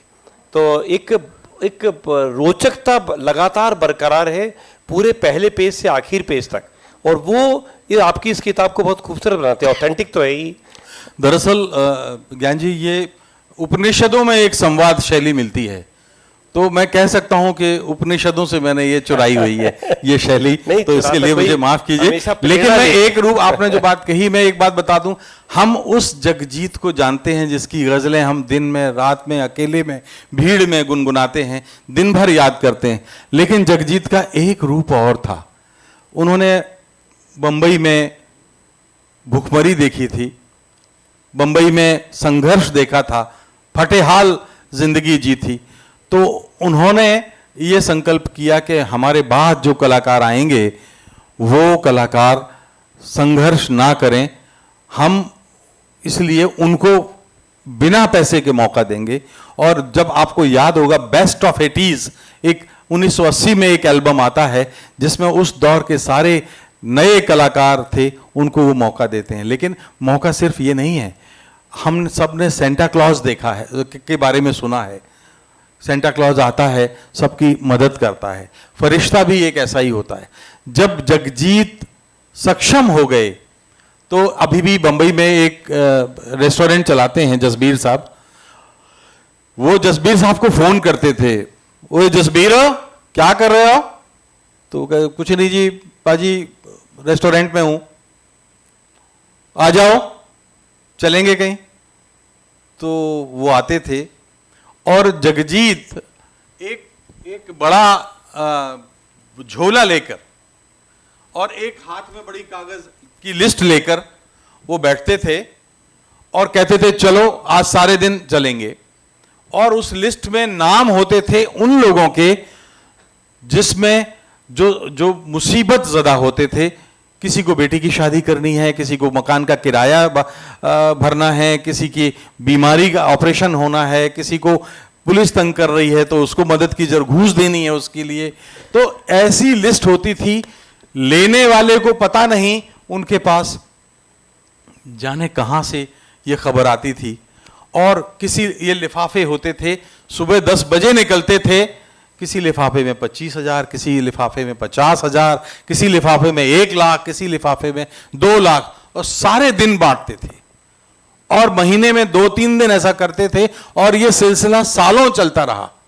आज आप सोचिए, घर में आप किसी सगे भाई से, चाचा से, माँ से, किसी एकदम से कुछ मांग लीजिए, 1 लाख रुपए चाहिए, मिल जाते हैं क्या? और एक तरफ वो फरिश्ता था जो बांट रहा था। ये सारे प्रसंग इसमें आपको बिल्कुल एक अलग किस्म के जगजीत से परिचय कराते हैं। अब मैं आपसे, मुझे नहीं मालूम कब वहां से एक पर्ची आ जाएगी और कहा जाएगा कि सर समेटिए, आने तक तो बात कर सकते हैं। नहीं, हम उसके लिए कुछ ऐसा प्रसंग ना छूट जाए। अच्छा, क्योंकि मैं एक आखिर में एक 2 मिनट की एक क्लिपिंग भी है जगजीत की उस गायन की, जो उनकी जिंदगी का आखिरी शो था देहरादून में, तो वो भी दिखाऊंगा। तो मुझे वो 2 मिनट माइनस करके मुझे हाथ हिला दीजिएगा, ठीक है? तो नहीं, मैं इसलिए वो कुछ बहुत अद्भुत चीजें हैं जो छूटना नहीं चाहिए, जो उस किताब का हिस्सा है और जो लोगों को पता होना चाहिए इस किताब में क्या क्या है। एक प्रसंग ये कई जगह है इस तरह का जो आपने बताया, जहाँ वो खुले हाथ से दान देते और उनको अपने पिता से आया था। ये भी इसमें अमर सिंह जी उनके पिता हैं, जो जिंदगी भर उनके पास, इसके पास तो था इतना सारा कि दे सके, उनके पास तो ना हो तो उनके पिताजी सब पर लुटाते रहते थे, देते थे। और वो हर कोई ये कहता है कि उनमें जो चीज़ आई वो अपने पिता से आई। मैं आपसे एक दूसरी चीज़ पूछना चाहूँगा, और ये बहुत बड़ा प्रसंग है और बड़ा करुणाजनक प्रसंग है, उनके बच्चे की मृत्यु। जो 18 साल का उनका लड़का था जो मर गया, एक्सीडेंट में मर गया, मृत्यु हो गई। और वो इतना ज़्यादा हिला देने वाला प्रसंग था पूरे परिवार के लिए कि उसके बाद चित्रा सिंह ने कभी गाया नहीं। उन्होंने जो लगातार उस समय पीक पे थी, वो भी और वो, इन दोनों का मतलब हम कभी इस तरह की कल्पना नहीं कर पाते थे। जगजीत और चित्रा की जोड़ी अलग, मतलब ये दोनों तो जोड़ीदारी हैं, जोड़ी में ही गाएंगे जी। और इन दोनों की कल्पना हम अलग अलग गायक के तौर पे आमतौर पे देखते नहीं थे। यद्यपि वो दोनों साथ भी गाते थे डुएट, फिर अलग अलग भी गाते थे, पर चित्रा के बिना जगजीत की कल्पना धीरे धीरे अनफॉरगेटेबल के बाद असंभव सी हो गई थी कि वो तो दोनों गाएंगे ही साथ साथ। उन्होंने अचानक गाना बंद कर दिया और ये आदमी वहां से इसका ट्रैक बदला और ये आध्यात्म में चला गया और सूफी टाइप के गाने और सब में चले गए।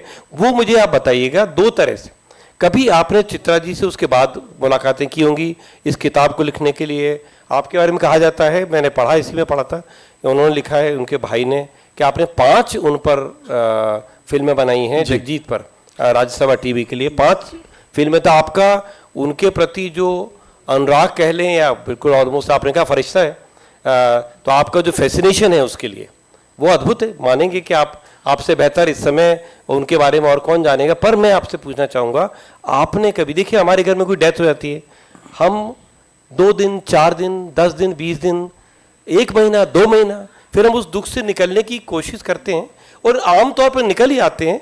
एक दुख सालता रहता है पीछे, कष्ट देता है, पर हम निकल आते हैं और अपने कामों में लौट आते हैं। क्या हुआ ऐसा चित्रा, जिसके बाद ने पूछा कि आप क्यों नहीं गाती? क्योंकि इसमें आपकी इस किताब में वो कहीं ऐसी बात नहीं है आपकी जहाँ चित्रा जी इस बात को एक्सप्लेन करें कि मैंने इसलिए पूरा छोड़ ही दिया। पूरा छोड़ दिया।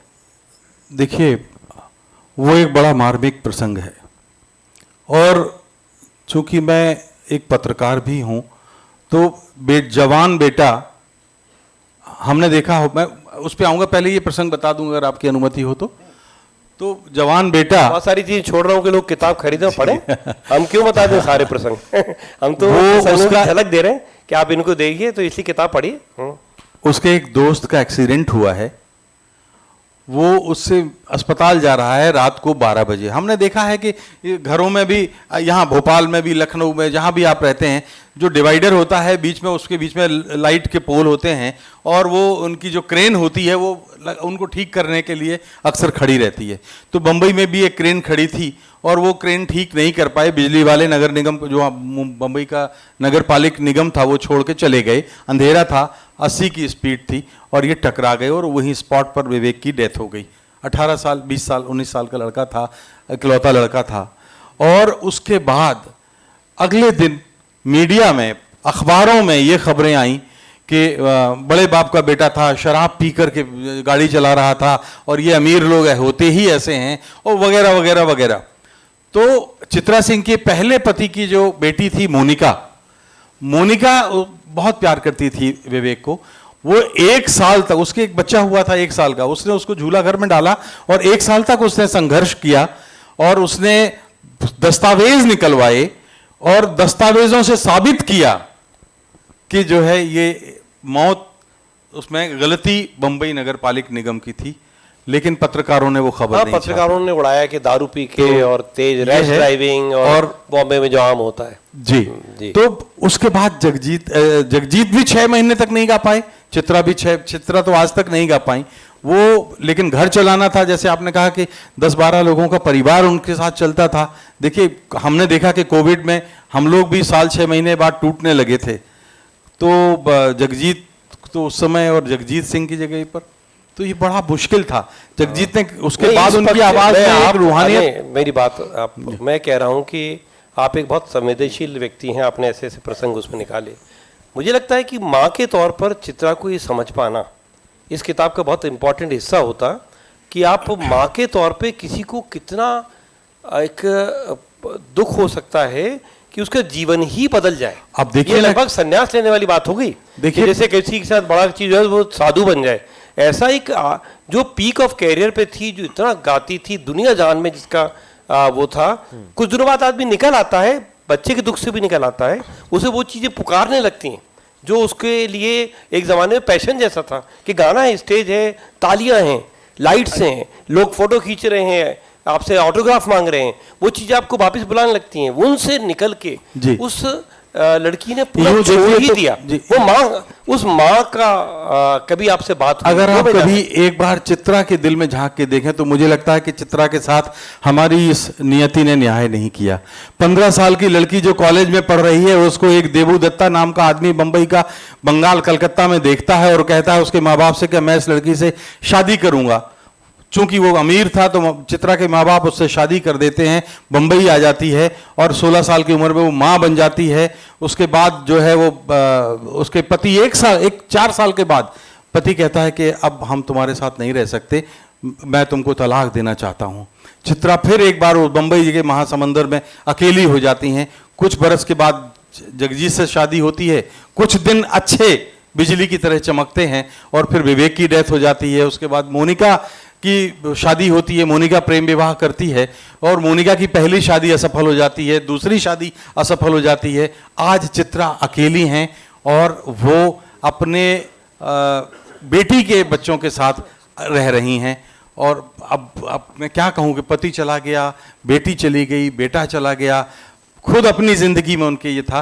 तो लेकिन एक बात बस, मैं अब चूंकि शो का खत्म हो रहा है, मैं 2 मिनट की वो क्लिप आपको जरूर दिखाना चाहता हूं, लेकिन उससे पहले जगजीत कैसे पकड़ते थे, हम लोगों के दिलों में धड़कते थे। केवल 2 चीजें मैं बता देता हूं एक 40 सेकंड में कि देखिए, एक उनका अगर आपको याद होगा, सफर में धूप तो होगी, संभल सको जो चल सको तो चलो, सभी हैं भीड़ में, तुम निकल सको तो चलो, यहां किसी को कोई रास्ता नहीं देता, मुझे गिरा के तुम संभल सको तो चलो।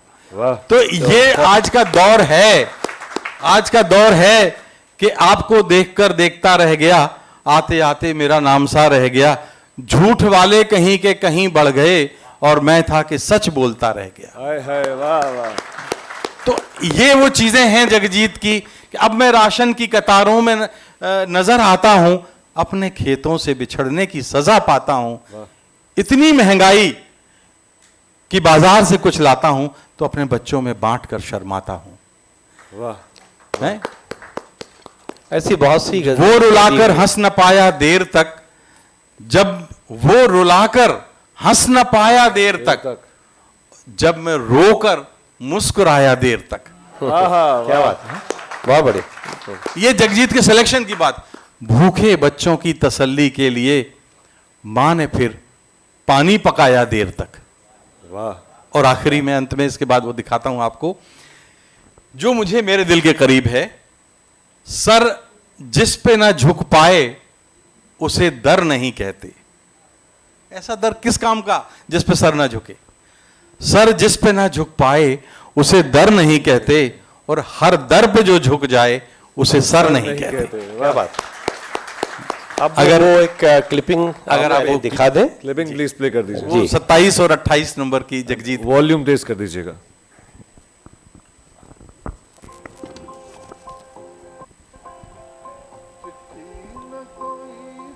Audio please.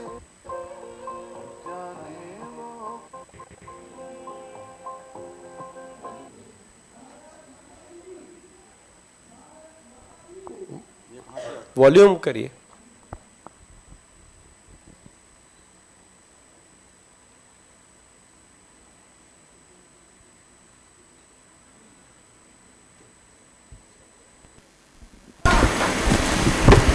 ये देहरादून फोल्डर में 27 और 28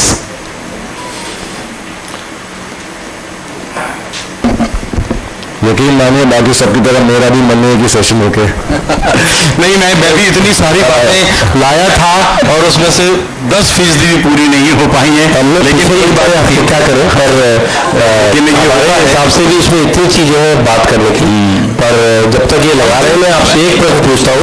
आप इंदौर में उनसे मिले जी, फिर आप दिल्ली में उनसे मिले, एक बार दिल्ली में जयपुर में मिले, और मिलता रहा हमेशा।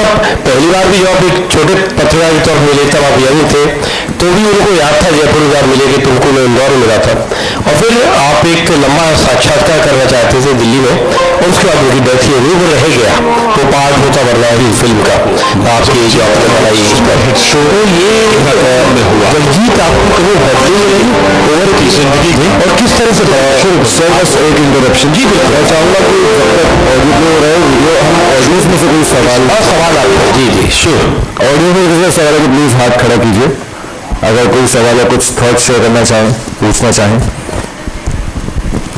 और अगर कोई सवाल नहीं है तो सब मेरे सवाल की वजह से इसका जवाब लेकिन एक आपको एक बात याद दिला दूं, जगजीत का एक बहुत ही दुर्लभ एल्बम है, आमतौर पर हम उसको कहीं कम लोग जानते हैं, उसका नाम है डिफरेंट स्ट्रोक्स। तो जो गजल की गायकी की जो शास्त्रीयता है हम जिसकी बात करते हैं, डिफरेंट स्ट्रोक्स सुनिए और आप पाएंगे कि आज की जब भी आप सुनेंगे आप पाएंगे कि आपकी शाम जिंदगी भर के लिए अनमोल हो गई। बिल्कुल जी, आप पूछ रहे थे कि जगजीत में कोई बदलाव देखा आपने? आपका करीब 20 साल के अंतर पे आप उनसे 3 बार लंबी देर के लिए मेरे ख्याल में हाँ 4-5 बार बदलाव देखा। मुझे लगा कि उनकी मेमोरी जबरदस्त थी और जगजीत में कोई बदलाव नहीं था, हमेशा वो डाउन टू अर्थ थे, एकदम जमीन बड़ी बात है। क्योंकि आप जब 82 में वो मुझे में आप जब दिल्ली में मिल रहे हैं उनसे तब वो पीक ऑफ द कैरियर पे जी, बहुत बड़े आदमी थे। उस समय आमतौर पे लोग बदल जाते हैं, हो सकता है आपको उन्होंने कहा असल में हम लोगों का एक द्वंद्व होता रहता था आपस में, 4-5 बार मुलाकातें हुई और मैं हर बार पूछता था कि जब आप एक ही गजल बार बार अलग अलग शो में गाते हो तो जरा सा राग बदल देते हो, ऐसा क्यों करते हो? तो उसके उत्तर पे वो अक्सर बड़े बड़े दिलचस्प उत्तर देते थे, लेकिन वो लंबी कहानी है। तो और आपको हम भोपाल अजीत सिंह जी का और गुलजार साहब का एक एल्बम आया था जी, उस पे अगर आप कुछ बताएं तो अच्छा होगा। वो इस किताब में है। आप गुलजार और जगजीत गुलजार और लता जी के साथ के बड़े लंबे प्रसंग हैं, बहुत खूबसूरत प्रसंग है, वो आपको लेकिन पढ़ने चाहिए। पर बताइए गुलजार साहब के साथ अगर आप उस बजाय उस एल्बम के अगर आप मिर्जा गालिब का जिक्र करें तो मुझे लगता है कि शायद ज्यादा बेहतर होगा, क्योंकि मिर्जा गालिब वो